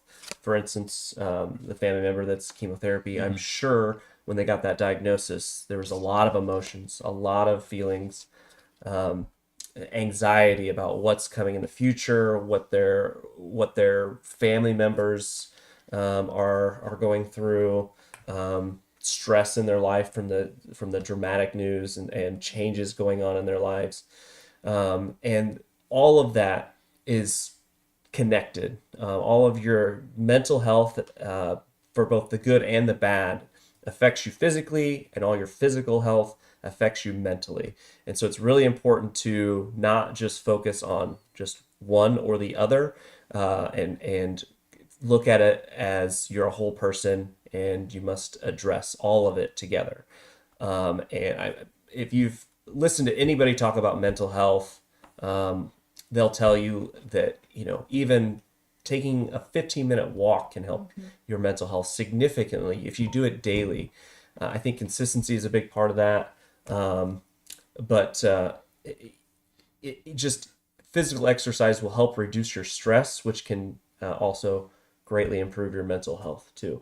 Yeah, you're up, but it is funny. Almost every segment, someone has talked about taking a walk. Yeah. Today, like everybody has talked about how that just get out of what you're doing, thinking, and go do something. So yeah, that's my wife and I do take walks from time to time, but I guess it never really connected or clicked to me like that until everybody's kind of talking about it today. Yeah. But I always do feel better. Like her and I go, and it's kind of a time for us to catch up and talk, but not in front of a TV or so, right. No, I think that's a great suggestion. It's okay. It's not going to be out there for long because I'm going to finish it. Oh, with the oh, and she beats me. Look at that. Okay, so you get control and you get the card since you finished it. Okay. So you take the cards, your guy comes back to you. And then I get a $5, right? You can unlock one of these benefits, or you can take a $5. Those are your options. Maybe I'll just take this guardian. The or double this- guardian? Yeah, or the. Yeah, he's worth two. Yeah, I think I'll take him, and then Okay. maybe the next time I beat you. Rookie mistakes. That's going to cost her in the end, guys. Go ahead and jot that down now. Well, I want to point out, Stephen, last segment said a lot of like what we put into our body, right? Whether it's the food we eat or it's the content that we are absorbing. Maybe we're spending too much time on social media, you know, what all the things that we put into our body, you know, with the 5 senses, can impact how we feel about ourselves, can impact our self-esteem, and self-esteem and feelings of self-worth are really tied to mental health. Mm-hmm. That is a great point, but I'm doing so bad right now that I'm just staring at this and that and going, this is not good. Not good at all. Wow. What was I thinking? Yep, we're gonna do that. Terrible move. Well, we all have an equal chance on that one right now. Yeah, but that's not what I was wanting to do, and what I wanted to do was just bad. So well, you should do that, Josh. Also, I'm pretty sure I had too many cards. I'm pretty sure I already cheated because we're supposed to have 4 and I had 5. Yeah, Josh. Yeah. You're not supposed to draw 4. You're supposed to have. Yeah, Draw well, up to 4. Man, it's my show. I'll do what I want. And We're trying to multitask right now. Not. They're mark it down. Josh cheated and lost. The worst. The worst. You know what? I know. Whatever. I'll lose. It's fine. I'm good at that. Oh. All right. So.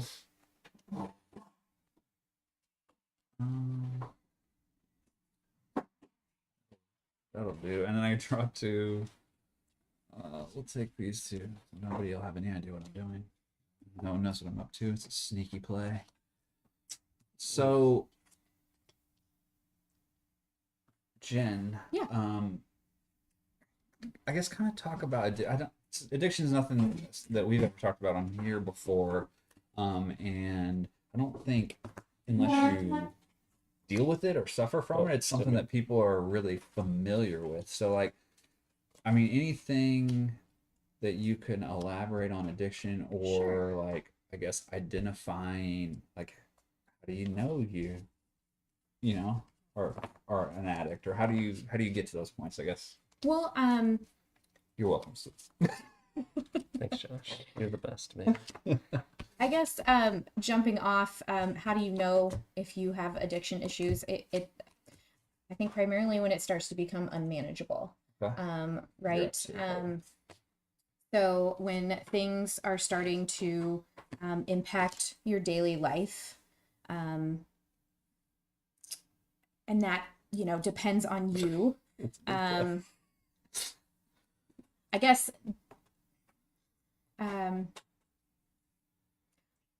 I primarily work with people when they have already kind of identified that they have some kind of problem. So, and that's what I was gonna elaborate and ask. Yeah. Most addiction, I would assume that you work with is. I mean, I work with everyone from like opioid use disorder to alcohol use disorder. You know, there's different behavioral kind of addictions as well. Everything from gambling to, you know, pornography, shopping, you know, food addictions. I think one of the biggest things that people. Oh, then did I win that? No, you have. Yeah, she has control. Yeah, because you can put that down first. I should have put this down first. You should. Wow, I'm doing bad. Well, hold on. Yeah. Because it's over. Since I played, it's done. So, okay. I made a huge mistake. I could have got something. I didn't. I get the points. I gave Jen more points. I'm just a generous giving guy. I get the worst points that you can get in the game. So which you is get 3. the benefit of either that or the 5. I'll take that 5, please. Terrible. All right, Jen. I'm sorry that No, I you're okay. cut you off and gave you everything that I should have done for myself. So currently I'm working in a residential treatment center. And so these people are coming for like a 30-day stay, maybe 21 to 30-day stay. And while they're there for that short amount of time, they are planning Energy for leaving, right? They're planning for when they get discharged. Yeah. And one thing that I've shared with them is that I am a board game nerd, and that is a proud part of my my identity, I would say. And so I have explained to them that I found a community within the board gaming area here in Indy. Yeah. And so, is it me now? It is. Okay. It is not almost. No? Almost. Now and it is. you helped build that community with BGI. You're one of the I did. one of the founding members with me of BGI that really helped kick that off. Thank you. You're welcome. So I've So is Lex, but I was gonna wait till his segment. So I've shared with my clients that, you know, when I sit down to a board game table, I'm not worried about my anxiety. I'm not worried about my depression. And I share with them that, what are you laughing at me for? She's worried about kicking my butt. That's what she's worried about. And I share with my clients that, like, you're not thinking about being in recovery from an addiction, right? You're sitting down to play that game and to make connections with people and meet new people. So, Did it right this time. Wait, do we share? Yeah, we share. So that's what we should have done last time. That's what we shared. okay. Did you both have one control? Two. 1, 2. I meant last time. Oh, we would have had I played it right. Oh, yeah. Okay. Yeah. Had you So, played it right. had I played it right. Okay, so what are you guy. giving me? You get another thing. You can get a 5 or One of those. I'll take a 5. And I'm gonna unlock an Josh- extra card in my hand just so that way I can cheat. and Not only is not be Josh cheating. cheating, but he's also cheating. He's about helping me Jen. win. I'm helping. Just gave Um, him I 10, gave 10 you, points. I gave you a bunch of points too. You So- did not get anything. did I did everything. All right. Squirrel. So you're proud board gaming that helps you. Yes, it is. I would say it's part of my identity. And so I try and explain to those clients as they're getting ready to go back into the real world, so to speak, that they can find community if they want it. And board gaming is an option for them to find community. I mean, people today on the stream have mentioned COVID, right? I was lucky enough to be holed up with this guy, and we both like enjoyed board gaming and being together.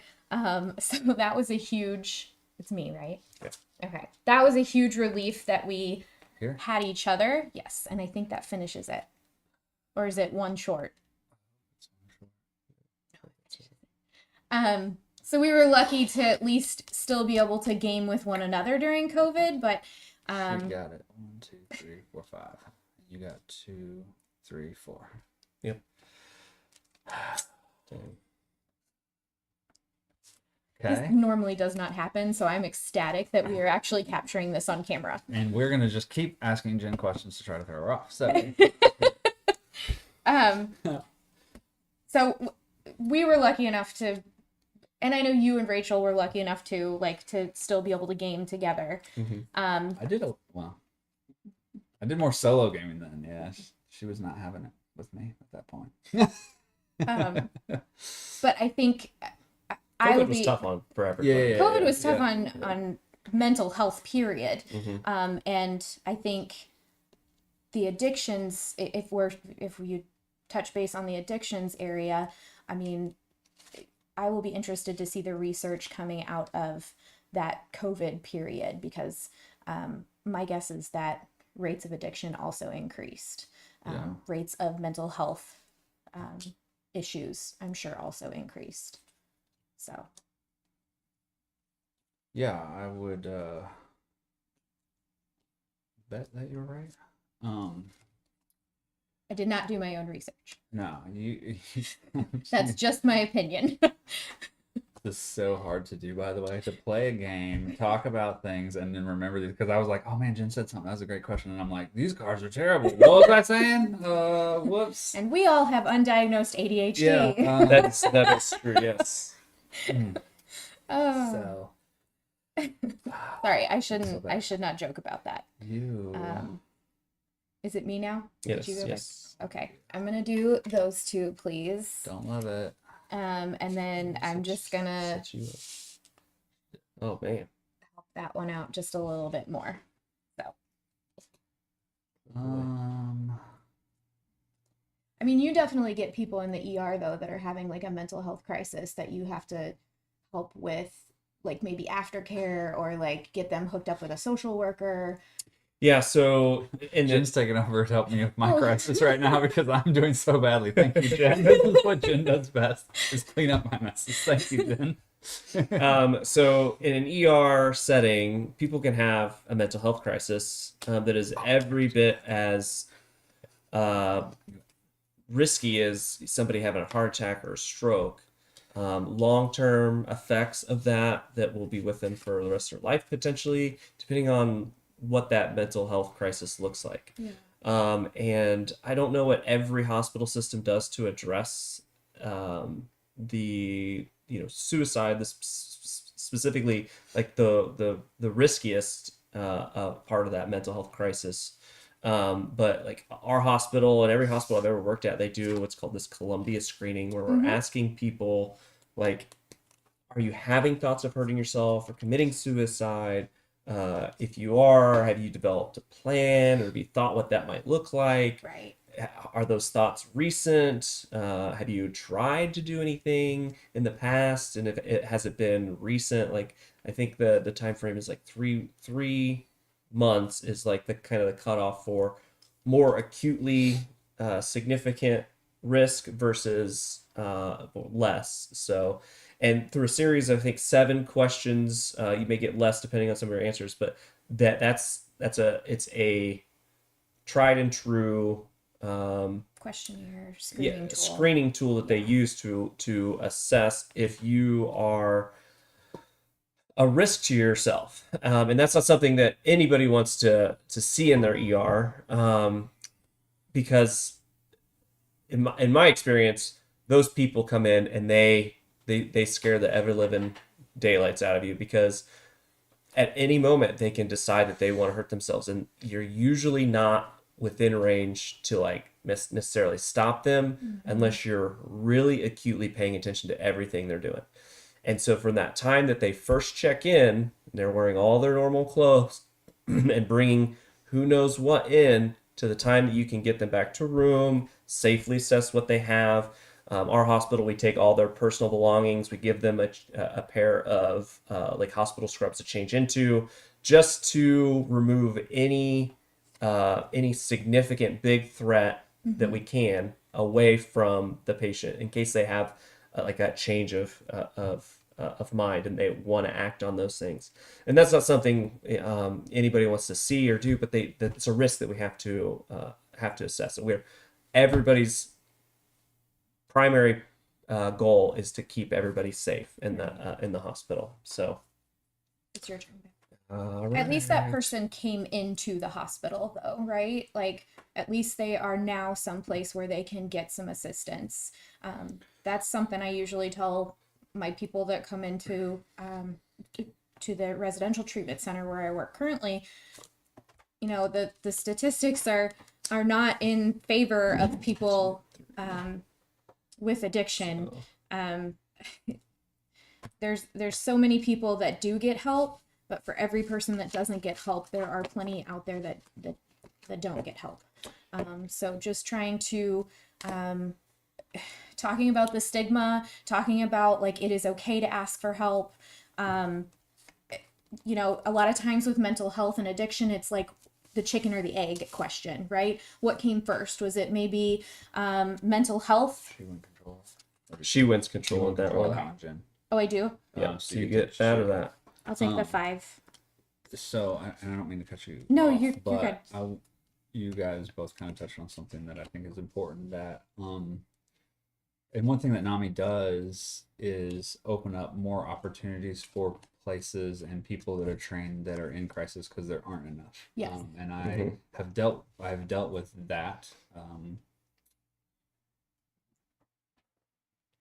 through someone else, but like dealing with, like Steve was saying, dealing with a friend or a family member in crisis and having no resource to take them to, right, is what, you know, why we're doing this kind of stuff and why we're trying to raise this money from NAMI, because the answer is take them to the ER, but you're not trained in that, and none of you guys really are or should be necessarily, but that's everyone's answer because that's what everyone thinks. So we got to get past that. Like there should be an ER for mental health, not you know what I mean? Right. And so that's just kind of what I wanted to segue in on that, because that I can tell you that it is a terrible feeling to sit there and just be like, I cannot help this person and I cannot get them to anyone, and then have to play the insurance game is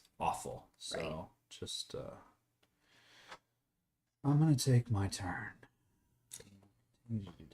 This subject is like an onion, right? You peel back more layers and you start to see where there's more need.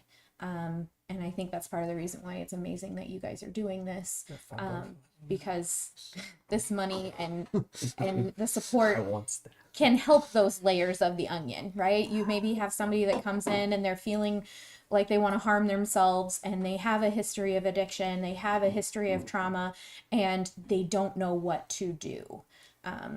And the connection that I think we want to make is that board games for us has helped us. Well, I guess I can speak for myself. Board games have helped me with my struggles with anxiety and depression, and it can be something that we can turn to when we're not feeling great, right? Maybe I had a rough day at work and I'm like, Steve, let's play Forest Shuffle because I can zone out and I can focus and I don't have to think about work today. So I think it's a coping skill. Like Stephen in the last segment mentioned coping skills. Coping skills are huge, and coping skills are going to be specific to you, right? Like what you enjoy doing. You said so a thing happened earlier this week. Yeah. As I talked about earlier, and you guys know I like to play pickleball. I like to go to the park by the house. So I text my neighbor who I got into playing pickleball too. I was like, "Hey, we're playing pickleball today." He's like, "Oh man, I had a terrible day at work. Like it's just not today." I go, "That's why we play pickleball." Yeah. And then he's like, "All right, I'll be there." And then we went and we had a great time playing pickleball. But like, okay, that's my turn. I think that sometimes too, you need to remind yourself, like you just said, you know, like I had a bad day at work. That's why I'm doing this, as opposed to just shutting down. Right. But also sometimes somebody's got to pull you out of it. You know, like he was like, I got a bad day. And I was like, yeah, that's why I text you. Like, let's do this. Like that's, you know, we don't just go play games or go play pickleball or go play board games on the good days. We play them on the bad days too. Kind of building off that, depression is, I've always said this. I think I said it last year when I was on last year. Can I put that it's on there? unusual. Yeah, I think so. Yeah, it's unusual in that it's a disease that makes you not want to get help. If you had strep throat, you would go to the doctor to get help with the pain in your throat, right? If you're having crushing pain in your chest, you would go to the ER, you go to a doctor to get help. Or take medication. Yeah, or do something to help yourself. And depression makes you think that you're not worth it. Makes you feel like there's nothing that can help you. It takes it drives you away from the things that can help you. It'll make you isolate. It'll make you sleep all day. Your eating habits could shift wildly, where you eat too much or you eat not enough. You don't drink enough water. Self-care, right? Self-care. Showering. I did that today. You're welcome. Yeah, it removes that. And so it's really important, I think, if you just acknowledge that depression can cause that, that can be just the smallest little step in the right direction of being able to get yourself out of that. So if you have like a bad day at work and your boss is really harping on you about something and it's got you down and you want to call into work, but you've run out of sick time or whatever, and you're just feeling that hopelessness and helplessness kind of sneaking in, you're like, well, that's the depression talking. Yep. I need to get up. I need to shower. I need to go to work and start my day. And sometimes just that little acknowledgement and step forward is what'll keep you from sinking into that deep, deep, deep depression that some people just they sit there and they stay in for long periods of time. Well, you're touching on self-talk, right? Yeah, sure. Like, and that is so closely related to how we feel about ourselves, right? If you tell yourself that you're stupid or you're not worthy, well, you're eventually like that is how you are going to feel about yourself. So encouraging yourself. Go ahead, Josh. No, on that same kind of thought though, I always told my kids, like, manifest it. Like, if I wake up and I say today's going to be a crappy day, it's most likely going to be a crappy day because I've already accepted that when I woke up. Like, if I tell myself today's going to be a good day, then I might accidentally have a good day. You know? Like, and that's what I always kind of tell them. When I'll take my turn, Jen, we have a comment from Raphael if you want to. Raphael said we are helping our 9-year-old daughter with some coping skills dealing with test anxiety. Start early with those skills. Yeah, Raph, you're exactly right. Whether it's breathing exercises or grounding techniques, having her repeat a mantra to like calm herself down. Like this is a temporary test, like, or I can do this, or any kind of positive, uplifting thing that she can repeat to herself over and over again. And coping skills can be really anything. It depends on the person. The same with our triggers, right? Like the things that maybe cause us stress, or the things that, maybe even just me and you, we probably have different triggers, right? Mm-hmm. Your driving triggers me. I don't know what she's talking about. Just making stuff up. So- we need Stephen to come back. So then how we Josh, process that and how we work through that stress is going to look different for all of us. So being self-aware. Is it me or is it you? It's me. Okay. I'm going to play here. What triggers the end of this thing? When one of our stacks one runs of our out. stacks runs out? Yeah. Okay. Jen, you win this one. I did. Um, Ooh. You finished it. I finished the second part. Can I have another 5? No, you cannot. Okay, I have short arms. Big Thank you. head and a big head. And a big head. So we were talking about, I love that movie. It's so underrated. We were talking about earlier. I was talking about, I guess, like the moment that I just became like comfortable Can we write those over being there? Thank you. me and not Uh-huh. like trying to do something or be something because I felt like someone else, I would impress someone else, or someone else Yeah. wanted me to do something like that. You have always struck me as a very don't care dude. Like, I mean, is that something? Have you always been like? Because it took me to some low places to get there. Yeah. Like it was a struggle because I think all kids, but like something my kids have gone through as in their teenage years and stuff, and I'm like, I can't.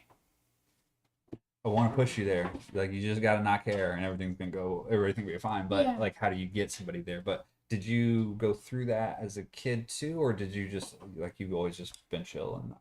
I don't know. Or maybe you're not chill. Maybe you're lying to me, man. I don't know. I put on a good Yeah. mask. Yeah. No, I don't remember, like, when I think back to like my earlier years, like elementary school. I didn't ever think of myself as like a chill kid. Yeah. And then I moved, and it was a very stressful and very hard time in my period, moving from one school district to new school district where I knew literally 0 people. Yeah. And I felt like I was way behind in as far as like knowledge and like skills that my previous school had taught me up to like the new school. And so I felt really stupid because I was getting poor grades. Part of that was because of the stress, and the stress itself was hindering my learning process, but also because I didn't have the skills that everybody else had. So it took me a while to get back up to where everybody else was. Mm-hmm. And then, just like everybody else in high school, you start learning a little bit more about yourself and who you are, and you kind of settle into who you think you are as a person. And during that process, and then college, you find out like who you want to be as a person. And that's where I really felt like I started to become one of my own. And I am very much now a chill. Nothing really bothers me until it really bothers me. But the majority of that was built from being an ER nurse. Oh, yeah? Yeah, I feel like, because the majority of people that come into the ER, they are concerned about something in their health. If somebody comes in with chest pain, they're obviously concerned that maybe they're having a heart attack, or maybe there's something else that's causing them to have this weird pain that they don't like, and they're concerned about their health. Mm-hmm.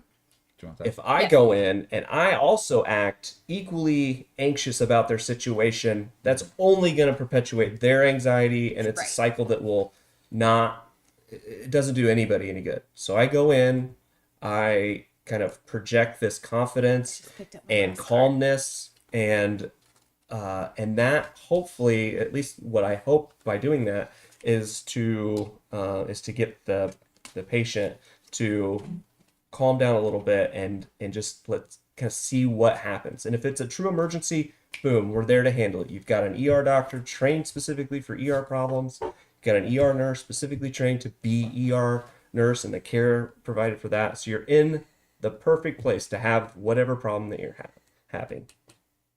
And there's been times where I've taken care of patients that have obviously come in very concerned about their health. And I've recognized pretty early on that this was either mostly anxiety or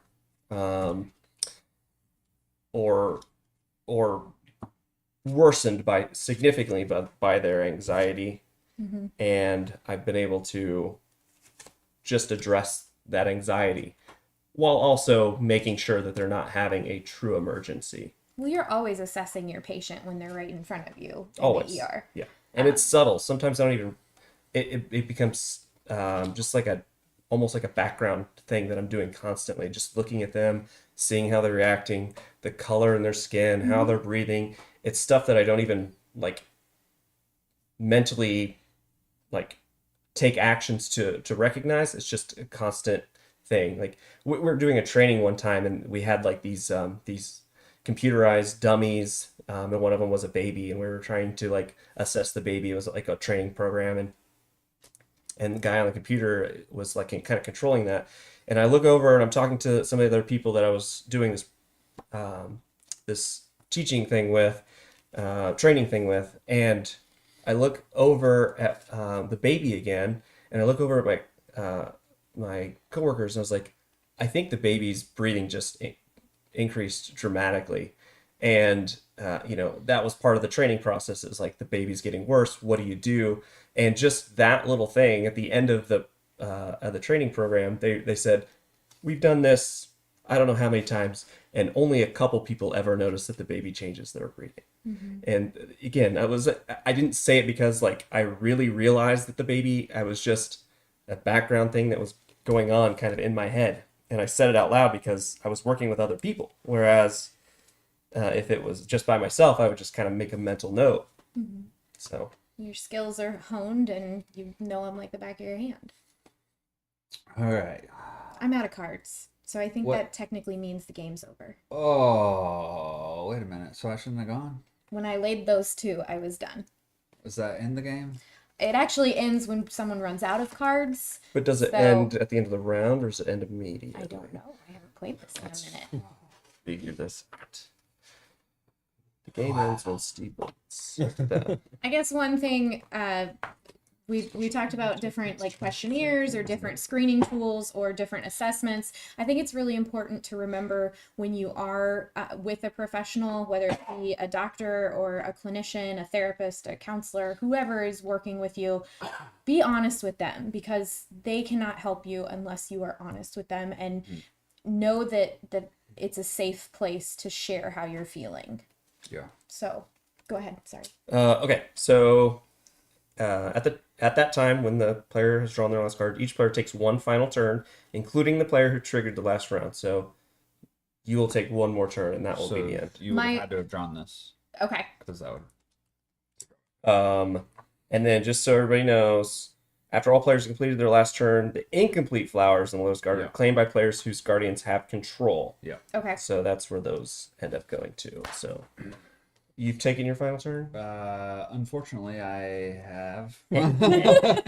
I tried to make eye contact with you, Josh. I would have like- done things a lot different. Looking at my hand, I'm like, no, I would have probably done the exact same thing and been just as bad. You know, I'm trying to make eye contact with you, like, hey, yeah, that was the last card.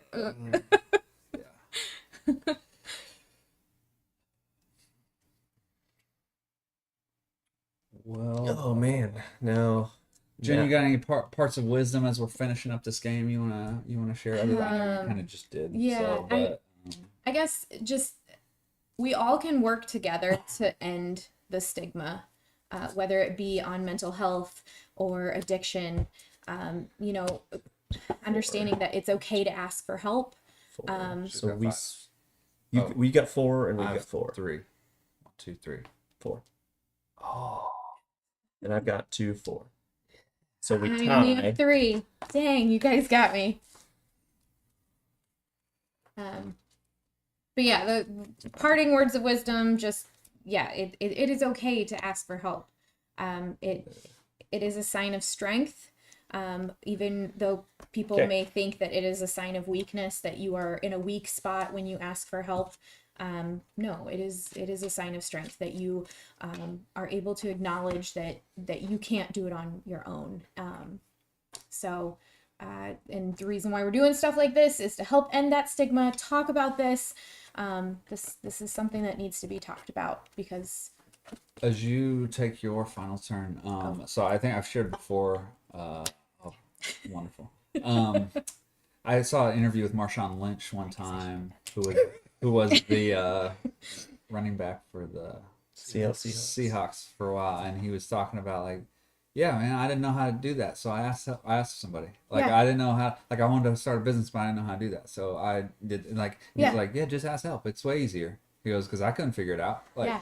but I think a lot of people struggle with that first step. And then earlier when we were talking about like people with anxiety and stuff, and you talked about bringing up being honest and with your counselor and stuff, like how I don't suffer from it, so I don't understand it because I'm a very sharing, open person. And I think honestly that was one thing that worked well with our family therapy stuff, that I don't shut up and I'm just like, yeah, let's talk about it. Like, I don't understand why we wouldn't. Yeah. But I would assume that is compounded even more difficult when you suffer from stuff like that. For sure. Like, so that, yeah, I don't know where I was going with that other than like, I think you bring up a good point, right? Like, and I used the onion idea. Like, there's so much to this. And yes, we've spent however many hours today trying to talk about mental health. But the discussion isn't over, right? We could probably talk tomorrow and the next day and the next day and the next day about treatment options, about, barriers to treatment. You brought up the insurance debacle, right? I mean, there's so much more that we could talk about. This is just planting seeds, and that's even a step in the right direction. thank you guys for being on. I'm sure we don't need a total score. I mean, I don't know. I got 37, which is bad. 45? I think you might want to. My math is not the best.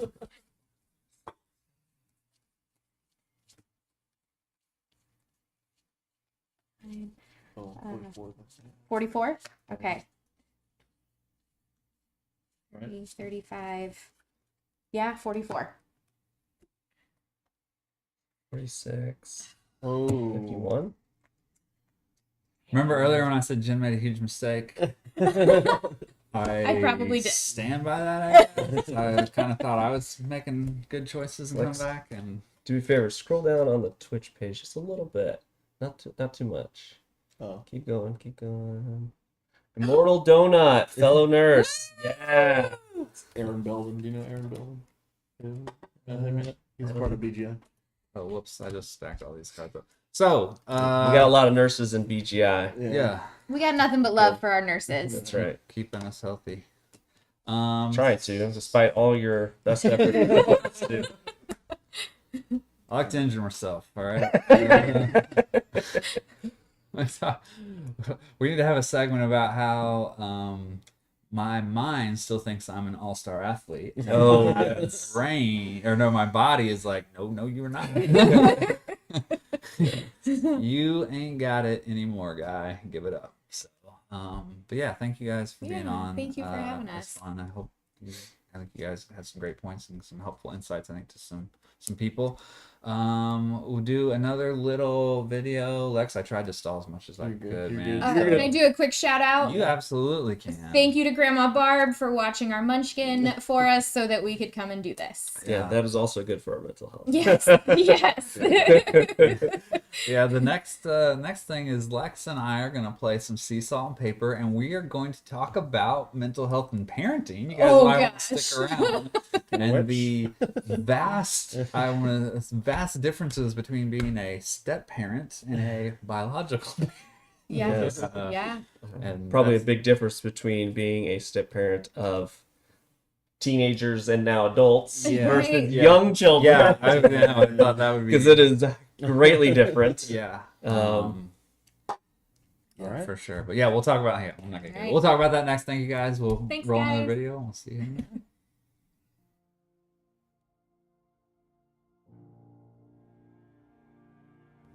I found NAMI when coming home from the scene of my brother's suicide.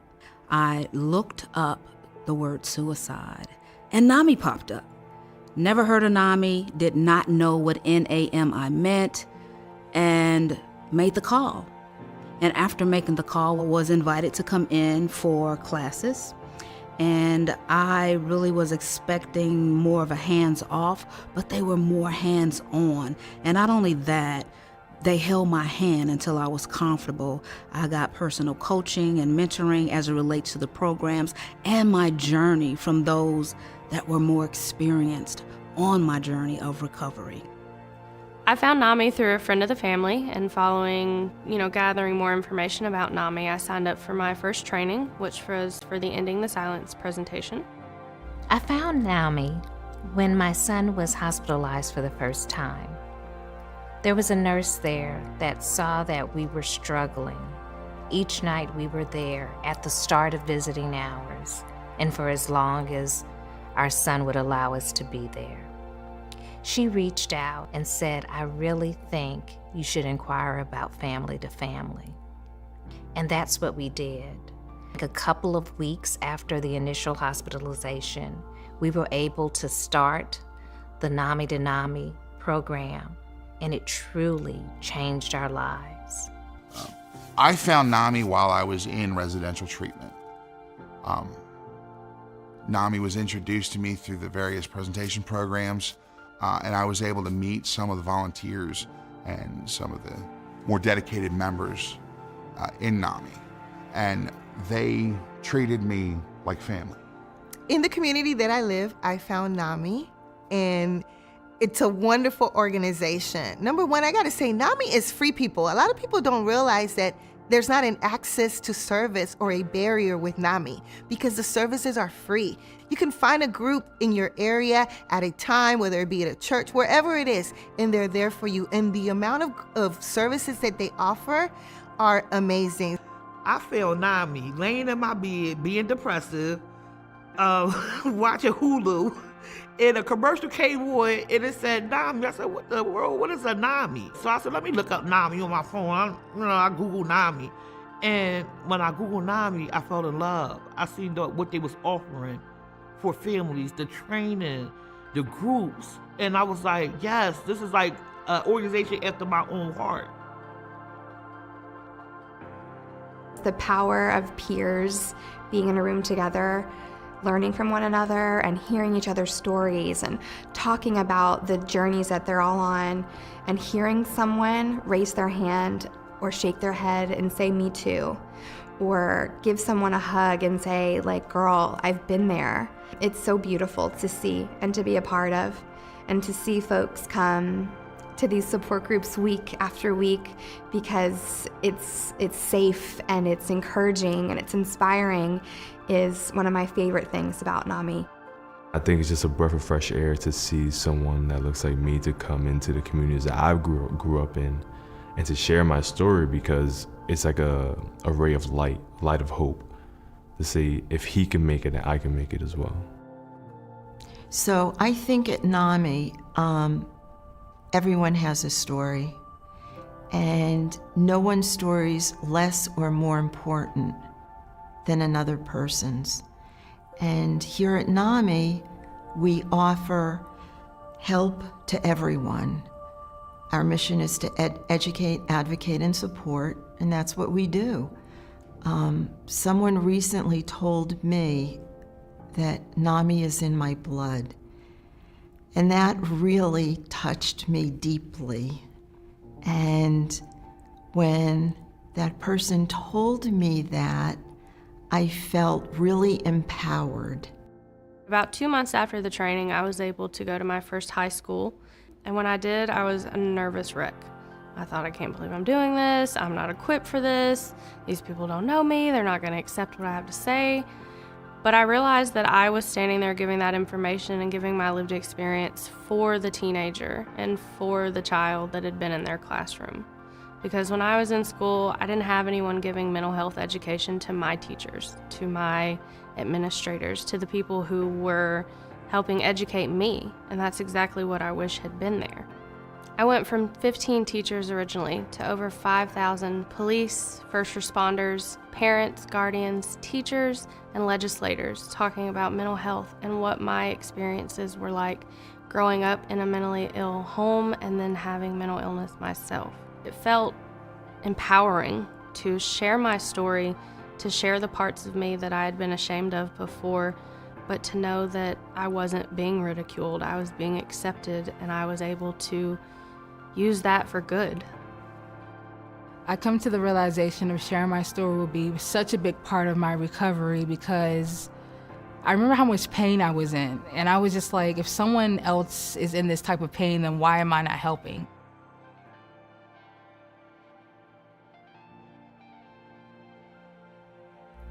NAMI support turns into NAMI family.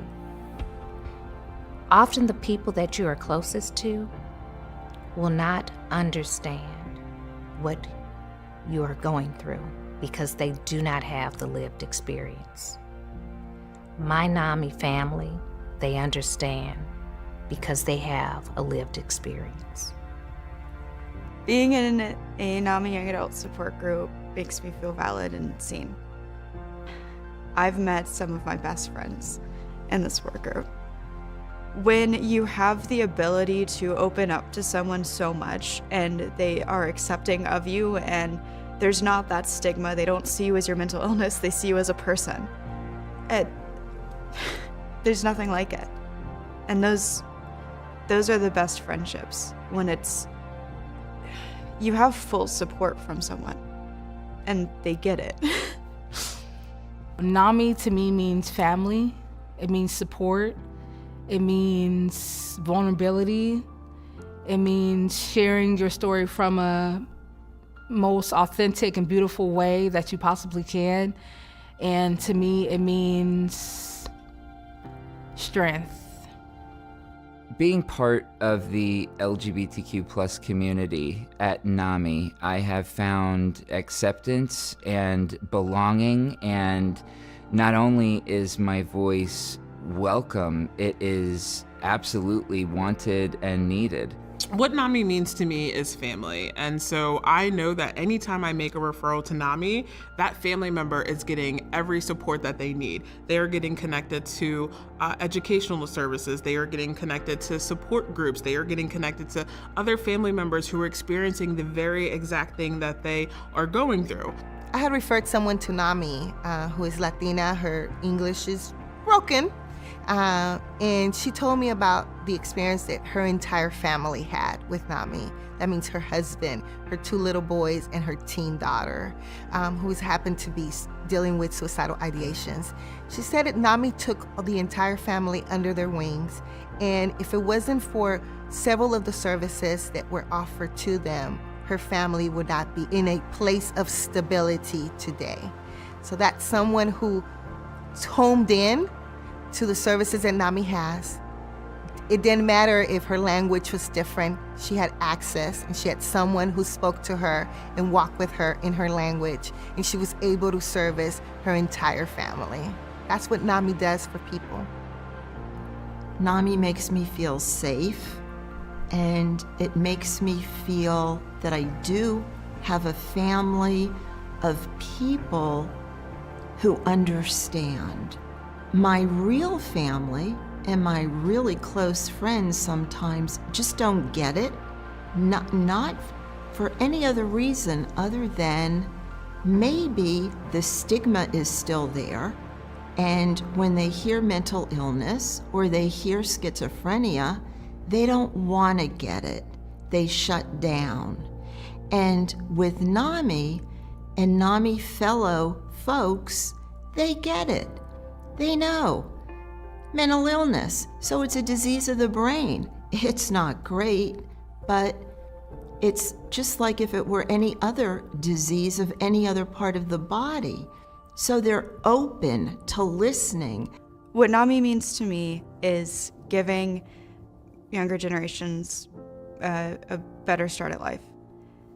It means breaking down the stigmas, not just for me, not just for others and my peers, but for the younger people coming up. It's starting that conversation so that younger generations know it's okay to talk about it. It's okay to ask for help. To me, NAMI is being seen. It's validation. It's breaking stigmas. It's being seen as a person, not as an illness. Being in a support group for veterans and leading it, being a veteran, it's nothing like that. Because we are such a close-knit community. Where else can you go to? Who else can you go to talk about surviving being shot by a sniper other than another veteran? To have somebody in front of you who understands what you're going through, and not only understand, but can talk to you about their experience, it's counseling on both ends. And that's what NAMI is all about, that lived experience to be that support system for other people. They welcomed me in to their circle and told me that circle could be as wide as it needed to be. They assured me that when I didn't think I had any friends, I did. When I thought I had lost all family, I still had family. I started to realize that I deserve to be happy. I deserve to be productive. I deserve to pursue the things I want to pursue. NAMI means everything to me. I wouldn't be here if NAMI wasn't around, because it gave me a sense of purpose. It gave me a sense of direction. It gave me family. It gave me friends. It gave me hope. And it erased a lot of stigma that I had stored.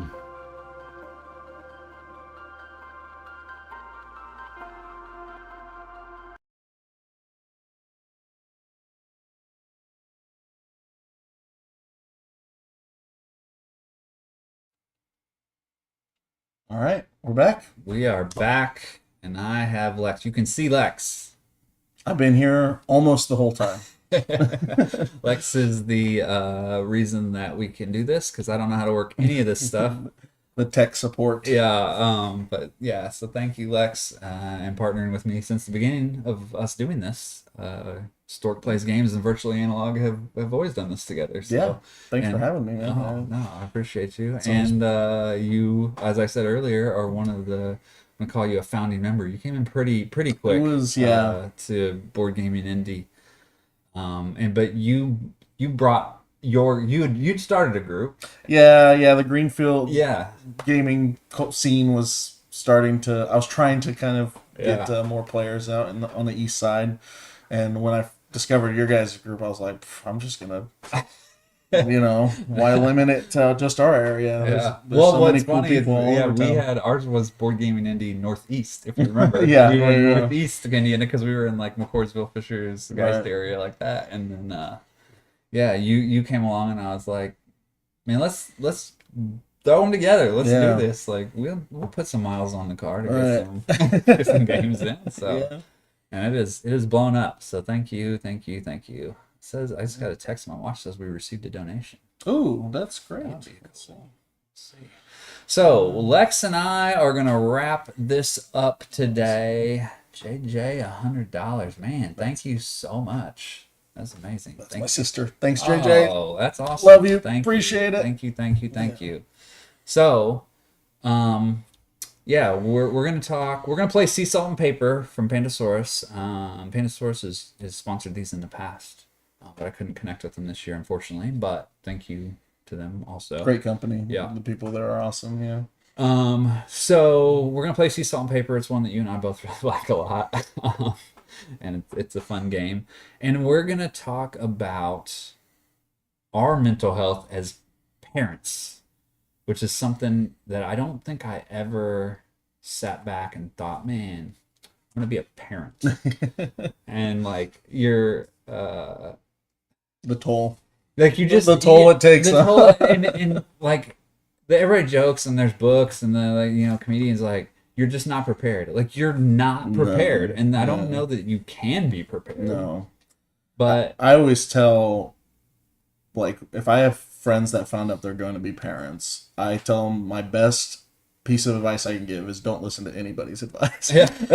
Because you're just never really going to know what the right answer. You could read all the parenting books in the world, but until you get put into these situations and you don't honestly, like every kid's different. Like every kid is different, and there's just no right answer for anything, and it's really tough. But there is a bit of grace in that too. It's like, as long as your kid's alive and thriving, you're doing something right. Yeah. So plus we're going to be speaking to you as dad, stepdad, which, so if you heard this from our wives, it would be a completely different conversation because it's funny because I always say my goal was to get you out of the house alive. That's what my parenting goal as a father was. Yeah.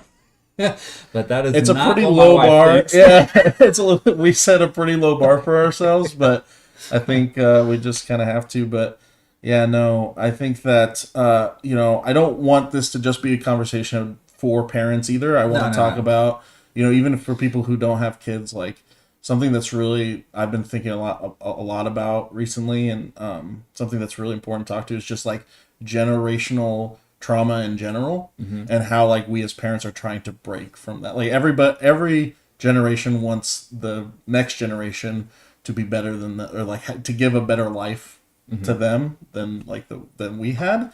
And I think for our generation, passing the torch on to the next generation, a lot of it has come down to like we're trying to break a lot of that trauma that our parents didn't necessarily know how to break free from. Yeah. So we'll definitely be talking some about that, but we want Let's to get in start this some game game, first. man. Yeah, Let's that's start what some game, what people are here to Yeah. see. Some sea salt and paper. Yeah. You lead this. You want me to lead this? Yeah, oh you lead no, this. I'm Yeah. not. Oh no. Okay. I was telling. Yeah, I think you should lead the. I was telling people. For people who don't know anything about this game, there's two ways to win this game. Either the traditional way, the way 40 most people points. win. Yeah, you're trying to get to 40 points. Or you can go the way that I try to, and that is this little card here says collect all 4 mermaids and win instantly. So in this big deck of cards, there's only 4 mermaids, and if you get them, you win. And when I learned that was a win condition, that's the only way I play the game now, is I just dig for mermaids. And I added the sea salt and paper. The expansion. I'm sorry, what's it? The extra salt expansion, which is going to make that even harder. It's going to make it even harder, yeah. So But that's not going to deter me. I've yet to win this game, I think. I've played it quite a bit on Board Game Arena. But I'm not gonna change my resolve. You guys all will know at the start what my goal is. So. Man, I haven't played. I think I draw 2 and keep 1. Yeah, exactly. Draw 2, and then you'll keep 1 and add 1. So it's basically just a set collection game. But what's interesting about this one is that the sets that you're collecting, you're going to keep privately in your hand unless you want to play the cards for their powers. There are some cards that... And there's 2 discards. So. Yes, yeah. Oh, I think were we not supposed to start with something in the discard? No, I don't maybe no, I don't maybe think right. I don't think we are. I think you're right. No, we're not. We're not. All right. Yeah, so I it's can't two remember. discards. Like I said, I play this But on if Board there Game is Arena. an open discard, you have to discard to that one. Otherwise, you can Yes, discard you can't discard on top. If there's 2 discard already out, Yeah. then you get to choose. So I could pick up this. It's 3 anchor. points per anchor Yeah. cards, and they're not I very don't know many how anchor well cards. you guys can see, but Yeah. yeah. So the cards, they have really cute art. That's one of the best things about this game, is the artwork. But just the things in the corner are what tell you how many points you get. They'll also have little symbols for powers they might have. And they have symbols for colors, because you can score by the mermaids score colors. Tells you down here how many cards are in of the whole deck. But the art is actual origami folded paper that they took pictures of. They took real physical papers Yeah. of these origami. Yeah. Which is really cool. I'm putting down an octopus, which is just simple set collection. How you get points for how many. Oh, there's also kind of a not necessarily bluffing mechanic. Well, it is kind of bluffing, where it's like someone, once you get a certain amount of points, I think it's 7 or something. Yeah. 7 points. You can tell we're real experts at this game. Once you get a certain amount of points, you basically can end the round at any time. But you either can give your opponent one last chance, you call last chance, or you just say stop. And if you say last chance, your opponent gets one more turn to try to beat your score. If you just say stop, then the round is over, and you count up your points. The points are distributed based on whether it was last chance or stop, but we'll get to that when we get there. So I drew 2, and I have to put one back, but I can't. It's not you don't draw 2 to your hand and put one back. It's out of those 2. So I have It's out of those 2. Yeah, so I have my hand sitting down. So I'm gonna keep this one, and I'm gonna play this one. This is a swimmer, which pairs with a shark. Yeah. So, and I guess we said we are our parents. Yeah. But I'm a stepfather of 2 sons, and you are? Yeah, I have 4 kids. The oldest is 8. The youngest is almost 6 months, something like that. Yeah. 5-6 months. Oh my goodness. Yeah, mine are 17 and 19. Yeah, so very different. Very different. We're both dads, but very, very different experiences. Which, both have their pros and cons. I guess I'll just put this one back. Yeah. I don't. The star. Your wife is correcting you. 7 months. There you go. Yeah, I'm glad she's watching. I said that just to see if she was watching. I was testing to see if Allison was watching. So she wins. Comment of the day. Yeah. So youngest 7 months, oldest 8 years. 2 other kids in between. And yeah, I'm tired all the time. And we're both tired all the time. So yeah, I don't the Sol. I haven't played with the Sol expansion yet. What is the star? The star gives you 2 points. No, +2 points when you play a set or something. It says if a player has a duo and a starfish card in their hand, they can form a trio. Yeah, so you play a set. In So you front play of the them. 2, but you add that to it and get 2 more points. And get 2 more points. Yes. Yeah. That's cool. I think good to know. That's not a bad idea. Yeah. I'm gonna take it. Cool. I'll take it. Yeah. All right. I'm gonna draw 2. Yeah. Yeah, I thought so. I've got lots of nieces and nephews. Love my nieces and nephews to death. I'm super suited to be cool uncle. Like that's where I'm in my comfort zone. Is fun uncle. Now, when I discard this, if I have a set, I can play it now, right? Yeah, I think you do before, but it doesn't matter. Yeah, it's your turn. So, are you sure about that? Yeah, I thought you drew cards, you play it, and then if you can play. Oh, maybe. I don't know. I thought that's how it all happens this time, so I don't know. Yeah. So the lobster goes with the crab. Yeah, but does it have to be the bottom crab or no? Okay, no, cool. no, It's just no. any crab. Yeah, any crab. So these together are worth 1 point. Yes. But the lobster also lets you take 5 cards off the top of the deck. And then you, I believe, get to keep a card. Yeah. That makes sense. And then you also played a starfish, so you have 2 more points. So he's got 4 points sitting that I can see. 1, 2. And I think you have to discard the rest of those. Oh, geez. I think. Man, I don't maybe remember. right. Look on. I can see. 1 point for each elimination crack card. The player takes the first 5 cards from the deck as a hand and returns the other 4 to the deck and shuffles. Oh, and the deck and shuffle. Okay. But yeah, so that's where I was comfortable with, and I kind of thought step parenting would be very much similar. You know, I always made a joke when the kids were little about being I'm a parent, but I'm only part time. Like I only work, part time. Yeah. But I can tell you through counseling that I've learned that is not at all the case. Yeah. It's I feel like it's different, and having conversations. And one thing I learned through counseling is trying to have those open conversations with your kids, or like try to check in, which your kids, of course, don't want to talk to you, as you didn't want to do with your parents. Yeah. But like, I've always felt like I got sort of a pass with the kids because I was parent but different, Yeah. So like my oldest would like open up to me a lot more. Because he felt like he could tell me stuff that he couldn't tell his parent. And I don't know if that's like my personality or the fact I'm a step parent or what. But then I was talking to my youngest the other day about it because I'm trying to have, those conversations with him as well. And he said, yeah, I don't know. I was so little. I mean, that never occurred to me that you were different. Yeah. And I was like, oh, that's sweet. And I'm just like, but I'm like, oh, wow. Okay. So, and it goes back to what I was saying, like, the kids are different, like, and you can't, as much as the way I've tried to approach things with the oldest seems to always mess me up with the young, like they're just, it's so hard, man. Yeah. It's so hard. Yeah, I mean the different personality. You're playing them. What's a crab effect over? Crab lets me. Let's just take one from the discard. Which I absolutely want to do, and I'm taking. I can look through the whole discard, but I believe so. Yeah, I can, but I'm taking this. You're just taking the single one. Yeah.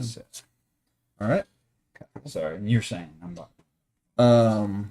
No, just like what we were talking about before. That like, yeah. I mean, that's what's kind of the challenge of mental health, right? Is like, everybody's so different, and like that's also the challenge of being a parent. Is like you're no longer just responsible for your own mental health. Like as important as it is to keep your when I was talking about like breaking generational trauma, a big part of that is like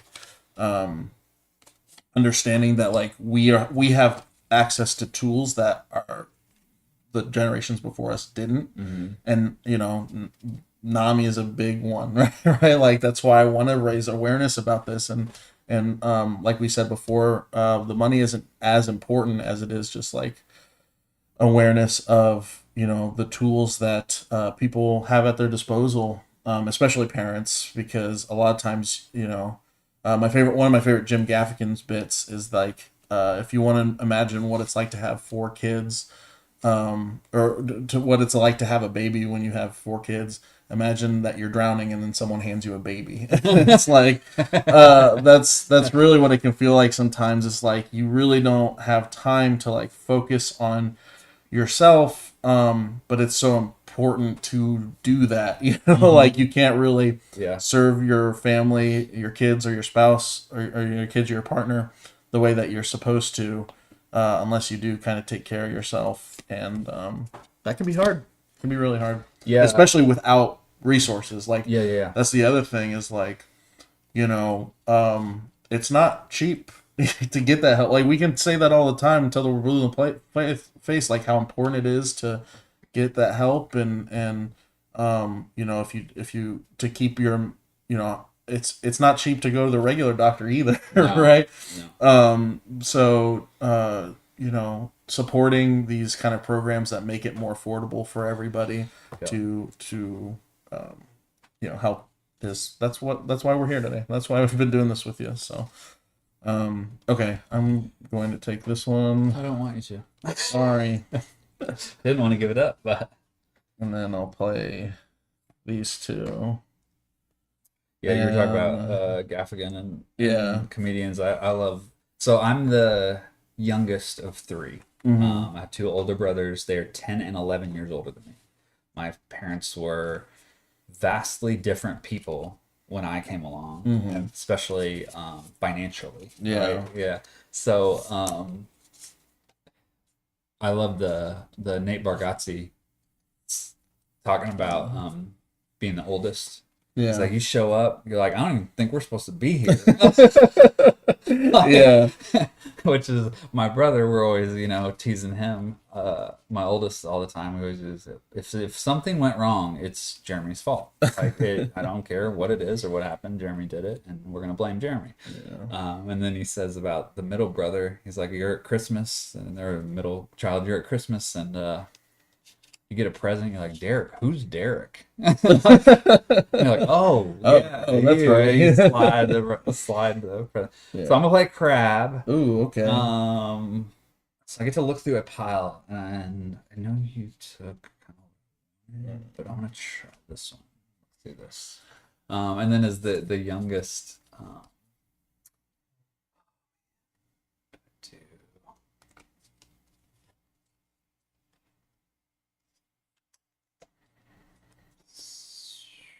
I don't love any of these, but I'm gonna try this. He said his sister, the youngest, just does whatever she wants. He goes, I think she was raised by her best friends. Yeah, and sounds about right. He said she got a tattoo when she was 18. He said, you're gonna get in trouble for that. And she goes, I'm 18, I can do what I want. And he goes, really? Because I'm 27 and I'm hiding a glass of wine.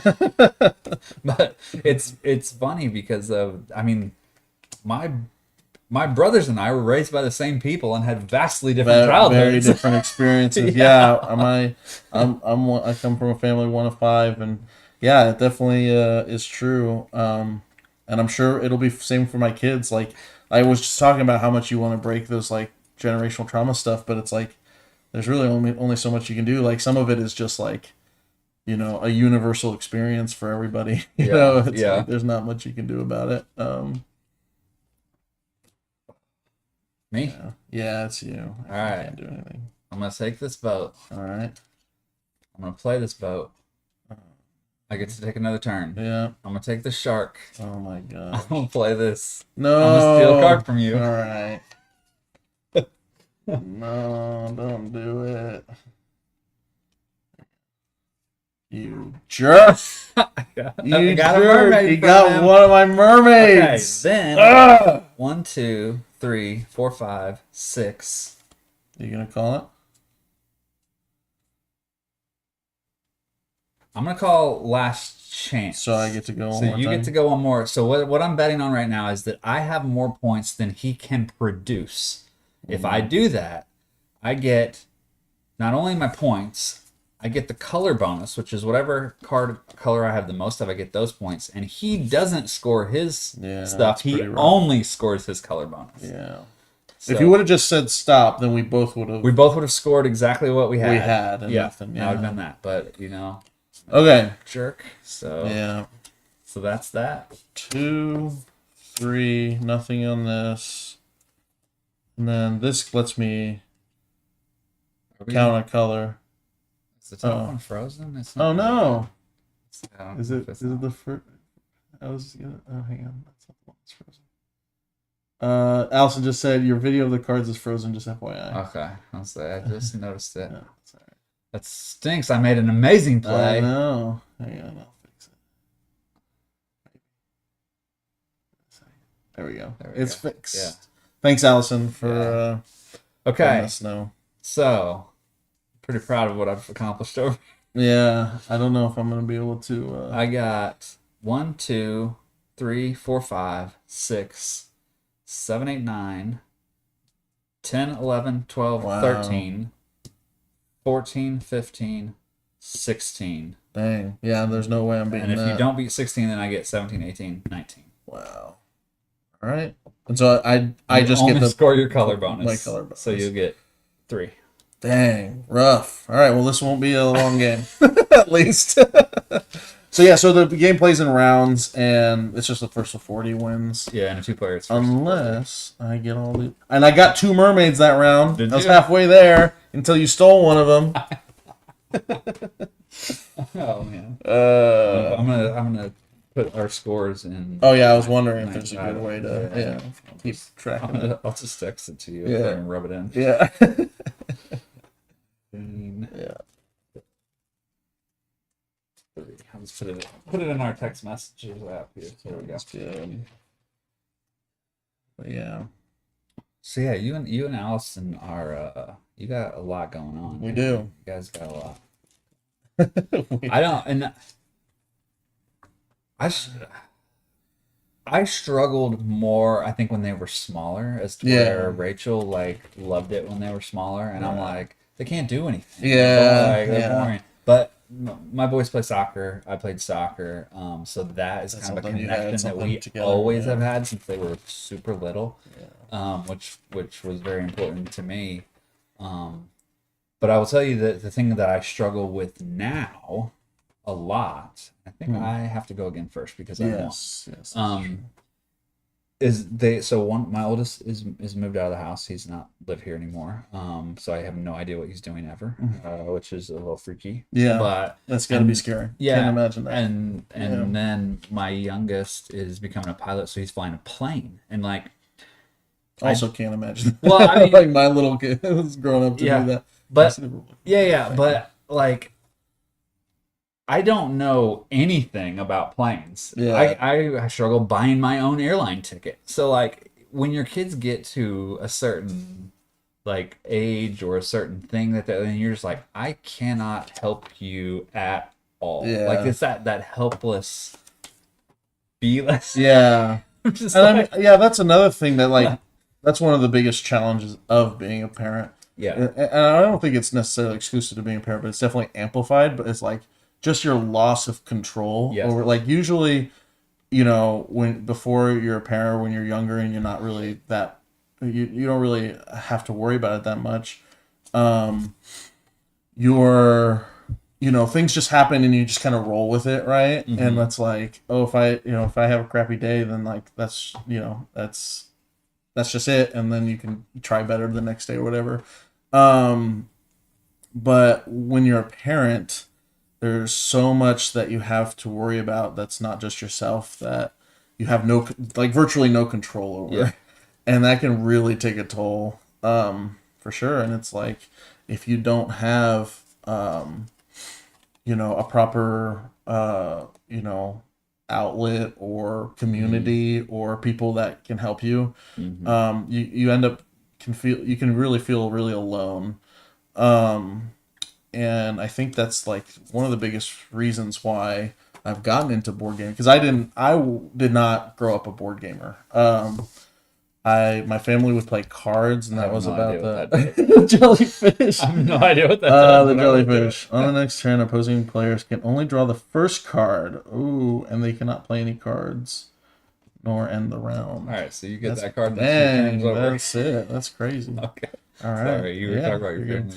Yeah, I just grew up, I was more of a video gamer, and I definitely kind of, the video game has its uses too. I still play video games from time to time, but it's a lot easier to kind of like what Steve and Jen were talking about with like addiction, getting addiction. Like, I think that one of the smartest things I ever did was move away from video games into board gaming, because I do have a bit of a addictive personality, and oh my gosh, let's see what that does.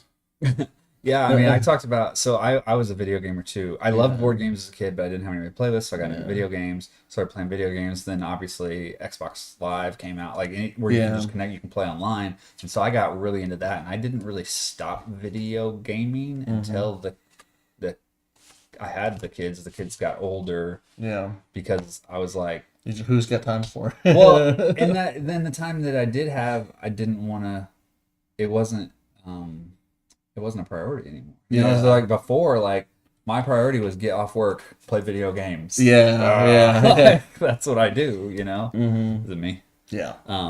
But yeah, just to reiterate, like, there's nothing necessarily wrong with it, like using video games to decompress. Like, but yeah, I think just like when you do get into board gaming, like why board gaming is so important to me is like there's just so many more opportunities to kind of expand your mind a little bit, and like, well, there's different games that do different things and serve different functions. Yeah. Which is always handy, but I think that video games can really just kind of fill this. It's I don't know if like escapism is the right word, but like they say video games, I meant board games. Like board games can just like and not only do you do it like there's good solo games that like you can use to is it my turn? Yeah. Jeez. I don't know what to do. That's pretty good.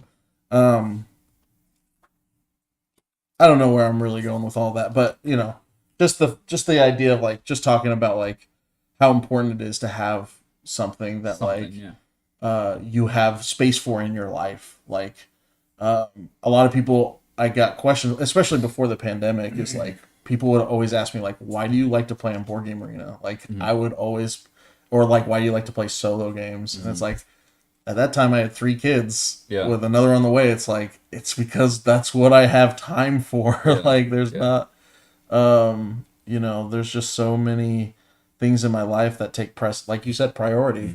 It's all about your priorities and having those straight. But I think it's figuring out what is your priority to you. And I'm not, obviously, if video gaming or board gaming or whatever is your priority and that's what works for you, then do that. I wasn't saying once you have kids, don't play video games. Like just for me, going to those soccer games, going to those practices, becoming a coach, for things like that, just was more fun to me. I guess that's the way. Sure. But I'll put that down, and then I'm going to do this, which lets me 5 again. 1, 2, 3, 4, 5. Guess what I'm digging for? Sharks. Oh no! He must have drawn 2 mermaids in one thing. It's worse than that. He drew all 4 mermaids. I drew all 4 mermaids out of 5 cards. No. Yeah. But yeah, I think too we talked about like obviously not having control over the kids' actions or what they're doing or their safety when they get older. Yeah. But also not having the thing that I struggle with the most is not having control to fix their problem. Yeah. Like not having all the answers. And like really hard. Especially dealing with teenager stuff. Yeah. Like it's a lot, like we talked about, there's pros and cons. Yeah. It's a lot easier for me to fix my 6-year-old's problem than it is for you, I could imagine. I'll play that. Well, and that gets you again, right? Yeah, I got to go again. Yeah. And it's like I said, like being comfortable in your own skin and stuff, I feel like is maybe a fix to a problem, but like I can't make him feel that way. Yeah. I can't make them. Yeah. And it's like, and my my older son has had some mental health stuff, which is kind of what got me into this a bit. But I've also said to him, and it's okay to say to him, I'm going again, crap. Dang. And I've had to say to him many times, I don't know, and I but I'm there for you. Mm-hmm. I don't understand what you're going through. I don't know. I don't want you to go through it. I wish you weren't going through it. Right. And I can't fix it, but I will be here for you. Right. Which, man, is that a hard thing to come to terms with? Yeah. But yeah, I think that that's the, like I said, it's this top of this. It's like, we're not going to have all the answers, but at least we know enough to know that we don't know everything, right? Like, I think that it can be hard for people to kind of admit that, and they end up doing more damage by thinking they know the right thing, right? You draw one card and that's it. That one again, brutal. If it makes you feel better, I had the starfish to play with that one, and I totally forgot. And I was like, I'm sitting on 6 points that you can see. Yeah, this is not good. Not happy about any of this. It's my turn, isn't it? Yeah.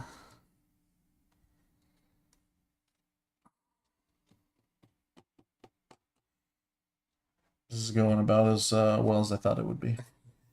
You know what I'm gonna do is I'm gonna do that and say stop because there's a 7 point. Okay.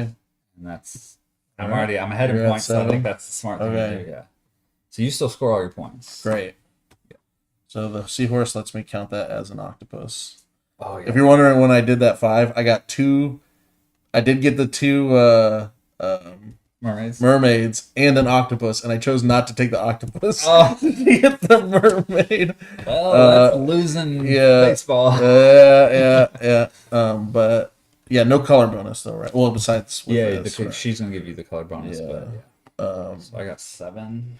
So I'm at. Oh, actually, it's better for me to go here like this.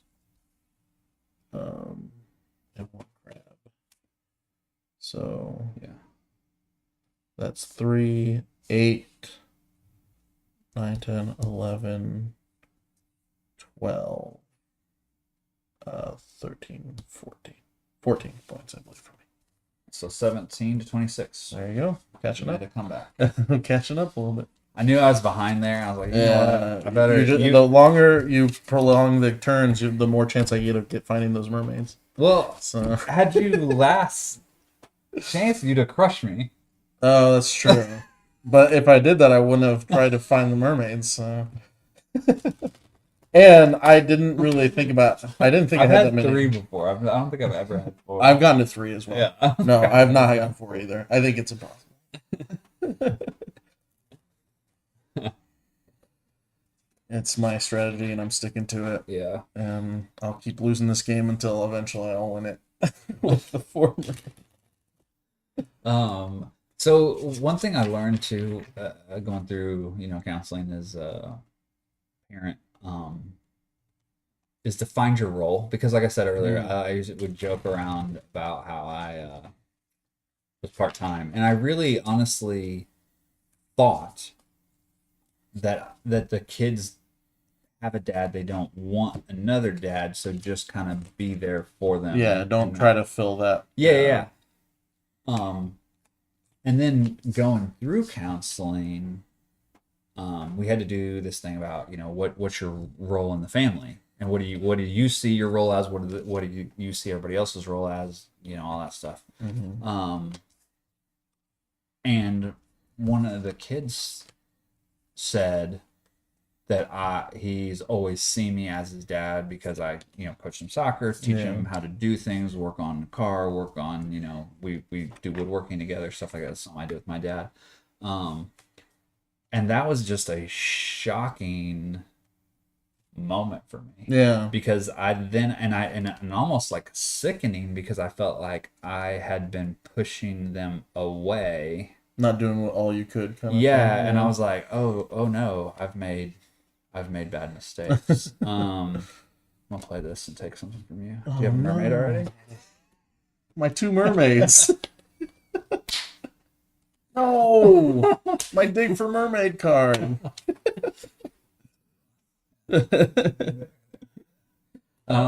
So yeah, I just, that was, but honestly, our lives, all of us got better from that point on, because I now knew what they wanted from me. Yeah. And I never knew that before.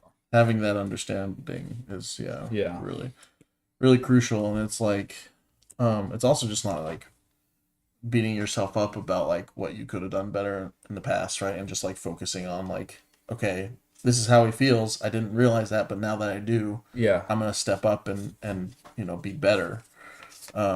I think that's all we really can do. You jerk! All right, but, you're digging for those mermaids. But as Steven was saying, it's such a hard conversation to have. Yeah, it's so uncomfortable. Yeah. And Steven joked that I said that he has sayings, but he does, and he always say, "Get comfortable being uncomfortable" is one thing he always told me, and I'm like, man, that's the truth. Yeah. Like, there's nothing. It's important. Yeah. And like that's something that I'm really grateful for as like a parent of young kids right now, is like I can instill in them the ability to be able to talk about their feelings and talk about their mental health, and like, you know, it's still going to be sometimes they're going to have to be outside of their comfort zone, but at least I'm kind of hopefully giving them the tools to be able to do that and not just kind of shut down like some people can do, right? Like normalizing it as an everyday thing. Like this is what we do. We just talk about feelings. It's right. Like I'm having to like talk to my kids and be like, look, it's okay. We need to. You can vent to me. We can. You're feeling upset right now. Tell me about it. Yeah. I asked my kid somewhat arrogantly the other day. I said, "Do you talk to your friends about stuff?" He's like, "Yeah." I go, "Do you think they're smarter than I am?" And he's like, "No." And I go, "Well, then why wouldn't you talk to me about it?" Yeah, people have different roles, and that's what's important about community. I was right? halfway joking, but I'm like, you know, I just wanted to kind of, and I, as Jen and Steve and Steven and everybody has talked about coping skills, mine is making awkward situations funny. Yeah, because humor. I think that's something that we both kind of definitely do, and that's why we vibe together so well. It's like that's something that I definitely inherited from my family, is like using humor to kind of you know, like you said, like kind of get past those like awkward, uncomfortable times. Right, take this, play that, and I'm gonna steal a mermaid from you. Take one of them. Mermaid.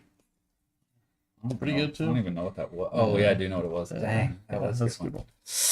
All right. You're up.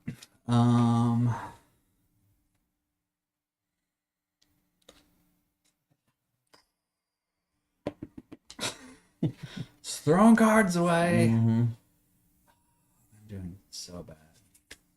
Almost cheated. Put down the wrong card. I should have. It would have been way better than doing that. Oh man, I don't like this hand. I guess I'll take this one.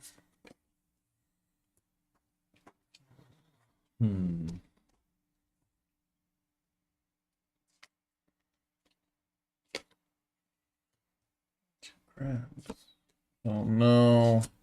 No!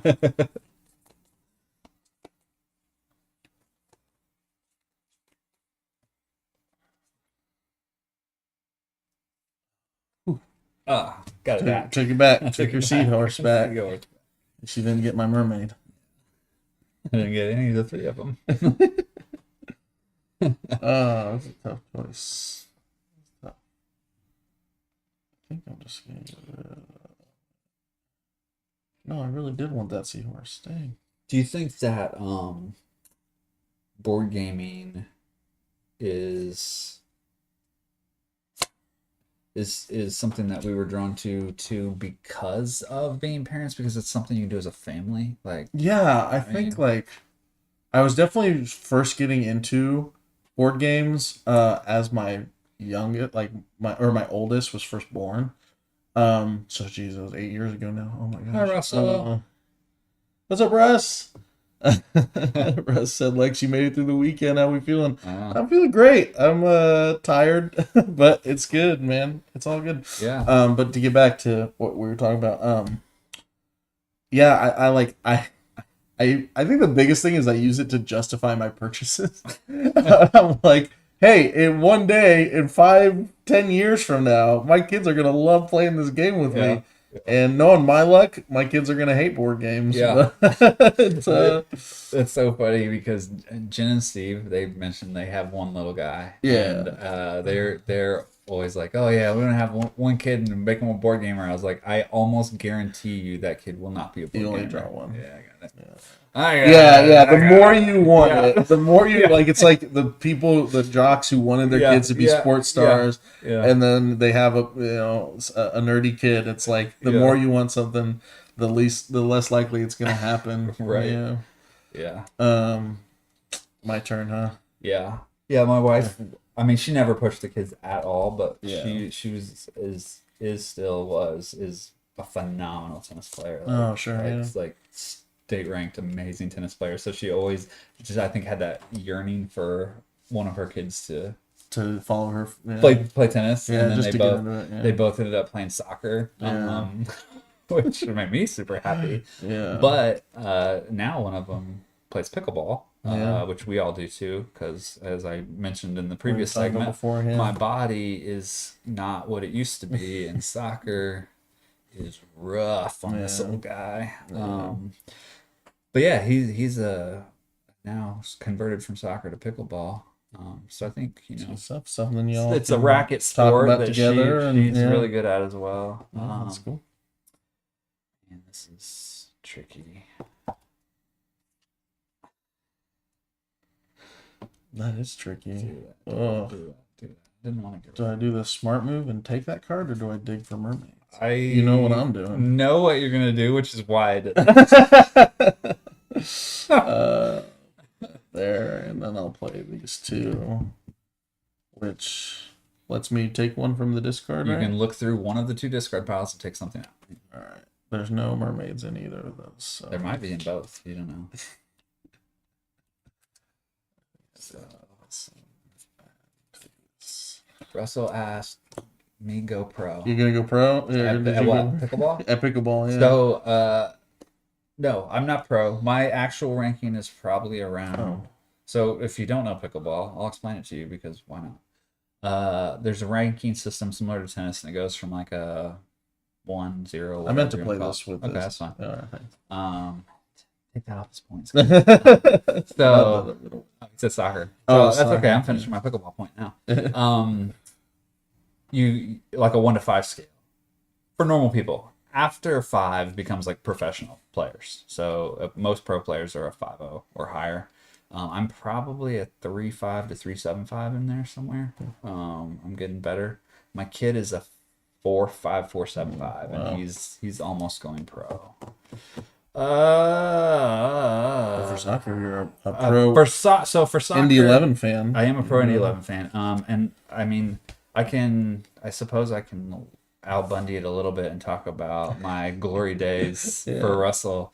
Yeah, I in my youth and high school and younger, I was probably one of the top defenders in the state of Indiana. I was very, very good defender. And that honestly comes from my 2 older brothers played soccer. I had nobody to play with. I played with brothers that were 10, 11 years older than me. I was practicing with high school teams in grade school. Yeah. And You so I naturally get better at that. developed a very high rate. I'm going to take this, and I think 1, 2, 3, 4. I'm going to end it. I'm going to just You're just stop. gonna just I'm stop? just going to Okay. stop because I Alright. got Oh, five, those penguins. 5, and I picked. So when I threw the card down, I held this because I knew you'd be looking not for it, the and I would have it, and you wouldn't get it. So Move your cards up a little bit. So doesn't really matter. Yeah. I don't trust you. You might have just won already. I don't think so. I didn't get a lot. I got 5, 6, 7, 8, 9, and then my color I think is 2.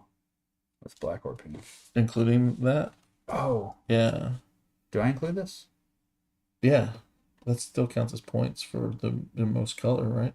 No, because this is its own color. It's white. Right. But isn't that gives you 1 point per? Yeah, but it's 2 Oh, points. oh, that's what Yeah, you were yeah, counting. yeah. Oh, So gotcha, it's gotcha, 1, gotcha. 2, 3, 4.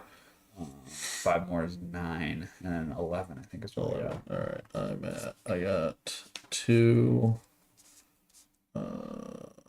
3, 4, 5, 6, 7, 8, 9, 10, 11, 12, 13, 14. So it's a good thing you didn't last chance. I know. I was lost. So 14. You have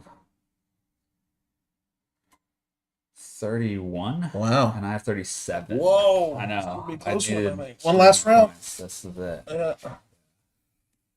I need 9 points of that. That's So tough without- so yeah. I mean, I was a pretty competitive soccer. My middle brother got a offer to play soccer for college to walk on, and I was. Both my brothers will tell you that I was a lot better than they were. So yeah, I probably could have played college, maybe some pro, maybe. I think that's another like big difference between like generations before us and like ours is like, you know, if you had a parent who did sports, they will really push you to do or not just sports, but also whatever they were doing. And it's a lot of it is like, I don't know if it was like them wanting to live vicariously through you, or just to have something that you guys can like connect on exactly. Or if it was like, I think a lot of it had to do with like they felt I think it's a really easy trap to fall into as a parent where you feel like you have a moral failure based on how your kids turn out, right? And I think 100%. Yeah, that can 100%. really take a toll on your mental health. Yeah. Especially when you can take into account the fact that like what we talked about, you have zero control over what happens most of the time with your kids, and so it's a little bit it's silly how much stock we put in like how our kids turn out or like how they behave on a day-to-day basis. Not just that they turn out, but it's like, man, Wally really struggled today. I need to be better about, helping him. And it's like you can be the perfect parent and nobody is, but you could be, and things will still happen to your kids, and there's like no way you can control that. And yeah, it's like trying to keep that perspective is super important. Yeah, ironically, neither of my parents do any sports or are athletic at all. This is, I'm going to take that, play that, and just that, take I that. guess. Yeah. But I mean, I don't hey, free cards, I guess. Yeah. So, and I think I have to discard one. Oh, that's Yep. a bummer. All right. Yeah. I'll just I'll do that, and I'll do that, and each player takes the top card off their deck. You take a top card off the deck. Oh, the player. You just get that one. Yeah. Here we go, mermaid.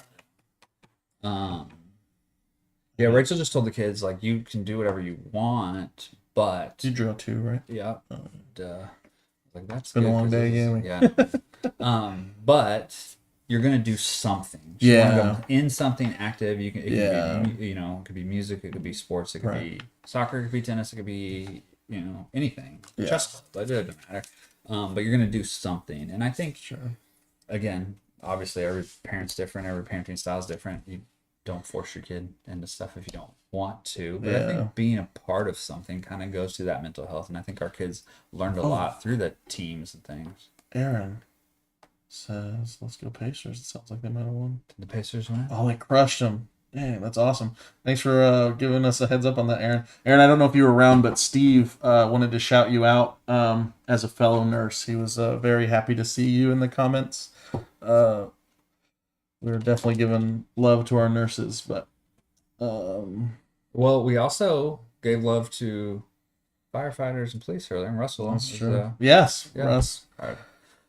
Thank you for your service. We for gave us. to teachers, social workers, anybody who's getting underpaid for the tireless work that they do. Yeah. All right, definitely all those people, and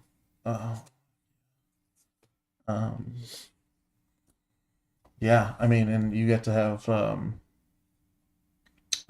it's Steven, right, from NAMI, him on, and just like how passionate he is. And I'll be if you weren't able to join us earlier, I'm gonna be cutting up this whole stream into VODs where you can watch all of the discussions and the interviews, because they were all great. All of the guests did an awesome job. I was sitting behind the scenes listening to most of them. Bruce says, now the Nuggets got to get a win to make it all Lex finals. Yes, I would love that. Oh, you stink. Bruce, welcome, Bruce, who he brought this game to us. I mean, I know he brought it to me. Yeah. And he has whooped me several times this game. So, how am I going to draw my mermaids when you're jellyfishing me all the time? Jellyfishing. I love that. That's a great. That's a cool addition. That's from the word me jellyfish. Oh, yeah. I love that too. Like, Bruce, I'm getting jellyfished. Yeah, it's getting jellyfished. Every day I'm jellyfishing. Yeah. Ooh.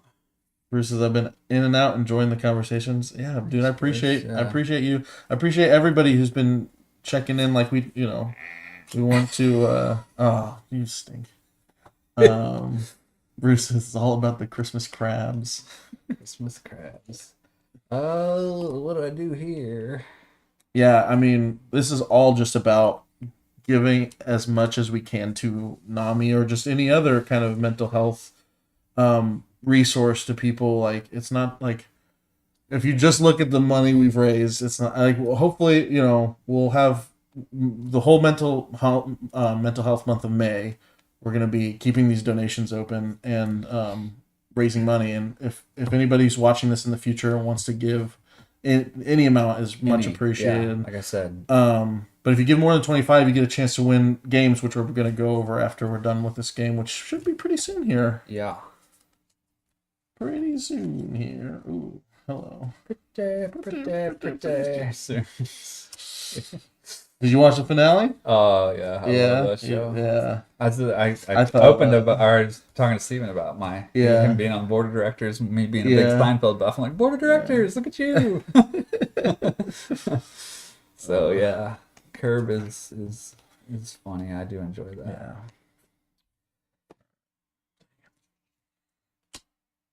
Please don't take that. Whew, no sharks in that hand. Yep. No. I don't want you taking it either. That's fair. Probably wanted that. Those penguins. The penguins are so cute.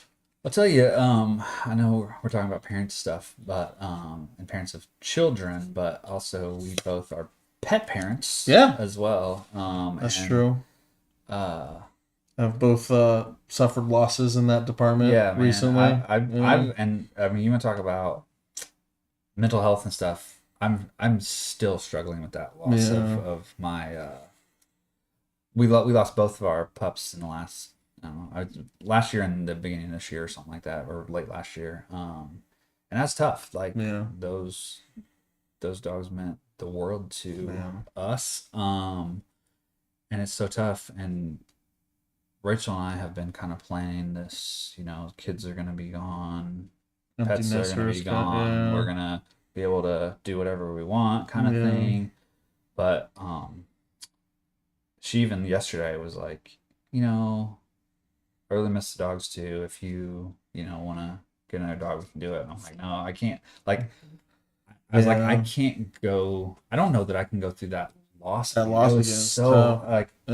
I mean, maybe it's just because it's so fresh right now, but man, that was just brutal. Especially you had two that lost right after another. Yeah.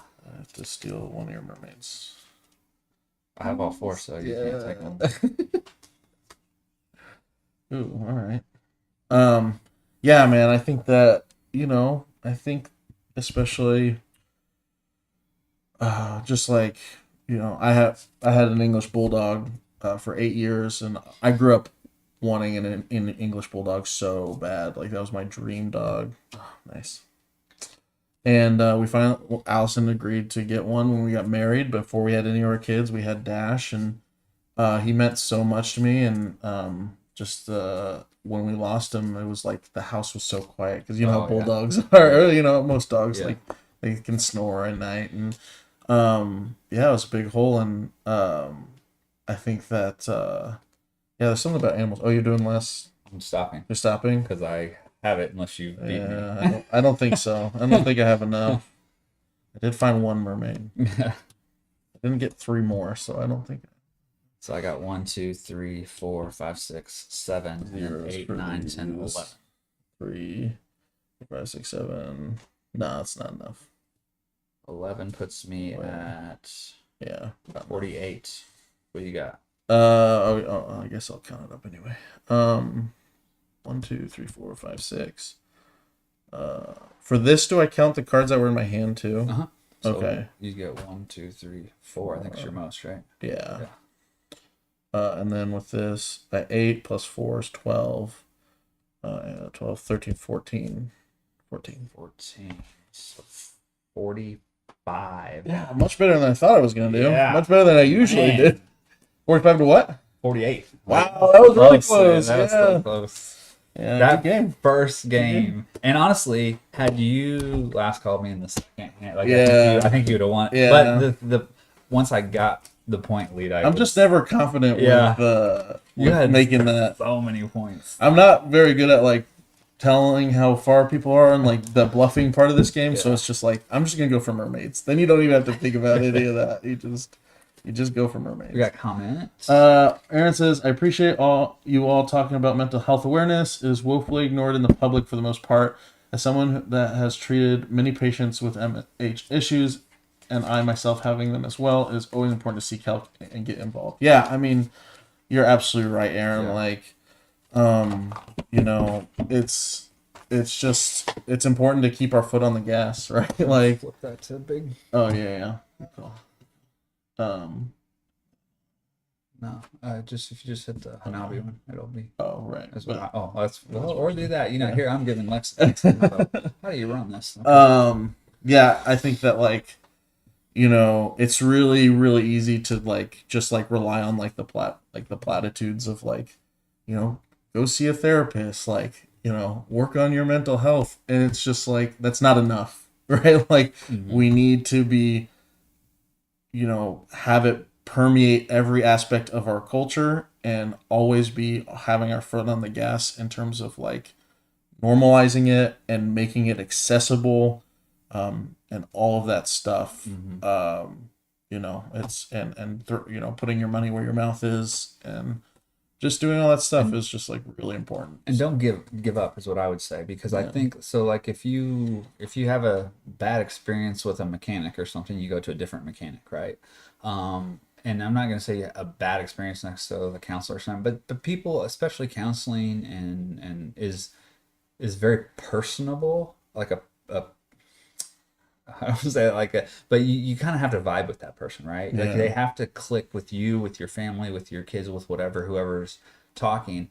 But don't just give up. Different, you know, therapists work for different people, just like different people click. Right. And I like just keep like try different therapists. It's okay to be like, hey, no, it's not. It's not working out. It's not you. It's me. It's not working out. One of the guys in the video that we've been showing talked about how it's like it's not just about like, you know, it's not a one size fits all thing either. Like if one-on-one therapy isn't doing it for you, try group therapy. Yep. Try online chat therapy. Like there's just different other ways of like getting help, and like you said, just don't give up. You know, that's so important. But, all right, you wanna close this out talking about how we're gonna let's close this out. So right now, let's refresh our. I think our donations are refreshing. We're there. So here's where we're at. We have 4 donations. They're good donations. We appreciate them. We're at $275 raised. We got JJ. Thank you so much. Kevin, Bishops, Jen, and Steve, who were guests and donated, and then Raphael, who's been in the chat as well. Thank you guys all for donating. We really appreciate it. So 275. It's not a lot. Our goal, I set an arbitrary goal of 1,000 because I never know what's set for those things, but that's what we were trying to do. However, NAMI someone is doubling donations for Mental Health Awareness Month. At least NAMI's Facebook said it. I don't know how it exactly works, but in my mind, I'm hoping that those donations are then doubled, so we're actually more than that. Also, I know some people's works, and I know Kevin said his work does, I think, 2 to 1 donation, so they will be donating on his behalf also to NAMI, so that is yet even more money. My work also does that. So my donation, I usually donate to my work because then my work just doubles it. So that's why you don't see me on here. Because why not get free money? If you can get free money, I suggest it. So we're going to do that. So it says 275. It's actually better than that, but we still want as much as we can possibly get. And what we're going to do is we're going to leave this page up till the 31st of May, which is end of Mental Health Awareness Month. Like I said before, if you can donate anything, even $1, please do it, because it's really like $2. And on the page, if you go to the top of the page, it says support me. If you click that link, you will get, is it showing? should show. Yeah, so you can scroll to the bottom and it's going to bring up donate any amount you want. And just type that in there. The reason we have the 25, 50, 75, and 100 is because I had to put something in to get information from people to be able to possibly ship these games if we have to. Yeah. And it fit for... We just got another donation. Thank you so much, Aaron. Appreciate you giving what you can, man. Yeah, thank you so much. Like, get us to that 300 mark is awesome. Thank you. So we had to put 4 things on there because 4 things fit on the page. So that's why it's 25, 50, 75, and 100 for the games. But you can donate anything that you feel comfortable with. And we vastly appreciate it. Thank you so much. So with that being said, the games are down here by me, and I'm looking for you to get them, and you don't have them.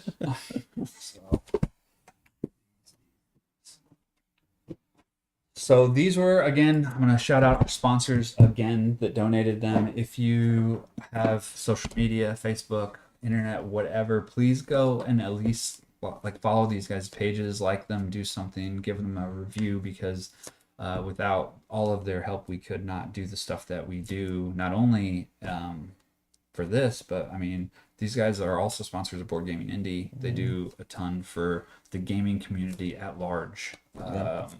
So, from Saltier Games and Toys, again, like I said, go give them a like. We got the Color Monster, and they've done a lot with me to get this game into the hands of counselors. If you are a counselor or work in mental health or have kids and they're struggling to talk about stuff, especially like young kids like yours, this game is great for that. I struggle. This game, you remember, this is one of the hardest games for me to play because I'm like, and I'm a sharer, so like... This game really can help, open up feelings and stuff. Saltier also gave us Grove. It's a solo game, and JD talked about why he thinks solo gaming is so important, and if you want to kind of scratch that itch but don't have the group right away, I think Lex, you do the help me the podcast and the thing for virtually for the online. Board Game Arena. Board Game Arena. Yeah. So it's not kind of in the same realm of this. Yeah. Board Game Arena is sort of that mesh between where I can play games, but I can play with friends, or I can play with people, but I can still play board games with people. So I think that's also a good resource to have. Hitherto Coffee in Greenfield. So they gave us Waterfall Park here. Some promos. And a promo on it as well. And then... Cartagena is it? Cartagena. Yeah, Cartagena. Cartagena. So, and then lastly, our first guest and who we started today, we have an advanced copy of Ultimatch. So you'll probably get that game before it's released. This one is not the biggest game, but it's definitely one sought after because you can't actually buy this one yet. Yeah. And it's really cool that Fireside joined us today. Like I said, I'll be posting a VOD with them. They did awesome. They were so much fun, and to be able to get this before everybody else was really cool. So much, big thanks to them. But. For sure. And like I said, like their stuff, subscribe to their newsletter if you can, and go see them at Gen Con. I'll be in their booth with JD and Fireside, and I said it on many, many things.